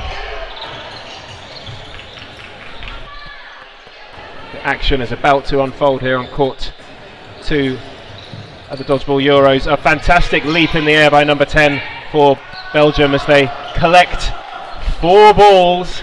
In fact, 5 balls, all the balls. Can they eliminate some of the Swedes here? They don't manage to get any with a dive down to the ground by Johansson. As Palmer is hit out, Simonsen steps forward to try and get the covering shot. Johansson gets out the way of that shot from Ticketer, giving 4 players the 3 balls on the side of Sweden. Woo! Fantastic split jump there by number 25, but it's his trailing leg that gets hit by Linnell, who then ducks underneath 2 balls from the wings of Belgium. Number 18 on the right hand side for Sweden attempts a catch but doesn't quite make it, so there's only 2 players left in for Sweden. Can Magnus at number 33 make a hit here? No, it's Johansson who releases down the left hand side. Yeah, Pouch there clocks onto the post rope but doesn't manage to keep his arms around it. And yeah, Magnuson getting hit out by a cover shot. Yeah. Sorry. Go. He went for a pre-throw and then the cover shot came in and clipped him on the shoulder there. And it's just the 1 Swede left in, and he's, I think, hit first. No, they're calling catch out, so catch was made first, and then he was hit. So Palmer coming back in, number 40 for Sweden. He's got 3 players left there, but 1 minute 20 left on the clock. He's going to release again down the middle. And is there going to be a 2? Oh, they're holding it, and they're going to go all together. Early pre-throw. He's got nothing to defend himself with. And he's hit out. Woo. This game is coming on fire. Yeah, so we'll have a final 90-second set. If Sweden win or draw this set, they win the game. If Belgium could win this set, they draw the game. The way the last few sets have been going, I think Sweden really need to dig deep here because Belgium are on a runaway train at the moment. Yep, they've been eliminating Sweden, and quickly. Only 90 seconds in this set though, so let's see what happens as Belgium win the middle ball uncontested and then hit out the captain Johansson by the left-hand side of the court as you're viewing it. 1 player advantage. They duck down low underneath that one, and then a couple of cover shots, but this Lilling with the final phase of play that gets the hit to draw things up. 5v5 now. Single ball released at Magnusson, who steps to the side to get away from that one. Yeah, deft sidestep to get out of the way. Looks at the line ref to check if it bounced or not. Hops over by our number 7, De Wild, as Belgium come forward with 3 now. And a throw from the middle, trying to get Simonsen, who does some lateral movements. And on the right hand side there's a counter by Lilling onto number 30, Hoving. So puts Sweden in the lead, but then reach bound hit out on the 2-ball attack. Dikater gets over the shot from Lilling. 30 seconds. Belgium with 3 balls. It's 4-on-4 now. Magnusson hit out. Lilling makes the block. Dikater goes high. Oh, and a catch made! That's going to do it for them with 20 seconds left. They have 5 players on court versus the 2 of Sweden. They're going to need a miracle to get the win now, Sweden. It looks like the momentum has truly shifted, and Belgium are going to make an incredible comeback to draw the game with a fantastic hop down the right hand side, and they're going to hold to win, hold to win, hold to win. And they win the set to draw the game! Woo! Everybody is going crazy for that result. What incredible atmosphere here at Limerick, Ireland for the Dodgeball European Championships. Yeah, that's an excellent draw there for Belgium after upsetting against Switzerland. And we've just been informed that would mean Switzerland men will be 3rd in the group, Belgium coming 2nd, and Austria 1st, which is huge. That's massive that Sweden have come 4th there, I believe, in that group. What a tumultuous group there. A little kiss up there by Dirk X to the camera. A fantastic catch by him in the final set. And he leads the chance side of court. Oh, what wonderful scenes here at the University of Limerick. Yeah, we're just going to run down and see if we can grab a player, just to get them on the microphone to hear what that means to these players.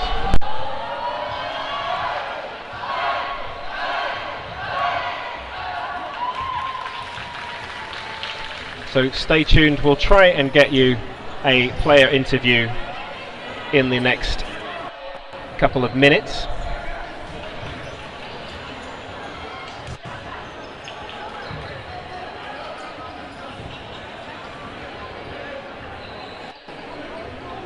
I'll be moving over to court 1 for the commentary of Netherlands versus Belgium in the mixed category at 17:20.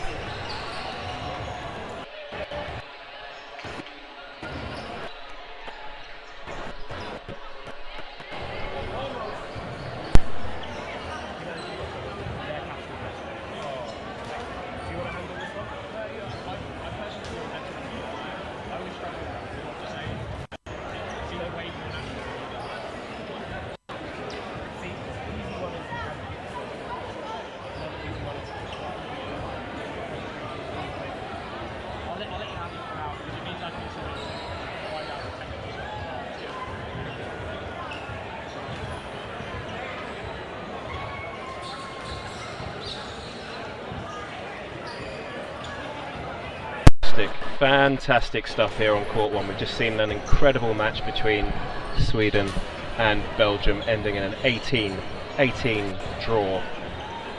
Amazing scenes, and hopefully we're going to secure an interview with one of the players from that incredible group stage game in the men's cloth category. Yes, just had it confirmed by my amazing co-commentator Kath Ward that we're going to have the captain of Belgium come up for a short interview, and that'll be coming up next. Worms Kane from Antwerp Dodgeball Club and the captain of the Belgium men's cloth team will be joining us in just a moment.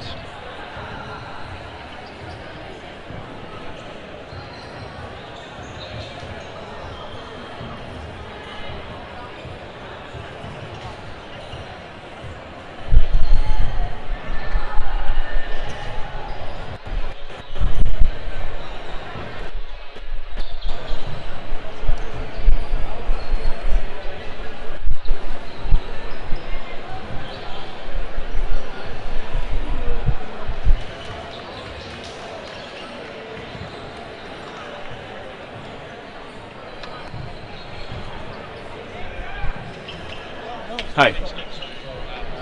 Okay, we'll make it quick, okay?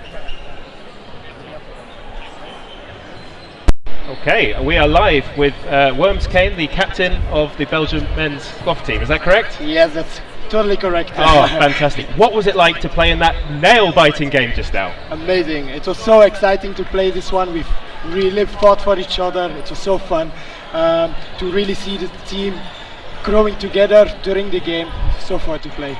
Ever since Belgium have started competing at the Euros, you've been raising the level year after year. Where can you get to this year? We're going for the top 5. Oh. With the yeah, it will be hard, but England is probably our next opponent with the men. But we're gonna give them a show. Fantastic. And if it's anything like that match, everybody will be thrilled to watch it. Yes. What got you into dodgeball in the first place? School. Yeah. I played it on school when I was a little child, and then started with friends in a club in Belgium, and then yeah, it grew bigger and bigger. What can you tell me about the dodgeball scene in Belgium? It's really growing. We started 7 years ago, and the community is growing more and more. There are more and more clubs creating right now, and development teams also. So as progress, we're gonna work with the youth teams probably in the next few years. So if I am a child or maybe even an adult over in Belgium and I'm interested in trying out dodgeball, where should I go? What should I do? Yes, so to contact Dodgeball Belgium or any of the clubs, Instagram or by the emails, but social media is the best one to contact. We have several clubs represented Yes. here today. How many clubs are there in Belgium, and who are the best ones? Who's your favourite? Who do you play for? I play for Antwerp Dodgeball Club. That's the best one. Oh, of course, of course. But there are 7 clubs at the moment. But there are also A and B teams, so we are growing more and more in the competition-wise. Fantastic. What's your favourite thing about the sport? What makes you love dodgeball? The chaos and how fast it goes. Yeah, it's so much that you need to think about during a game, and I love it. I couldn't have said it any better. Worms Kane, thank you so much. Thank you.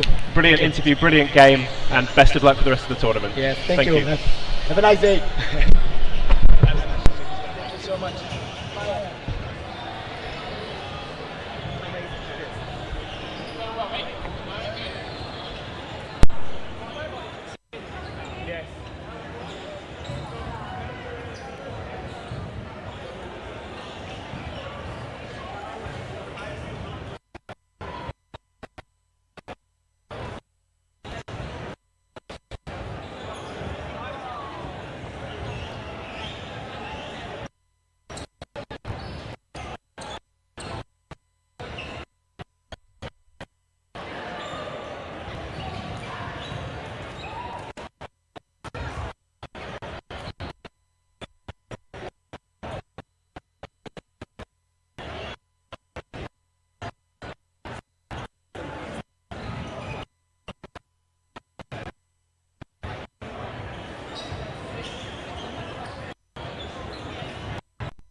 Hello and welcome back to the live stream.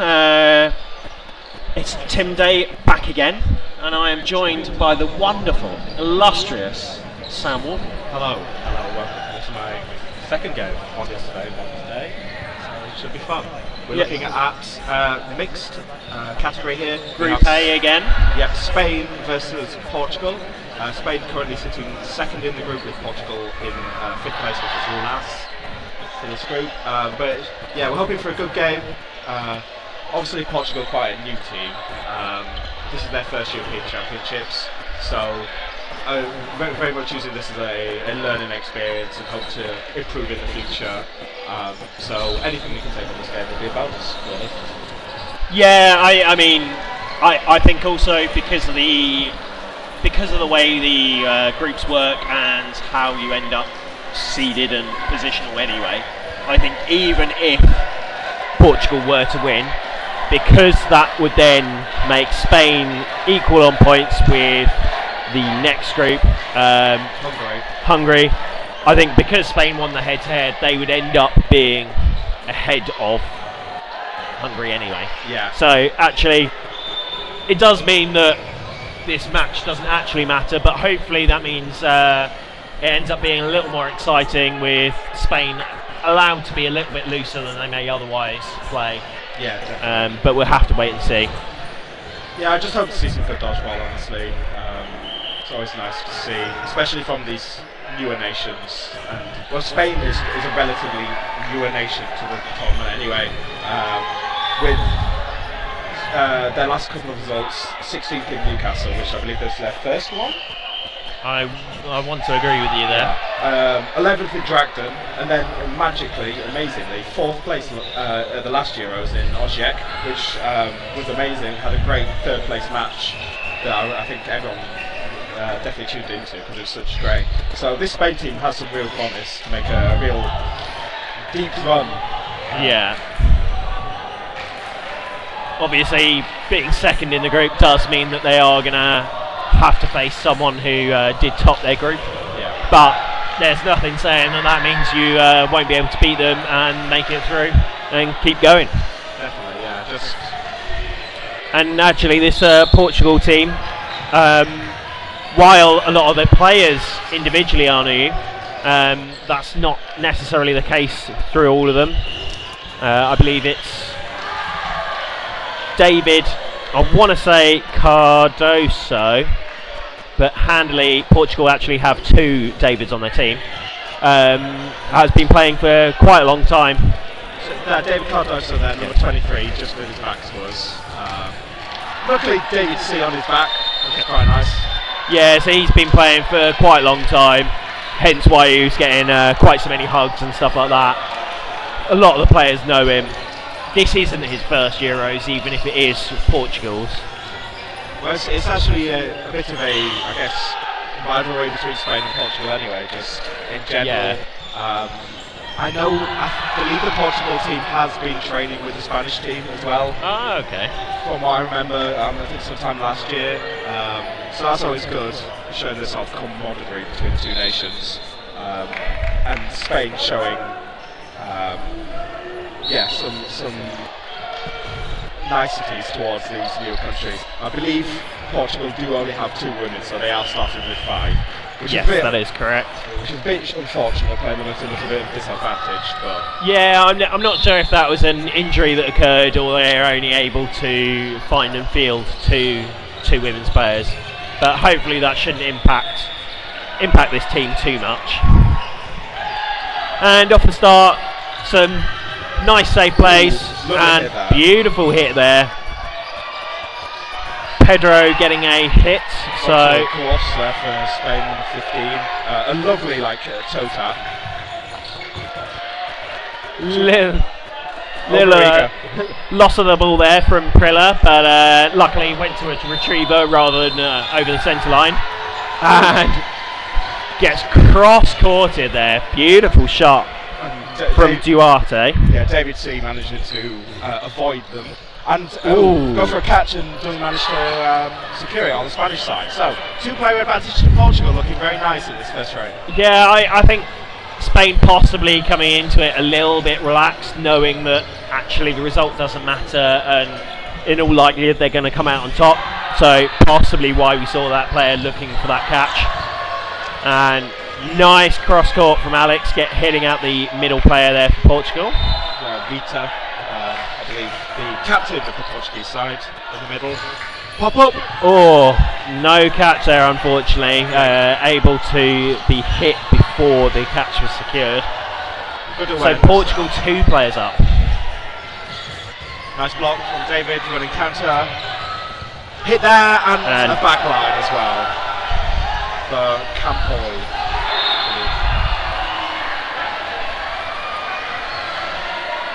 The vice captain for the Spanish team there, number 4. And I definitely don't think either of us were expecting quite this start. And you can see Portugal very happy and up for this. In the mixed category, they are only on a total set points of 11 now. Yeah. So, actually, to manage to do that quite so convincingly against this Spanish team, which is very strong, really well played. So we'll see if they can carry that on, or if it was more Spain being a little bit lackluster to start. A cold start, maybe. But we'll have to see. There we go. And, as soon as we say that, Alex makes a nice standing counter there onto 42 Duarte.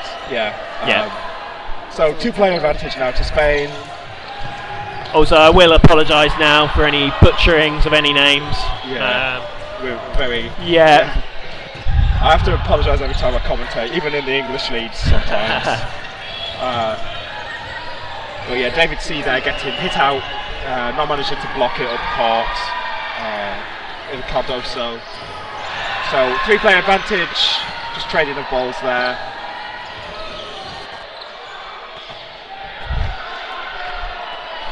So the Spanish team with 6 players against the 3 of Portugal. So definitely not quite the same as what happened in this first set. Definitely not. And lovely cross court. That was a beautiful swinging in ball from Prilla, but also the other 2 players that went up with him managing to keep the eyes fixed straight ahead. And captain there, just being clinical now, seeing out the rest of this Portugal team. Yeah, keeping the pressure on that dead ball in the middle. Oh, unlucky. Out there for 22, which is Raquel Pires for Portugal. So yeah, we're now all even at 2-2 after about 5 minutes. 2 fairly quick sets. Both going either way, so hopefully Portugal can sort of retain what they had in the first set, or this might be Spain just sort of getting the rhythm going.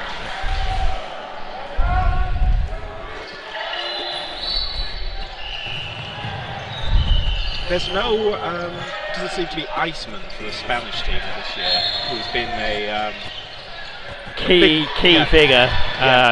Definitely. Yeah, not sure whether that's just not in the mixed category or whether he's not here at all. I'm not entirely sure. I don't think he was here for the men's either. So could possibly just not be here, which is because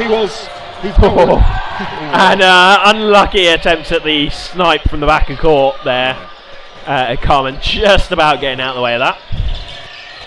Strong single ball from middle from Spain there. Yeah, no, so he was voted player of the tournament in Osijek for the mix. He really made a really synonymous with the Spanish mixed team and their success last year. A big pressure on the wings, so unfortunately not to see him here, but the Spanish team seems to be doing pretty well without him anyway. So nice catch from Perilla there. Yeah, not able to get the hit on David C opposite him, but was aware enough to see that ball coming in on the cross court and make that catch. And beautiful running counter there. Especially nice work from number 22, who is Raquel Pires, the vice captain, able to just pick up that extra ball and join the running counter, so that's good to see. Yeah, you can really see the sort of experience of David C. He was very much commanding the call from that right hand side as we look at and that was a nice pre-throw, but is giving Spain the 4 balls. Lovely dodging. But I think Pires blocked onto their leg there, unfortunately. So 2 on 4 for the Portuguese. 2 singles. Oh, could have been a nice pop-up catch, but Perella not able to make it cleanly, Laura Val not able to get across to it. Seeing a lot of love for Spain in the chat as well. The Spanish always have an amazing fan base. They always turn up and always made themselves known. You can always hear it on the stream as well. No instruments this year, it seems, but.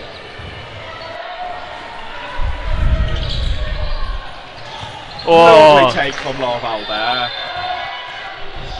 Setting with 4 balls just to take out the last player for Portugal. And bringing in Alex as well. So lovely dodging. Nice lateral and down to the left for Fakeda. Spain likely just waiting for 2 balls, and then we'll probably see them look to see out this frame. Yeah, only 4 seconds left. So yeah. And that's time on the rest. There it is, yeah. Which also, actually credit to Portugal, lasting for a 3-minute set against this Spain team, like no mean feat. Actually, being able to stay in, stay alive, and get quite a few of these Spanish players out. Really good to see, and no doubt down the line in a couple of years, they will improve massively. And I think, especially having that experienced player in David T over there, and as you say, being able to train with the Spanish team, to get that boost and to learn from them. Lovely catch out from David T on the very. He knew that was coming, popped his own ball up and took that out, so Perillo is out for the Spaniards. So it's now 5-on-5. Alex trying there for the cross court, but not able to connect.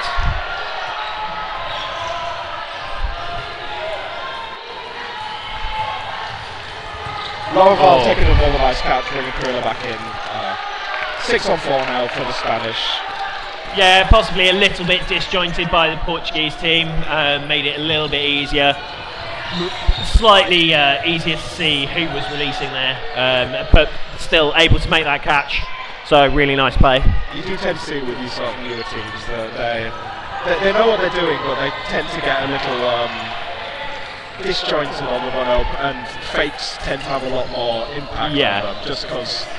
Whereas then, like, actually, you saw it just then from Spain, that it was a very nice, clear, everyone fake at the same time, 2 balls released with one slightly delayed to catch the movement, and it worked a treat for them. Spain looking to see out this set, and they do get that hit. Very clinical set. So, very commanding set. Does make the score 6-2 to Spain. Yep. About 10 minutes gone. Fairly quick sets here. I believe, this will be last. There's some more mixed games next as well, I believe. But these will be obviously the last games of the group for these individual teams. We have mixed games on all the other courts from what I can see as well. Yes, I believe the next game on court 2 is Wales-Norway in the mixed, as well as Ireland-Italy, which is, I believe, in the men's category. Yeah, because Ireland-Italy are currently playing mixed as we speak.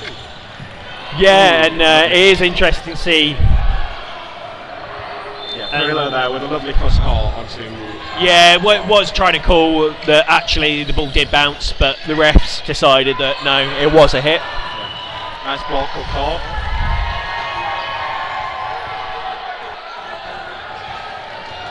And just a little pause in proceedings while we get that extra ball in. Looks like it's meant to be going over to the Spanish team. The ref is calling Portuguese. Okay. So, backline restart for everybody.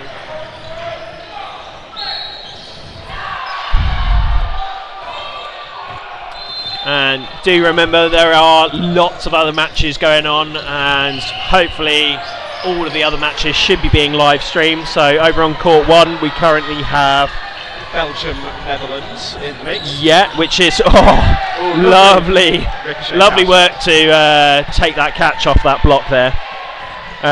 So that's currently sitting at 7-1 to the Netherlands, as things just got spicy here. Several releases. I think it ends up being a trade. 1-for-1 there. Laura Val there.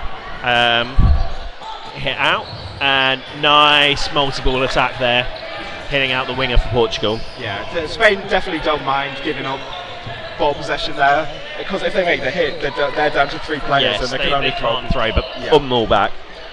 Over on court 3, Northern Ireland is playing Sweden, and that's currently 6-2 to Northern Ireland. Court 4, also a 6-2 to Italy against the other Ireland. Republic of. Yes. Court 5, Czech against Swiss, with Czech 10-0 up, as Kapoy makes a nice catch in the middle. Yep. Single out there. Alex told to hold there. Yeah. They're going to go up with 3 and expect to see this finished off quite clinically. One fake. And throw. And yeah, they do get the hit. Over on court 6, France is winning 14-0 against Slovakia. Court 7, which is the foam men's, Ireland are 2-1 up against Spain, and court 8, Wales are currently drawing 1-1 with Swiss. So Go on, Wales. Those we're not biased. We're not biased at all. Yeah, so those games are all available on the other YouTube channels. They should all be going live. Ideally, you can stay with us and watch those ones later. Though a lot of those aren't commentated as well. Unfortunately, we just don't quite have the numbers for that. Yeah. So yeah, 8-2 lead now for Spain, playing very well. I don't think Portugal are playing badly. No, by no means. There's just obviously a disadvantage being a player down and then making some nice catches but not being able to bring anybody in. As we've said, nice hit there. Lovely throw. And I do believe Portugal has made a substitution. Obviously with the men that they've got, unfortunately not having the possibility of subbing any of their ladies. So player advantage. Block calls, but Perilla able to then make the catch as number 88 releases afterwards. That was the other David Oliveira. Again, apologies for the entire lack of pronunciation. Oh, Perilla caught napping a little bit. Just put his hand out, but it does end up being a 1-for-1 as the pre-throw does get a hit. Single ball just blocked up. Good pressure to make sure that isn't caught. Yeah, neither team able to capitalise in the ball coming up into the air. Loval takes a lovely catch. So does Jara as well. So 2-player swing, 6-on-1. Can he do it? I think that was even a 3-player swing because I think it was a player in for Spain as well. Yeah. So 2 nice blocks, but Alex with the pressure and just finishing that off. So yeah, again a lovely set from Spain, just calm and commanding. Yeah, Loval just taking these catches just to put Spain ahead in every single set. Yeah, I think a lot of this is the struggle when you've only got one experienced person. So no doubt, I think what's happened is David's said, actually, we don't necessarily need to just keep throwing at ball. Throwing one inside ball still keeps the winger honest, but it means that you can look for a hit on a undefended target. Unfortunately, actually, it's a player who can make catches and has shown that she can and will. Most of these sets tend to be Portugal making a nice hit early, going even, or even ahead sometimes, but then just the Spanish team staying calm and making these key catches just to swing it back in their favour quite commandingly. So it's good to see that the Spanish aren't getting rattled when they are down, which is kind of a very well-drilled team. Yeah, I think it definitely helps knowing that the outcome of this match doesn't necessarily matter, and the outcome is also fairly likely to be the way most people expect it. Portugal, unfortunately, not able to get any more points after that first set so far. It's also good for the Spanish just to get their sort of basics in. So when they maybe will have to play tougher opponents, if this game you can be like, okay, this is where we've been going wrong, we can amend it before the semi-finals. There's a nice 2-ball, makes contact on Perella, giving Portugal the lead again. 5-on-4 with 3 balls. Alex getting taken out now. 1-for-1 trade. Alex hit out, and Rupi, I believe that was, also hit out. Yeah, Rupi Pedro, I believe. For the Portuguese side, giving Portugal still the advantage. Nice single ball. Oh, lovely clip on the foot. And again, another. Lovely catch. I think there's going to be a little discussion by the refs, but I think the centre ref was calling that it either bounced first or possibly got a hit and then bounced. Laura Val also just showing off a little bit of skills there, spinning the ball on her fingers, so I'm incredibly jealous myself. No catch called? Yeah, so it does seem like a hit was called that. Yeah, hit was called that actually the ball hit Laura Val and then hit the floor before it was secured. So that play, Laura's now out.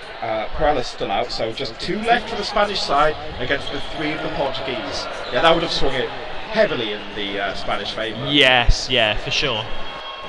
But both these players are capable catchers, so hopefully some well-placed Portuguese shots here to try and see it out.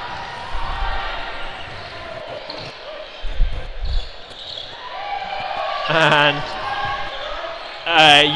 it was called as a line fault for number 4 for Spain, Eduardo Campoy. Doesn't seem too happy about it, but his teammates assuring him it was in fact a line.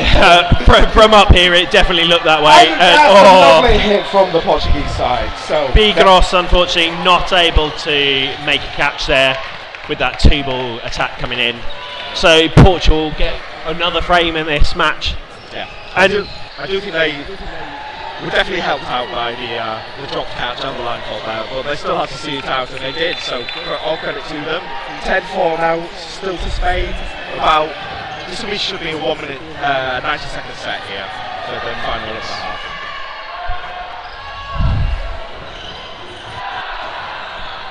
Yeah, and I think even if the result of this final match is to Spain, I don't think Portugal will be too upset coming into the half 4-12 down. Or even 10-6. Yeah, well, I think they'll definitely be happy with 10-6. Yeah, I would be. But yeah, already effectively doubling the amount of points they've scored in this next category just from this one day, which is, again, showing that improvement even within the tournament. And Christian, the new player on for Spain, subbed in, makes a nice catch there. I think the pre-throw just forced out the block, took the power out of the ball. Does get hit out, but takes the trade, which, to be honest, he's going to be totally happy with. Yeah, 2-player advantage still to Spain here. 3 balls. And a block. And that was guess who? Laura Val is underneath it to secure that catch. Must be about a 5th catch already. Good hit there onto just the toes of the jumping player for Portugal. Just left with 1 left for the Portuguese side. 20 seconds. Let's see if they can make anything of this. And Filomena Armano in the chat cheering for Portugal. So nice to see that they've been able to get some support as well. And I think that was a clean catch. And it didn't look like a line. The first one missed, the second one managed to wedge, and she somehow avoided the line. So 2 seconds left, they really had to go there. But yeah, a lovely catch out from the vice captain of the Portuguese side, Perez, there. But luckily it wasn't enough to secure the sets. But it's also that then that's something to take into that second half, that actually we can make catches. They can make catches, they can make hits, and they can win frames. Like, actually, this isn't quite as one-sided as I know I certainly was expecting it to be. How much of that is because this Spanish team are relaxing a little bit more than they would otherwise? I don't know, but I know the Spanish team. Well, other than Laura Val, who it's just taking everything from all the era. But yeah, no, the Spanish team of previous tournaments definitely like this aggressive 2-ball style with their high pressure from the wingers, which we haven't seen too much of it. They've been nice, calm, relaxed set plays, it seems. So maybe that's just the sort of tactics they want to go into this match, or maybe so it may be something that they've looked at the opposition they'll be playing next, and they've sort of gone, oh well, actually we don't need to be doing this, or this is going to put us in better stead for their next match. Well, yeah, we'll go for a quick break while it's half time, about 3-ish minutes. We'll see you soon. Bye.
And we are back for the second half of this match. 12-4 to Spain on the half. Been some good dodgeball from both sides. Spain looking calm and composed, but Portugal have got that flair to sort of keep themselves in the game, effectively. But yes, I believe this is the Group A, correct? This is Group A, yes. Yeah. And then we play Group B in the quarters, is it? I'll take your word for it. I do believe that's the case. Yeah, which is a funny group because that is the Austria, France, Czechia group, where France beat Austria. Austria, I'm not sure about Austria, Czechia, but Czechia, France drew, so they've got the chance of France being top of that group. Yes, so by the looks of it, if France get a win in their next match, which is against Slovakia, that's on the far court now, which they then were. I do believe that would put France top. So actually Spain in coming second in this group as the likely outcome, will then get to play France, avoiding the Austria team, which, whether it's necessarily a good thing or not, I don't know for them. And it does look like there was a false start from the Spanish at side. the beginning of this game on the Spanish side. So Portugal able to get 5 balls off the start, which very conveniently is the number of players they've got. So ball for everyone. I expect to see probably a 3-ball attack, maybe a cheeky double and then a single elsewhere. Yeah, probably looking to take out one of the men for Spain. I had 3-ball lower valve here. As much as I think that would be questionable, I only think it'd be questionable about whether she makes a catch at that 3-ball attack. So takes the first one. Does look like a player is being called out for it as well. So not entirely sure what that's about. But I'm sure Portugal will take it. Yeah, definitely. 5-on-5 and Portugal having all 5 balls. So and multiple dodges to the floor in the middle of the court. The 2 wingers just left kind of stood there looking perplexed, and they do manage to get the hit. Take out Christian, and Alex gets taken out as well. I believe that's Alex on the left side. No, that's not. Alex is on the right on this side. I'm not sure who that was. I know he's got someone at half time. But yeah, 2-player advantage now for Portugal. Nice dodge block. And going a bit a lovely running counter by the player that didn't actually start with the ball. Was able to get one of the balls that had been blocked and do the running counter with that one. So nice play there. Even though they threw 2 balls, they still have 2 balls to defend with. Not able to make the hit there. Pedro trying the cross court, but unfortunately not able to connect. 2 balls thrown. Don't get the hit, but Alex, and this one is actually Alex, is able to make the hit on number 11 for Portugal, Siamo Carella. Oh, almost makes the catch there, but didn't. So back to a 3-on-3. Momentum slightly with the Spanish side here, I think. And thank you asking Ronnie Sue Coulter for a check on court 7. Someone is looking at that, so hopefully that will get sorted soon. And just so everyone is aware, because only courts 1 and 2 are being commentated, if there are any issues with any of the streams, ideally come to one of these 2 courts and hopefully we can get that fixed as soon as possible. 3 balls thrown from Portugal, but Alex able to just stay above it all, get out of the way. Nice bit of lateral movement as well. Yeah. So 3 balls, single out from Alex. Ooh. And yeah, lovely punish there, trade 1 for 1. Portugal now with a player advantage. Single ball played by Pedro. I wouldn't take this if I were you, but... Yeah, I wouldn't be surprised if they look to see out the time here. Only 20 seconds left. A couple of safe singles will definitely see out the time. Just not letting him catch. Single blocks, return block. He's on the floor, and Pedro smartly opts not to throw that. Don't want to get caught in the dying seconds of the match. I don't know necessarily whether Pedro meant to get a hit there, but does get the toe shot clip on Alex. Yeah, I think Alex had made the cross court onto the number 2 here for Portugal, so it was down to 1v1. But yeah, good hit there. So Portugal take another set here, 12-6.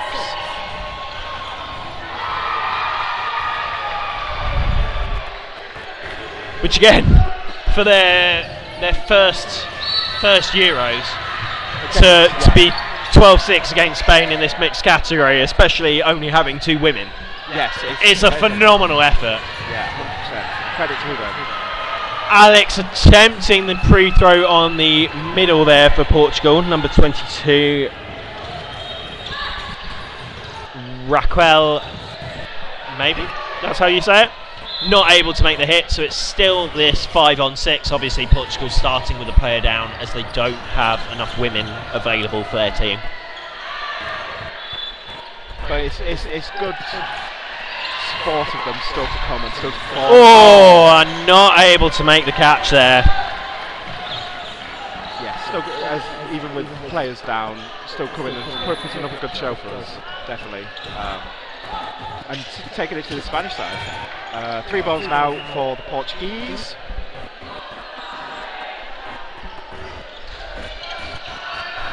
On not finding purchase, and nice work to get out of the way and gets the hit on the player in the middle. I think he was a bit possibly annoyed at his winger there for releasing, but 1 for 1 there. Yeah, just a clean 1 for 1. Wasn't sure what was going to happen with that ball that went up. 5 balls now for Spain, so we can see if they can really punish this Portugal team for being that little bit more relaxed. And I believe a hit called. Not sure whether it bounced or not.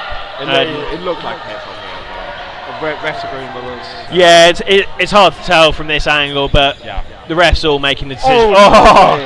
And a beautiful cross court there from Rita Fachada. Yeah, Edgar taking the entire attention of the winger, blocking the ball and managing that cross court just to come across to take it out. Perfect.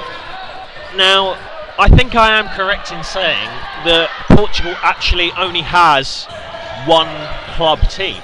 I believe so, yeah. And actually what they do instead is they randomise the teams and then play a league structure or something. That is the one and only Laraval. Getting a hit, taking a catch. The cheeky little ball spin on the fingers as well after making that catch to see off that set. She knows she's good. She's just showing off at this point. But yeah, to turn that set around, Portugal looked like they could come back. It was a 3-on-2, taking that hit 2-on-2, but yeah, Laraval just finishing off there to get another set in the back of pocket of Spain.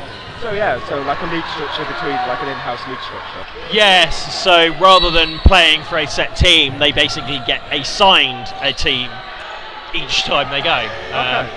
So I think actually it would mean that rather than necessarily them not knowing how to play with each other because they've never played with them before, which is what happens with a lot of other national teams, where they've got their own club and you'll pull from multiple different clubs.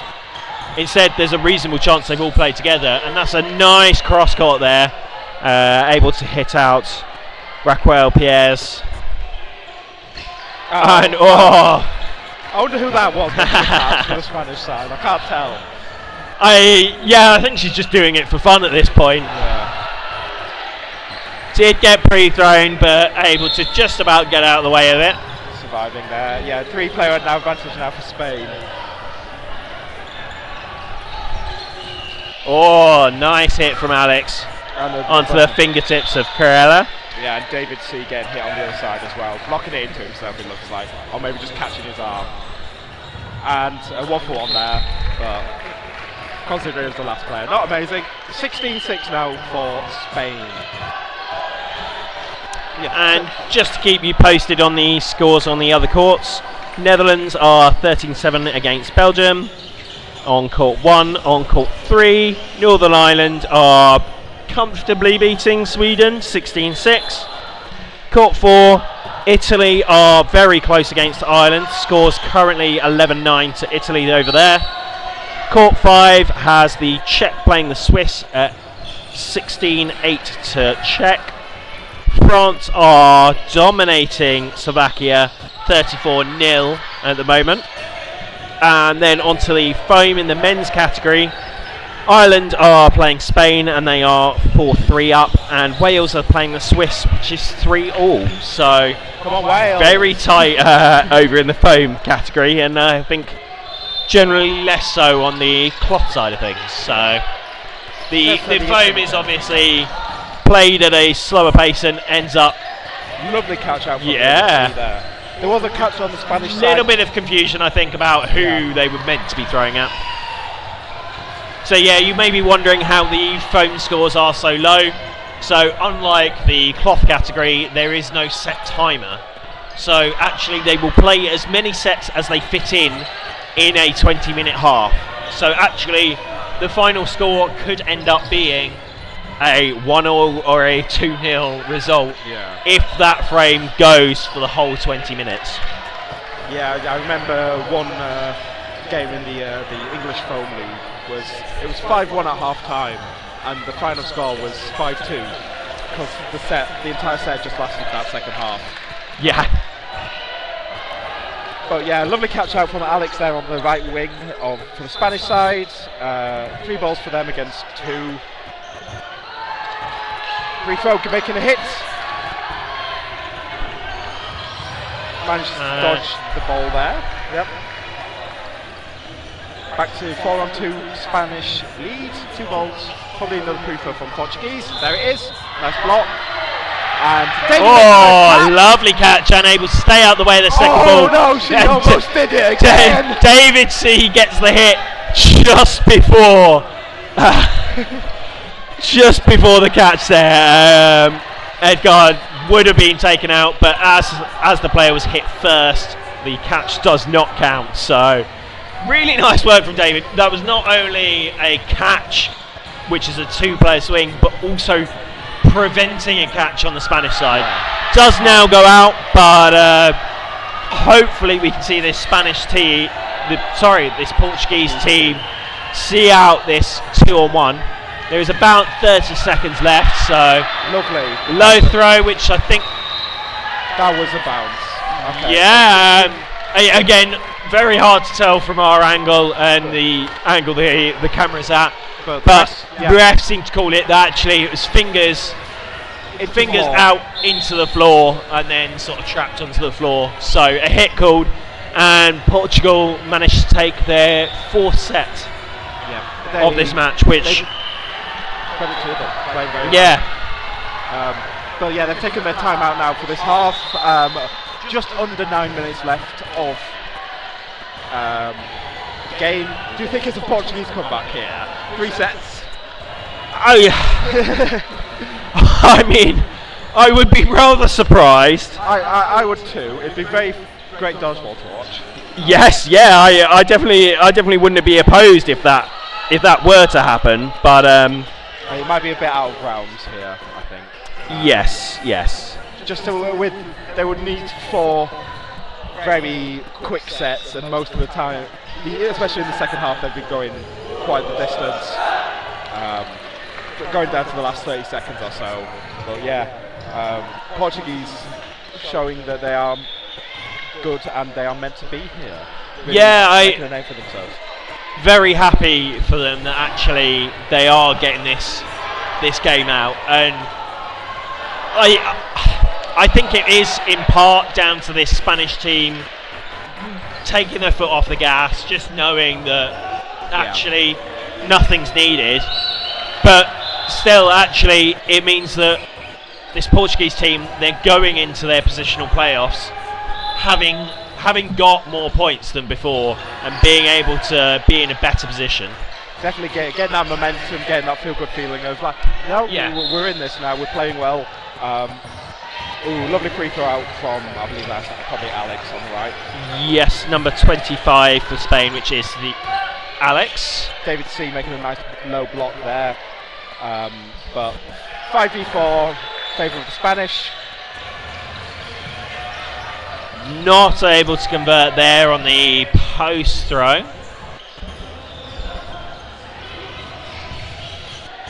Early releases, I think, a couple of times here from Portugal. I think they're just getting a little bit worried about being hit by Spain's post throws or running counters. And really well dodged by David C. Cheeky cross court from Alex, but not able to get the hit. Just as David was not able to get the hit on Alexandra Bernal. 2 balls onto Pedro there, collecting his toe. A nice high jump, but they're just not high enough. bit of a loose throw out there from David. I imagine trying to play with 2 balls here. Yeah, that to me very much looked like it was passing possession more than anything else, and it works for him. It works for him. Able to hit out Campoy in the middle and avoid the retaliation. Just to play it down now for the Portuguese.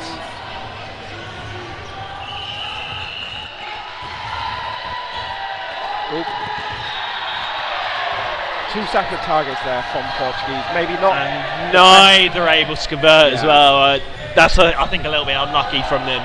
Yeah. It was definitely the right choice to go for these running counters, but just ricochet hit onto Laura Val. Here's the only way she can get out is from her own team. Unfortunately, not able to catch absolutely everything. The ball she wasn't expecting does get her out. David going low, but does get hit. Unfortunately, I think mostly just hoping that the balls bounce before they hit him more than. It is so hard to see when you're on the floor, looking sort of. You're even looking off court, so you can't tell if it's bounced or not. Nice block out from Raquel. Oh, maybe a deflection there. Okay. Nicely finished off there by the Spanish. 18-8 up. About 6 minutes to go, so looking quite comfortable for the Spanish here. Yeah, just bringing back to the point about the sort of like the Portuguese system. If you look at any other national team, like take Wales for example, I think there's about 8 different teams we play for. Like that's just on the starting 12 men or something. No more than 2 players play together. So having that, and the Spanish as well, I believe has got quite a small but a lot of players. Clubs-wise. So I imagine all of them play together as well. So they can bring that into club synergy. Yeah, it makes a big difference knowing how a certain player is going to react in each different scenario. Ooh, lovely catch. And lovely catch from Oliveira.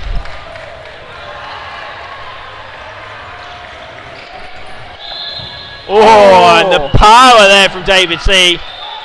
Catch out from. Yes, no catch. He was saying there was no catch, so I believe because of the honesty rule, number 8 for Portugal should come back in, but I don't know that anyone's actually noticed. So what happened there was David C made a catch on the Spanish player before he was able to make the catch for the Portuguese throw. Oh, so the Spanish team are saying he should be back in because there was no catch, but it appears that he got hit in the thigh, which is why he is out. Right. So a little bit of confusion. It is always. It's a very hard sport to ref due to the fact that there are 5 balls flying around. Call there. Another set for the Portuguese. Yeah. Lovely. Yeah, the second half has been very much set either way.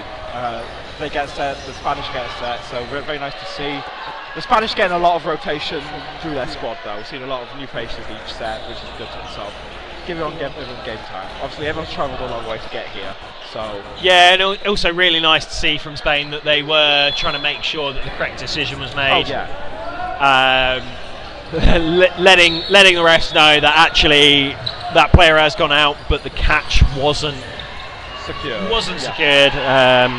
because that player was already caught out themselves. Yeah. You love to see like honesty and good sportsmanship, especially at this level, because if you see each other like once a year, and you always remember the guy that wasn't maybe too nice against your team, and you're like, oh. Well, I think maybe less so when they train together. I think that may have been a very awkward next training session if they were not being honest with each other. So, but on the other end, you always remember teams that are just nice sportsmanship, so you enjoy playing against. Like, lovely last hit there from Portugal on the low dodge from the Spanish side, leaving Portugal with 1 ball but a player up.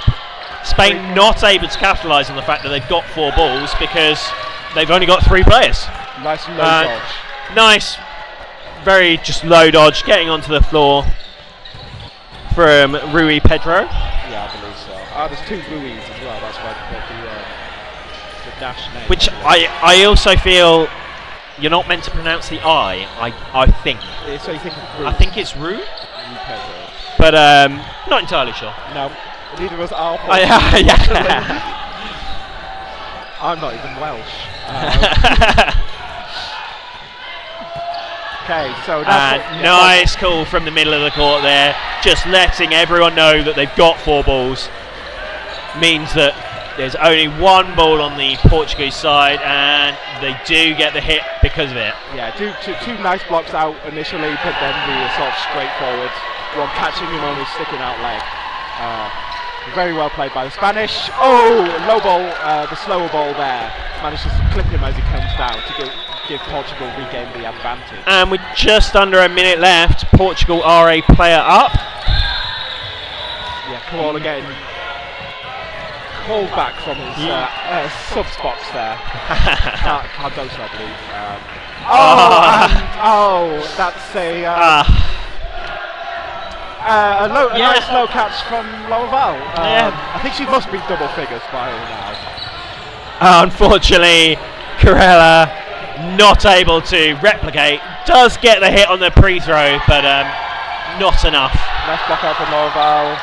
Call back Campoy. And to go for just a quick check of the time there, seeing that there's about 15 seconds left. I expect a couple of safe throws and just timing out. As I say that, Laura Val wants all the glory for herself and gets the hit. Yeah, I believe. Yeah, probably just go for the catch there, since you've got no time left. Yes, which I do believe will take it to a final 90-second set. Now, I feel there's a very clear answer that you're going to give me. But who do you think has been the outstanding player on the court and would be your MVP? I think Alex has played very well. Got a lot of nice cross courts and just surviving well for the Spanish side. Also on the side of the Portuguese, David C, I think, has been showing his real experience, really been sort of spearhead of this Portuguese team, but the rest of them have been played very well as well. A lot of nice pressure and throwing, but I think we're going to have to hit to Lorval. Seems like she made a catch every single set. Yeah, it's been quite a lot of catches there, so really nicely done. And actually, I do just want to give a proper shout out to Raquel Pierres and Rita Fachada, the 2 female players for this Portuguese side. Yes. Playing a full 40 minutes each. Yes. In a rather hot, stuffy hall, and performing really well. And it's not even their first game. They'll have had another game today. Yeah. And 2 yesterday as well. Oh, wow. Finally slain. Oh! Ricochet hit. And absolute chaos occurring. Oh, I believe that was a double ricochet hit there. Yes, I think with the dust settling, there's about 30 seconds left. Spain with 3 players. 20 seconds left. 2 players for the Portuguese. Can they get this the last set? Lost control there in the neutral zone. Always hard going up with 2 balls.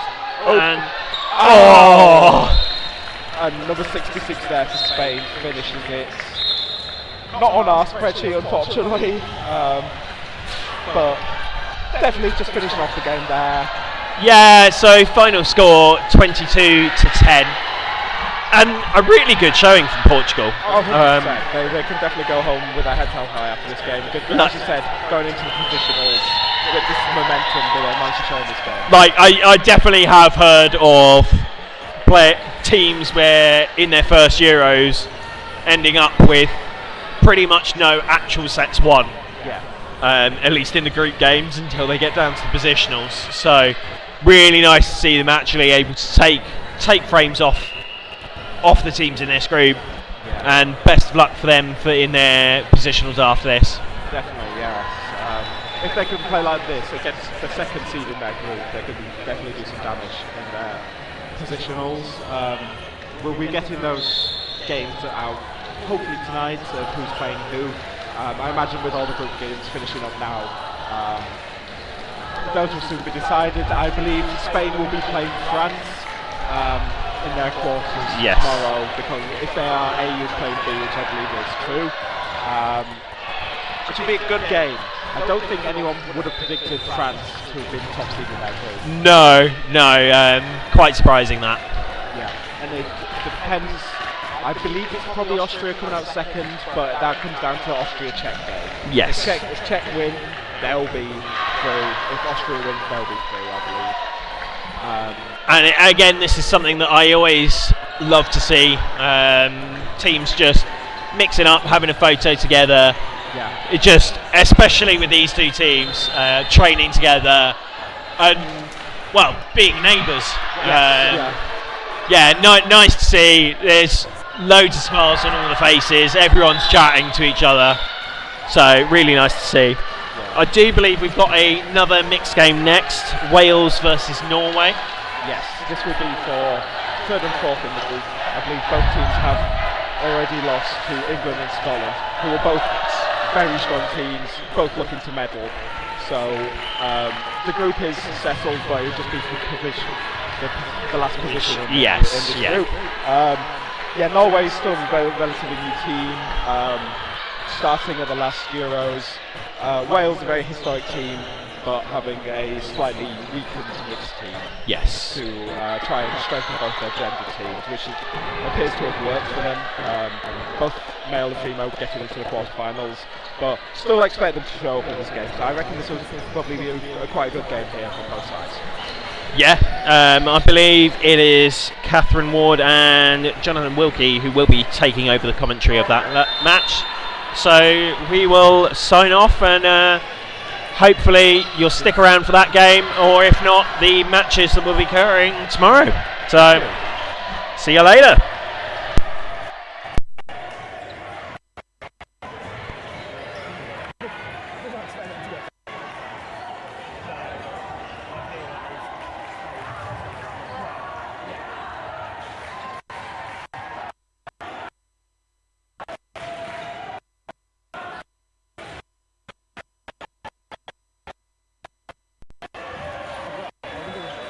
This looks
Hello and welcome back to Court 2 at the European Championships. We bring you the final game of day 2 here. We have a group match between Wales and Norway mixed.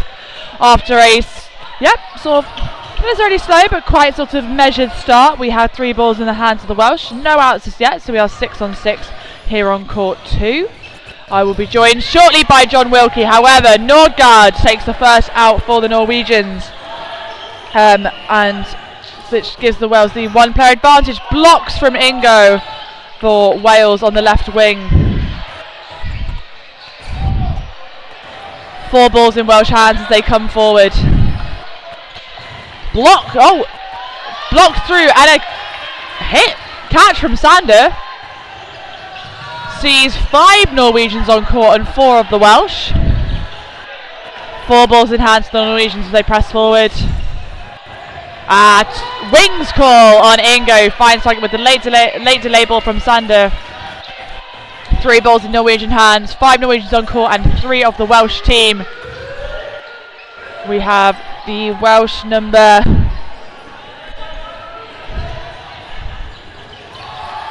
Thomas on the left wing now. Probably just getting ourselves sorted out here. So, I think John's just jumping on the 1s and 2s.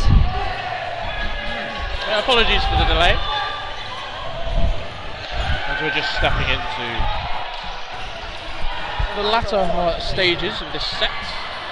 With Thomas and Miles left in, with Schellberg, Olsen, Sando, Soldal and Pressmo.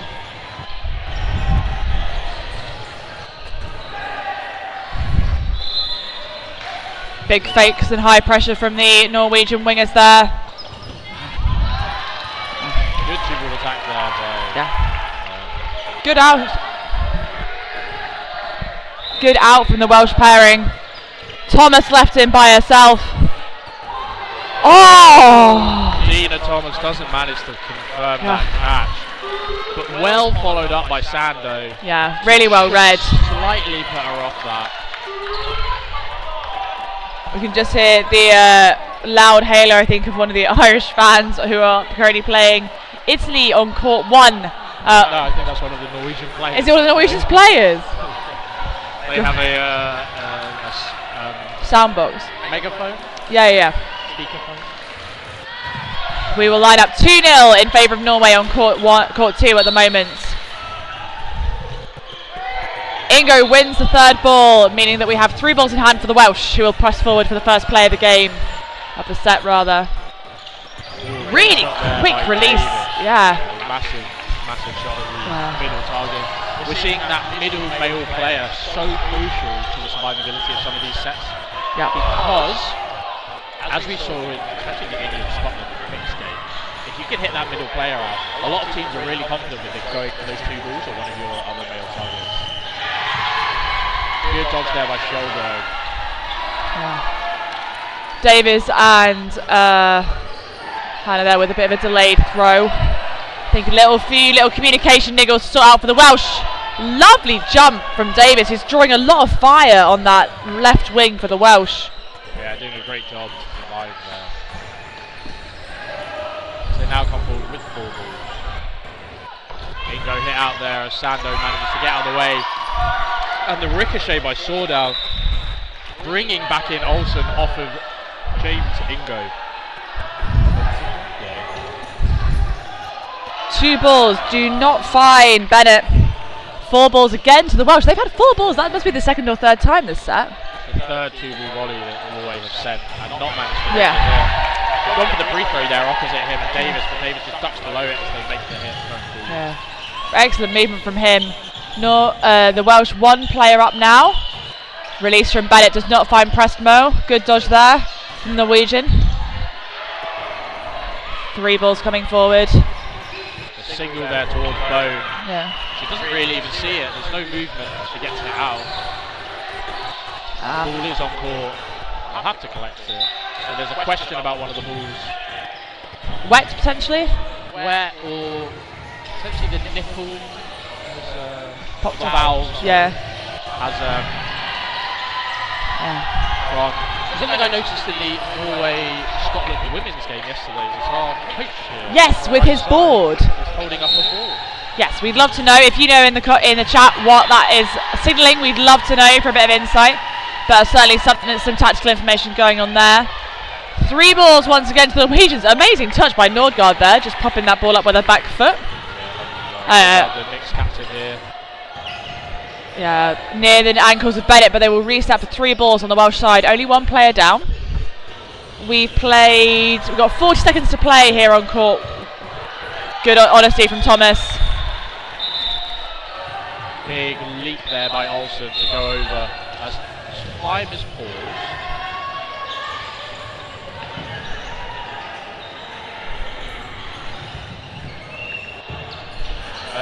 We have a cut. It's on that court over there. I think we need to wave. We ball short. No. What is everyone shouting at? I don't understand why time is paused. We've managed to ball out of somewhere. We've got the right number of balls. That's all that really matters. So, what do we think this board's saying? I wonder whether it's player they're going to throw out. Yes. I think that's where you throw. Well, I would have argued I'm not wrong yet. Okay, 2 balls and 2 players on 3 balls and 2 players on the Welsh. Releases from Bennett and Miles. A little out of time, but Bennett did well to dodge that pre-throw from Olsen. Nordgaard side out and Olsen heading forward for the Norwegians. Bounce by Miles. Hit on Bennett. Almost trips over his own ball. But doing well to get it down, which of course is important. Don't want to concede a blue card this early in the game. Usually you see the players on the back track place the ball down and struggle with it, but Bennett's done that moving forward. I think, to be fair, had a fair bit of momentum. Yeah, so wry smile from him as well. Yeah. 4-2-0 in favour of the Norwegians here on court 2. Yeah, good start for Norway. Really good start. See what it means to the players. Lena as well. Forward for them.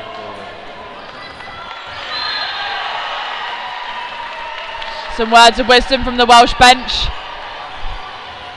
Just redistributing the ball retrievers.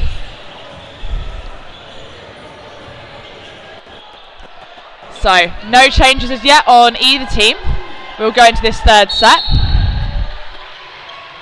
Ingo rapid on that middle ball to Davies. 3 balls. Nice to see Ingo sort out with the catch on Thomas. Nice to see Ingo just as he's gone off the ball, get slightly more into this game. Yeah. We've not really seen a lot of him in this match. No. As he makes that thunderous hit on Olsen in the middle. Yeah.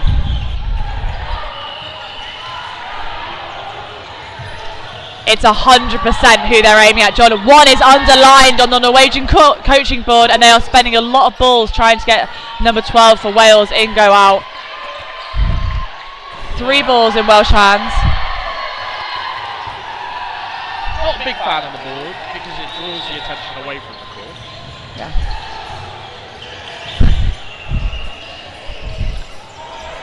As he rubs out the bottom half to reiterate the fact that they want to throw at 1. Yep, but Ingo is answering every question the Norwegians are asking really well here. Ball's gone to the back court, but the Welsh ball retrievers are all over it like a rash. 4 balls to the Welsh, who are even on players. 1 for 1. Miles getting clipped as the pre-throw goes through the Welsh throwers. 4 on 4. Yeah, I wonder how they decide what throwing package they then go with, because obviously, well, I say obviously, only 1 is written on the ball. So do they then? Is there then a hierarchy of throwers? How do they know which of the 3 people go? I don't think that's maybe what you call. You call who's releasing. I think they're still calling as per usual. It's just a prompt from the coach. I think he's identifying their Wales' high value players. Yeah. Good pressure from Pressmo, but Bona and Ingo bring the balls home safe. 3 balls to Norwegians, even on players here on court 2. Low dodge from Ingo. What's the opposite of commentator's curse, John? Because Ingo's gone on to have a fantastic set since you called him out. I've never seen it happen. Yeah. Oh, Pressmo, I would have loved to have seen a catch off the deflection. Yeah. I'm a bit of a advocate for ricochet catches and deflection catches. However, Davis taken out by the free throw. 3 balls to Norwegians. Again. Although we have a 4 on the board now. And not a 4th Welsh player, so I might be wrong. Oh. Great hit there from Bennett. Ingo dodges. Bone comes back. 3 balls to the Welsh. They have 13 seconds remaining. Can they hold this lead to get their first points on the board? Oh. Good steps. Good steps by Bone. Clear instructions to Bennett. They are going to hold and see this set out. There we are. Wales off the mark. Yeah, lots of support there for Wales in the crowds. A round of applause for the Norwegian team as well from this side.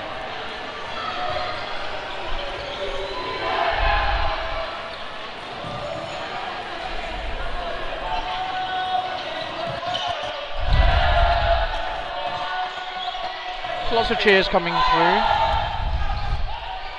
Yeah, always good for a bit of atmosphere, the Welsh. A proud dodgeballing nation. And I think the Norwegians really, this is only their second Euros, of course, but really are making huge strides in terms of their competitiveness in games. Although an unforced error leaving the second ball uncollected will give 4 to Wales off the bat. Yeah, that's really unfortunate. A little mistake that they probably won't remake. As lots of balls come in lots of locations, they do pre-throw Ingo, but Olsen is then hit out by the retaliation as kind of a few balls go in wildly different directions.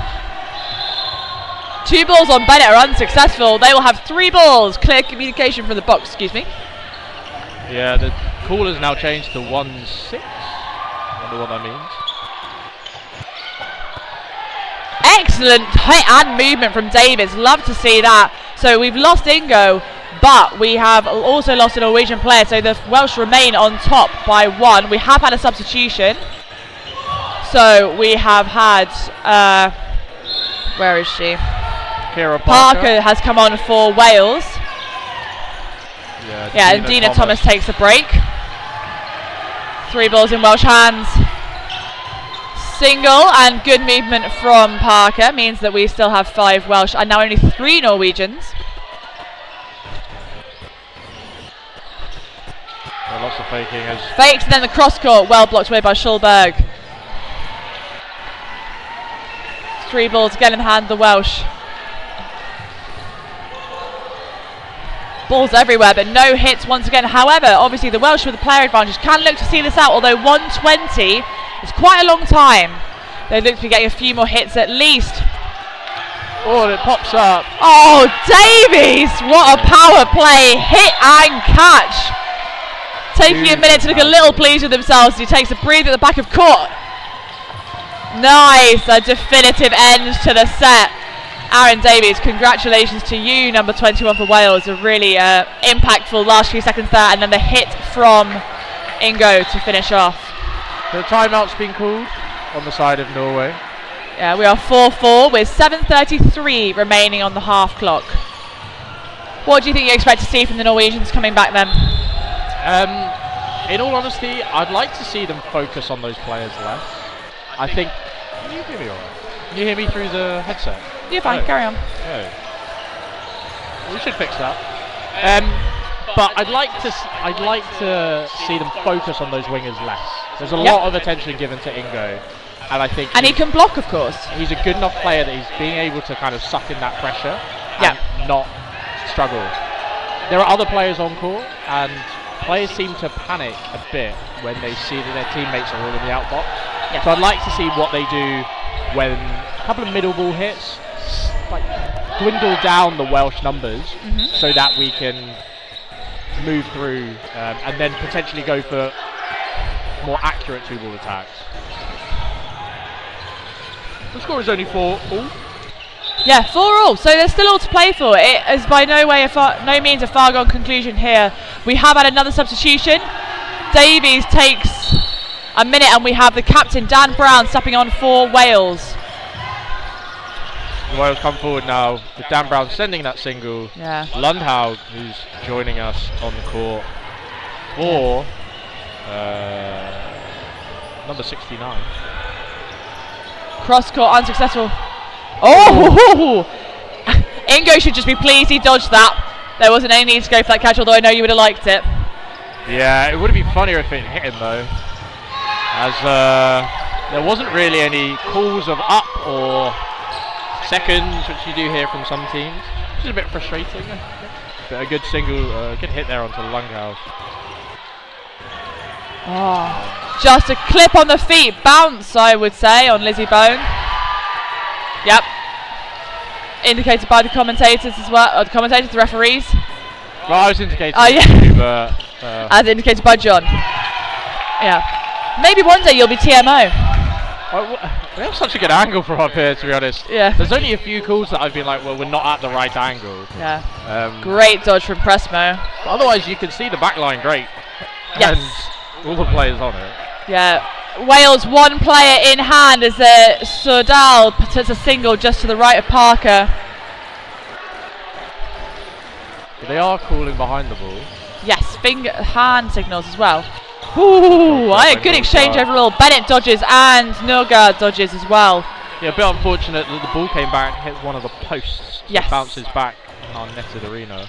Schulberg does a really good job to get out of the way with that split dodge. Yeah.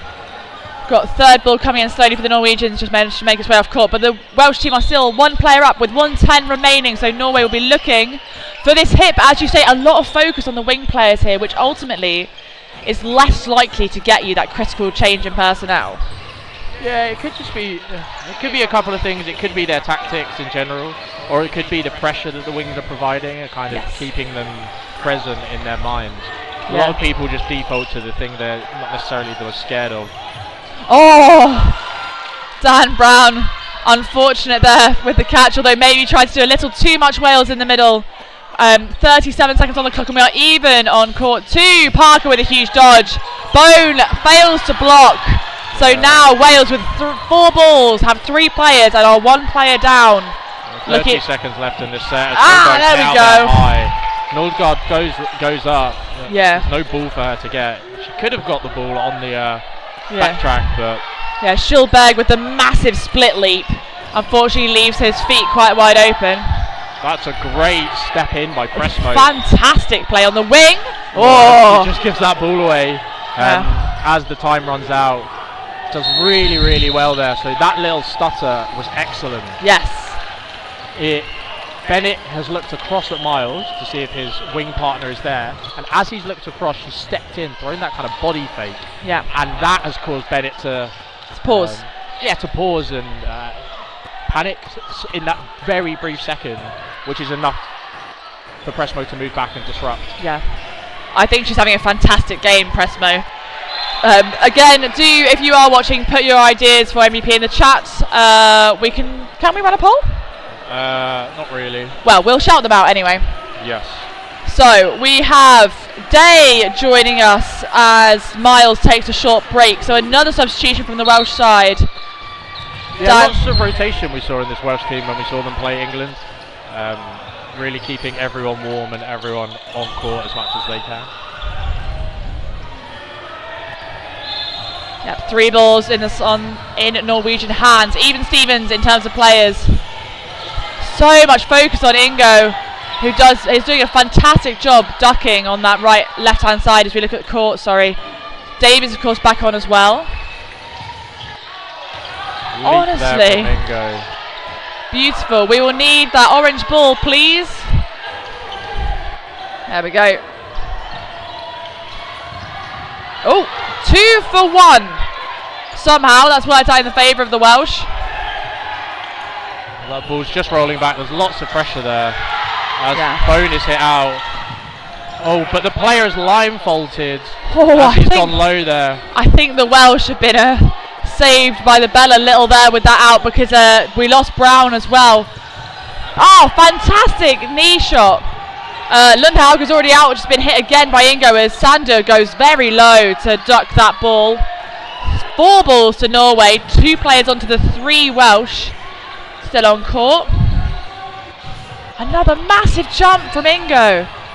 The coordination is very impressive. Yeah, he's doing a really good job. He's varying his dodges. He's going low and high. the standing counter there, not successful as Sordell manages to get out of the way. But he's just varying it and he's keeping very present in the game as opposed to running routines, which you see some players do. Yeah, fantastic work. Blocked, blocks both sides, Ingo and Sander. 2 balls to the Norwegians, they'll get themselves sorted out.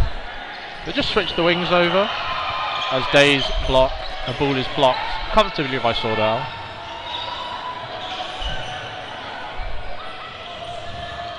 Sordell throws in, is blocked. Ingo jumps again. Parker, and there we go, sets up for the hit for Ingo. I think a great passage of play there by the Welsh players. 4 balls and 3 players. Sordell is clipped on that last one. Yes. So the final 1 minute and 30 second set, which we've just gone below. So Wales, I think they might feel finally in the lead here. I imagine that on paper the Welsh felt quite confident going into this fixture, but I think Norwegians certainly have plenty more still to say. We do have a substitution. We have Blackseth has come on and Schulberg has been taken off. So 97 joins us on the right wing for, as you look at the screen, for Norway. And on the far side we have Tanguy joining us for Parker.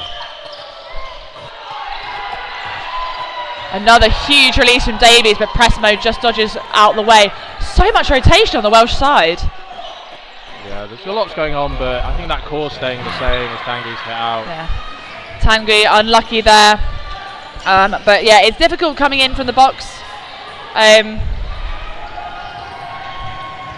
Blocked there by Davies. Pressure on the wings, but yep, Ingo's going to let them get that ball in. 3 balls to Norway.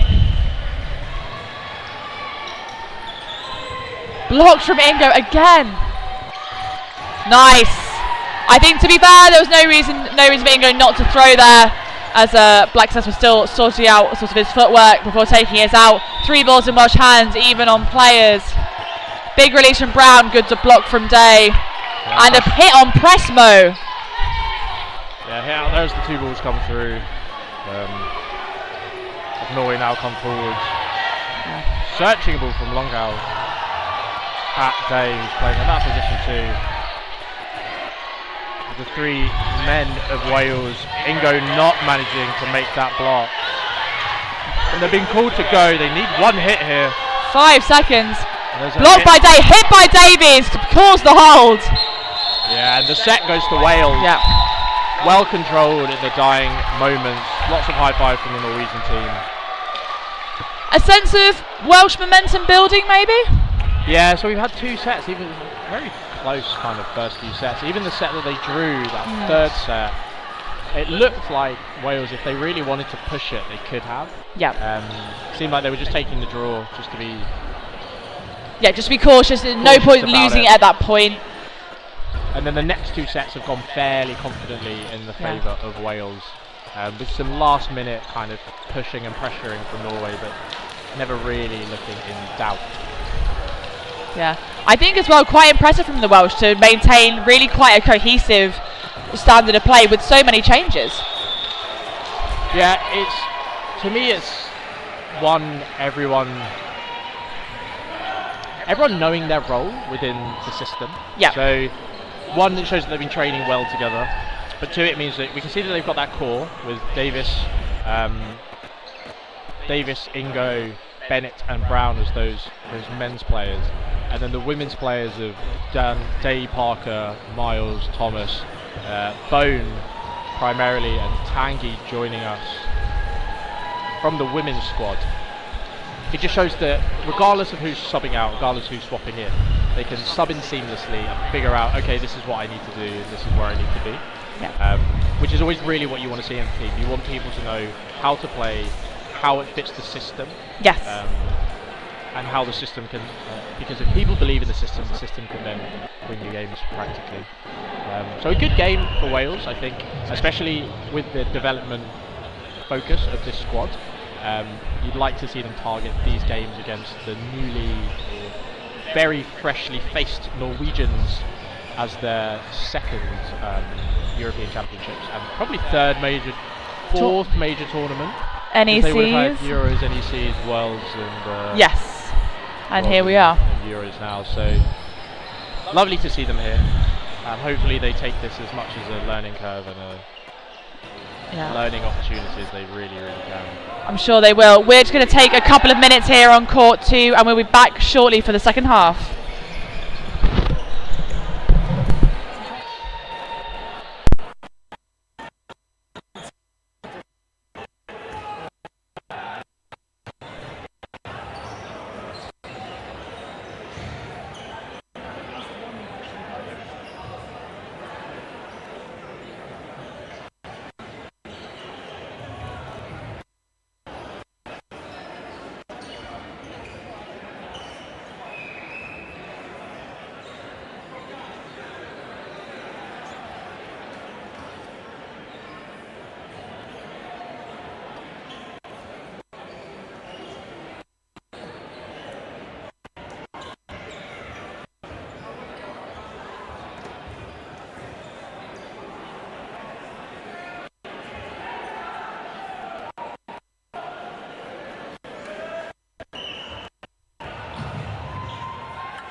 So here we are back again on court 2. We ready ourselves for the final half of the day here at the University of Limerick.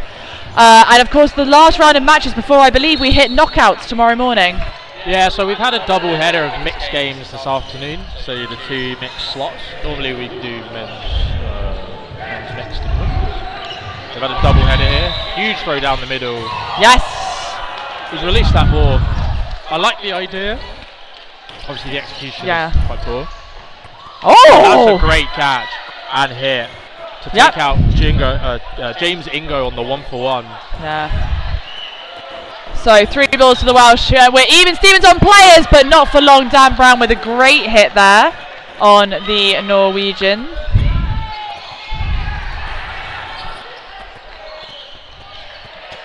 Oh, lots of fakes. 2 releases. Oh. No hit on Dan Brown. Managed to get his ball out. Of the way, then his foot out of the way, and then fell to the floor. Yeah, so it's not a loss of control there. He's just dropped the ball as he's collided with the floor. Oh. Good attempt from Day. We did well not to hit Brown, who steps neatly out the way. Where's the catch, Daniel Brown? It's a tough one. 3 players to 4 in favour of Wales here on court 2. Single at Brown is unsuccessful from the middle there for Norway. Unfortunately, they do not have numbers on the front of their kits. They're on their arms, so we're going to struggle slightly with identifying our players here. I do apologise to the Norwegian fans on the stream. Great hit from Dan Brown. Calls Tanguy and Bone back. Ooh. I think that maybe Stavrum got a bit baited into that. Solid block from Tanguy as Davis goes. Dan Brown collects the afters. Good shot there as Davis blocks. Much better timing and unforced start. I have seen so many backline faults today. Yeah, there's been loads. A lot. I think it's more about the sort of intense nature of the games rather than necessarily people not knowing where a back of court is. Because 9 times out of 10 everyone's fine, but people dodging off court to try and get out of the way has been really common. Which is quite funny because BD or British Dodgeball has recently changed their throwing distance. So you'd assume that it'd be more the English-based players that might be running off the back. They're the ones that are running off the back of court, but it's been everyone. Really. I think I've seen most nations do at least one line fault every game. If anyone has the time to go through 8 hours of footage, 12 hours of footage, times 6 from yesterday, times 8 from today, and could count how many line faults there have been. Sounds like a summer project for you, John. No. So Davis with an excellent hit, although immediately repaid by number 36 for Norway, which is Lundhaug. Yeah, that ball's ricocheted off to the left, so there's no way for a catch there, as we've seen from Davis. Lovely timing on the throws from Ingo and Tanguy, though, and Brown and Parker come back safely. 3 balls to Wales again, even on players. Oh, I think, yep, that's an amazing ankle shot from Dan Brown. Yeah, super. That's amazing. There's been some fantastic. Yeah. Yes, I would say, and Parker does not line fault, but I was a bit worried about her back foot there. But yeah, the ball retrieval has been fantastic all tournament. I haven't seen any nation really fumble it on that front, and it makes such a huge difference as we have 2 big outs for the Welsh and a catch given away by Day. Swordell, our captain here. Yeah. Oh no, Swordell I think is the captain of the women. Hits on Parker. 4 balls to the Norwegians. As Tanguy is hit down there by Nordgaard, who made that excellent catch. She has really been fantastic, hasn't she, all game, Nordgaard. Yes, so 7-11. A very purposeful start by the Norwegians there, second half. Good convenience store. It's the last game of the day. This is what you've got to expect. If you're tuning in this late, this is the graveyard shift here at Europe Dodgeball. But we need to match the energy on court, John. I feel like now I'm in that bit of pitch perfect where it's just the 2 commentators just having a meltdown in the background. 3 balls will go to the Welsh. Fantastic speed from Dan Brown. Big fakes on that wing from number 97 or 90 someone. Might be Bastard. Nope. Thundering. I thought that connected to Davis. Is it 9? It doesn't. Very strong It's block. 9. It's Schulberg. Sorry. On the right wing for Norway. 4 balls to Wales. Oh, a great catch there. Takes Day's ball and ducks low over Davis. Yeah. Some real energy coming out of the Norwegians. Some real purpose. Oh! Day, and then round the back she will go. Very good, very good. Wonderful catch from Davies there. Yeah, the first drop catch I've seen in that situation. Oh! Brown with a great reply there to hit out Lundhaug after the hit onto Davis. But it's all swung. We are 1 player up for the Welsh side. And I think a last minute change of position maybe. Ingo didn't give himself quite enough time to pull off that dog, but Tanguy survives. 4 on 4. Yeah, and the net's fallen down. I'd like to see Ingo in that situation keep a bit more upright. We've seen how confident he is dodging with a ball in hand.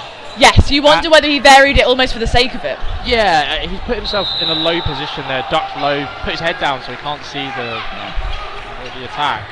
Yep, good dodge by Day. You could see her frustration giving away that early catch, so I think she's had a word with herself. Confident, sensible play there. Big fake, big movement from Tanguy. Brown in the background. Doesn't need the catch right now. Made a good choice. I think that would have to be a bit of a dive. 33 seconds. 1 minute 33 on the clock here on court 2. High pressure from Brown, but he comes home. Only 2 balls to the Welsh, so the Norwegians make their way up with 3. Spin dodge is unsuccessful from Brown. Ball comes in from the retriever. The ref drops his phone. It's all happening here on court 2. 2 balls onto that left wing of Norway are unsuccessful. The Welsh women's players here, the last Latin on court with 4 Norwegian players. Tanguy is out. 2 hits, I believe, from 2 balls from Schulberg and, of course, number 1, Nordgaard there. Bounce in front of Dado. Well, of course, now with 45 seconds to go, the Norwegians don't need a hit, but Nordgaard's been called. Yeah, it's an invalid attempt there. I think it was very borderline. Yeah. I've seen worse not get called in this tournament. But it all depends on the refs. The refs do have discretion. Yeah. Single from Parker. Now, the Welsh ladies players, 25 seconds to go. What are we going to see? Yeah, blocked by Parker. Easily. As Norway might be playing the times. Single, another single, blocked away by Schulberg again. Blocked. Block up. 5 seconds. Great shot. Great shot. High shot there. As he looks at the clock, and the whistle goes. Norway take the set. 9 to Norway and 11 to Wales. Yes. So timeout called by Wales. I think a good time to do that. Better to go early, I think, in this situation. The momentum's been firmly with the Norwegians since half-time. So the Welsh want to not allow Norway to get level. Because as you say, the score hasn't quite changed yet on the stream, but it will be 9-11 when we resume.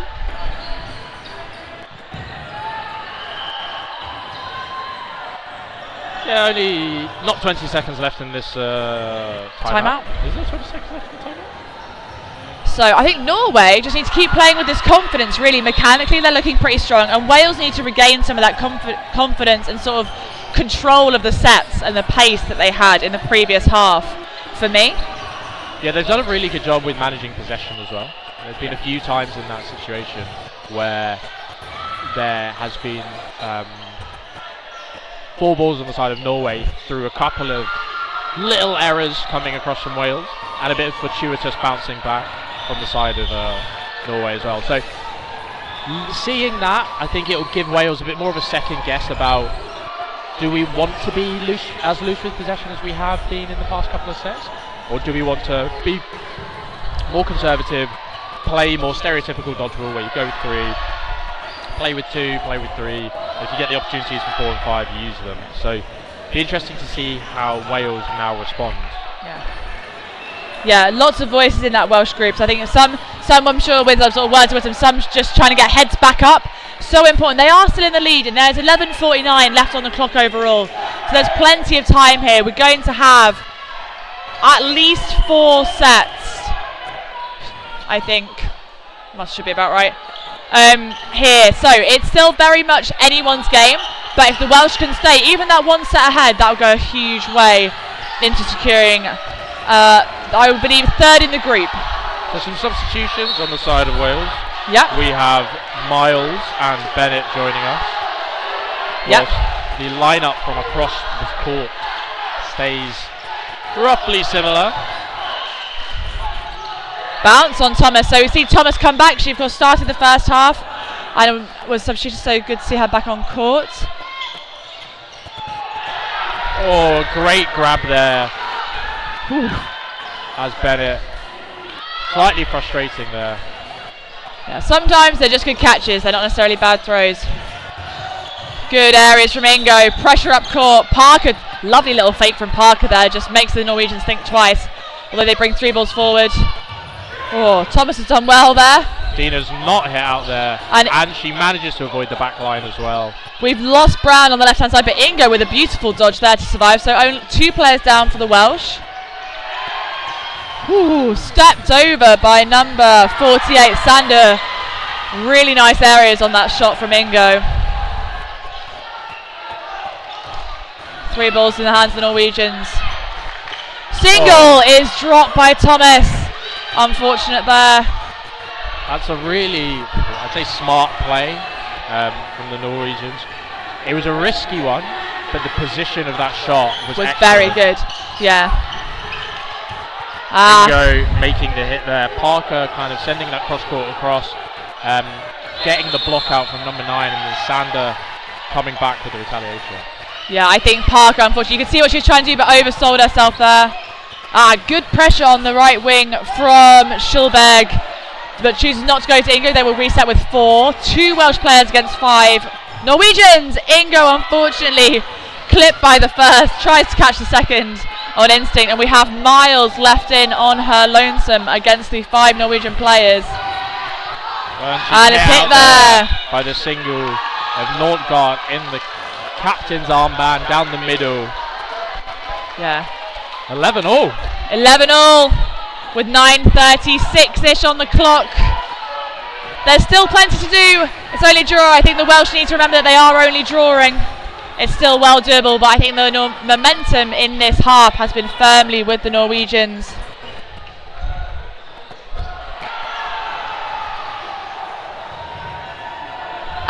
I apologise if the camera folders have been in the way of the camera. Nice to see you on stream, Katie. Let me know if it gets back in the way. There was a moment yesterday where they could see me on camera because I was sat like fantastic. Yeah, we do apologise. Good dodge by Thomas. Well left. We know she wants to take those catches, but she's done well there. 3 balls to Wales. 6 on 6 here on court 2. Oh, and a great grab there as Ingo's taken to the outbox. Honestly. Potentially losing a bit of zip in his arm. We saw him hitting everything under the sun earlier in the first half. But now we're late into the second half. Gone halfway. We're late into the day as well. Yeah. Maybe a bit of endurance gone from his arm as that catch there. Bennett being caught out for the second set in a row. I think a little too much hesitation made from the Welsh. I realise that these fakes are supposed to be sort of baiting a movement out of the Norwegians, but I think it's being less successful the more we move forward. I think it's fine if you go into a secondary fake as well, but a lot of players just leave it for the first. Number 9 with technically, I call that a free hit. You've got 3 players without a ball. I would have gone for it, considering it wasn't a 5 call, it was a 4 call. Free throw from Thomas. Cross court is called a bounce. Couldn't see that from our angle. Yeah, good work, referees.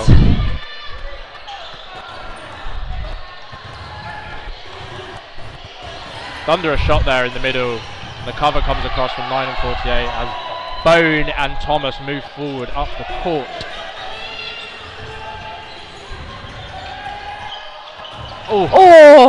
But the 1 for 1 and Bone is overcommitted, unfortunately. Yeah, she's overcommitted there, not really paying a huge amount of attention to the player in the middle who's managed to convert that hit. Yeah, it has been really tough. I think the Welsh trying to make positive plays in the neutral zone, but the cover from the Norwegians has been fantastic all the way through. We can tell they're playing really intelligently as well, as opposed to just gunning for that hit, which a lot of people would have on Thomas. The Norwegians are playing the clock. They're blocking the ball back. They're playing with possession. It's really smart dodgeball. It is. Once again, unfortunately, frustration for Thomas. Yeah, some frustrations coming in from the side of Wales. It's a tough one. This is where you really have to dig deep as a player. Yeah. And Dina making the choice there. Dina Thomas taking herself off. So we have Day, Miles and Bone on with Davies, Ingo and Bennett. Largely unchanged again on the Norwegian side.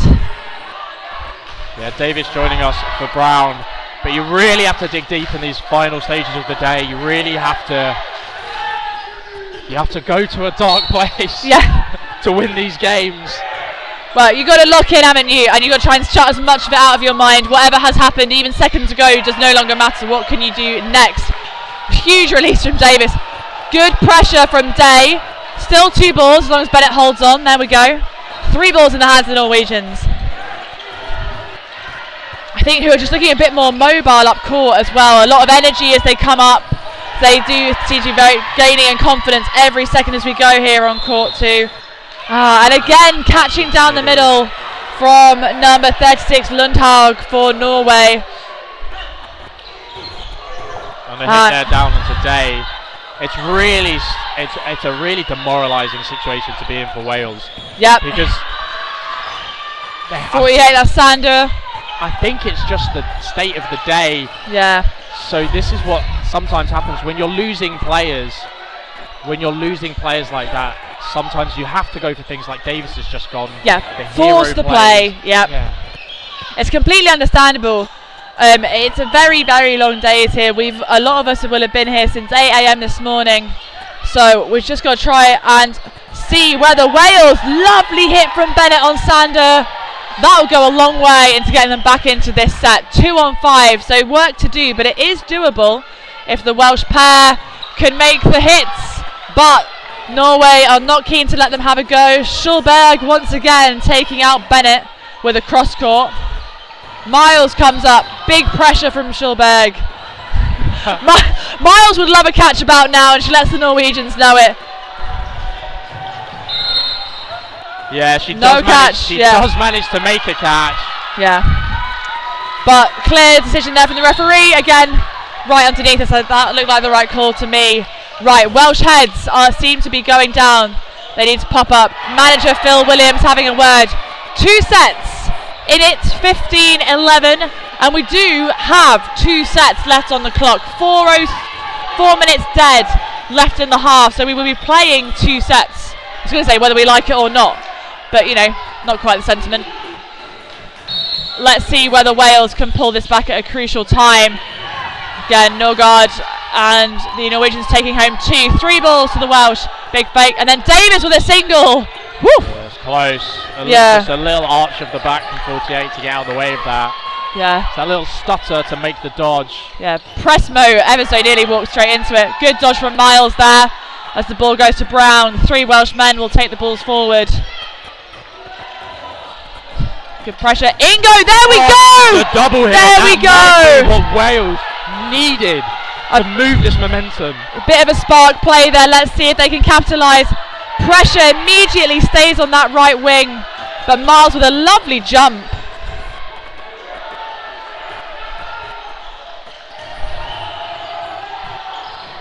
Close. Yeah. Davies, good control. They're going to take 3 balls up court. Call is communicated. 2 players up this Welsh side. Ingo with a big release. Pressure from Bone.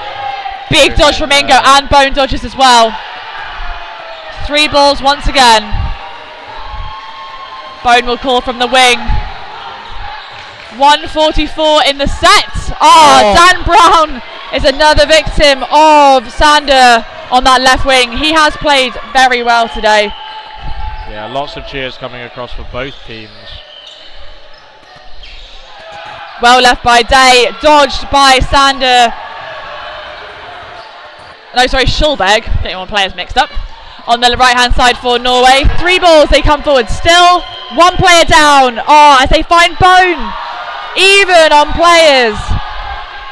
Yeah, it's an interesting one. Looking across at the Norwegian bench, at least, when that ricochet hit happened, when these Welsh players are coming off of court, you can see the frustration. Yeah. You can see they're passionate. You can see they're having a tense time here. Skim on Miles, hit on Ingo, hit from Day on Sander. So we have a 2-on-1. Yeah, 45 seconds remaining. But the Welsh players are obviously frustrated. But the Norwegians, they're going out, they're high-fiving. You can see they've got that positive energy. And a hit on Day. That, I'm afraid, unless we can speed run 2 sets in the next 1 minute 20. Oh no, we won't, will we? We'll go straight to a 90 seconds. So yeah, that will be the game. Norway mixed taking Wales mixed.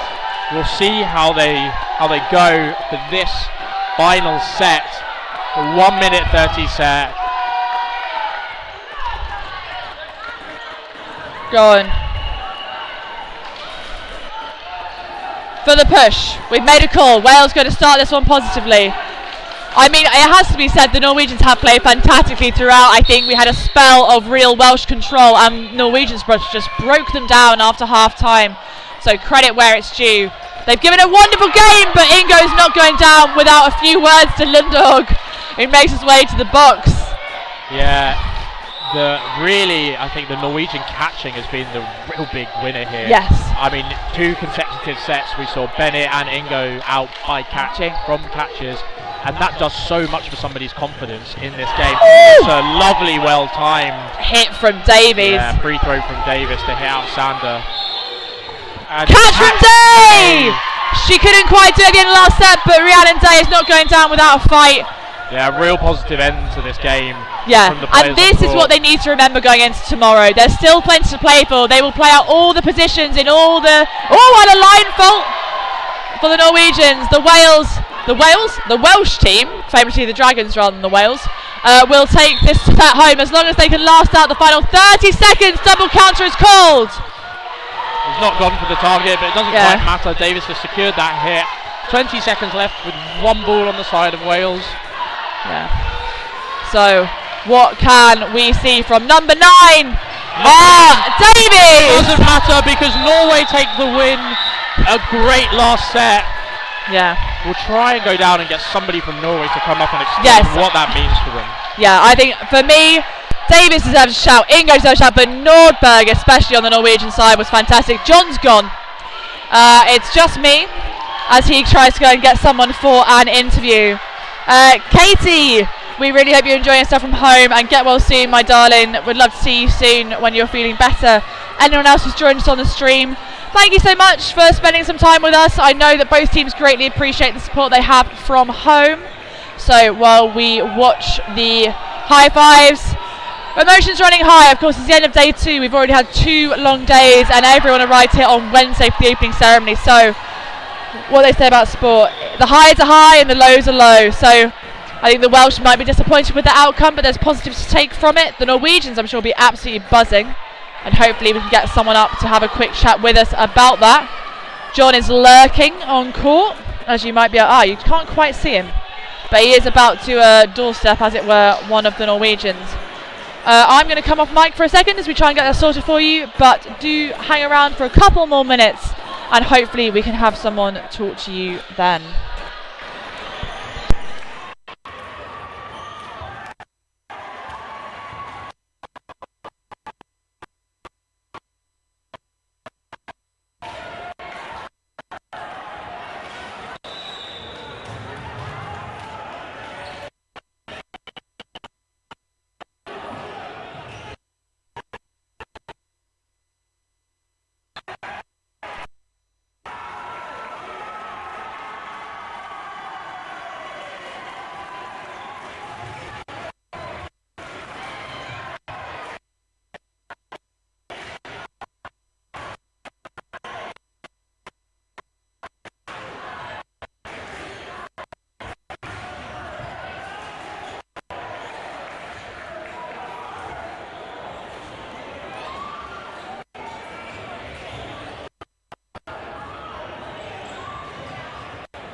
Hello, so we have Camilla Nordberg here, captain of the Norwegian mixed team. You must be so pleased with how that's gone. Very. Yeah. We thought your control on court was excellent, making some really key plays there. But what do you think? We felt like there was a little bit of a wobble there. Wales seemed to get some momentum before half time, but after the half time, what were you saying to your players? Because it seemed to make all the difference. We told ourselves to still keep cool, even though we was under. Yeah. So we said keep cool and just do our game and what we have been practicing on. We have not much play time because we are only one team in Norway. Yes. So we haven't played games since tournaments. So many of us, it's the last time in Croatia. Yeah. So it's 2 years ago. Wow. Yeah. But we keep the cool. It's one of our best games. Yes. We listened, we repeated messages to each other. It's a lot of noise in the hall. And we repeated messengers, and it was amazing. From all parts. The people on the sides, the ball retrievers, and people on the field. So what does that win mean for you? So how is your group standing at the end of today? I'm not quite sure. I think we then play on 13th place. Okay, fantastic. Yeah. I think. I'm not sure. So it's our first win. Yeah. Oh, amazing. Oh, congratulations. It's our first proper win with the mixed team. Oh, yeah. Fantastic. So what a way for you to end day 2. Yeah. So we're all pretty tired, so it was a really good feeling. Oh, yeah. We really enjoyed it. And we were mentioning just at the end of the half where you could see, obviously, Wales trying desperately to get back into the game, quite frustrated. But every time anyone entered the box, regardless of how they got out, cheers, high fives, positive vibes only for the Norwegians. The first priority on our team is good vibes and back each other. Yeah. Fantastic. Well, I will let you go and get a well-earned rest. Thank you so much for joining us. Congratulations. Good job. Please pass that on from all of the commentary team to the Norwegian mixed team on their first win at Euros, and we wish you all the best of luck going into the 13th bracket. Thank you. Yeah. Hugs on the stream. Sweaty hugs on the stream. We'll see you all tomorrow. Thank you.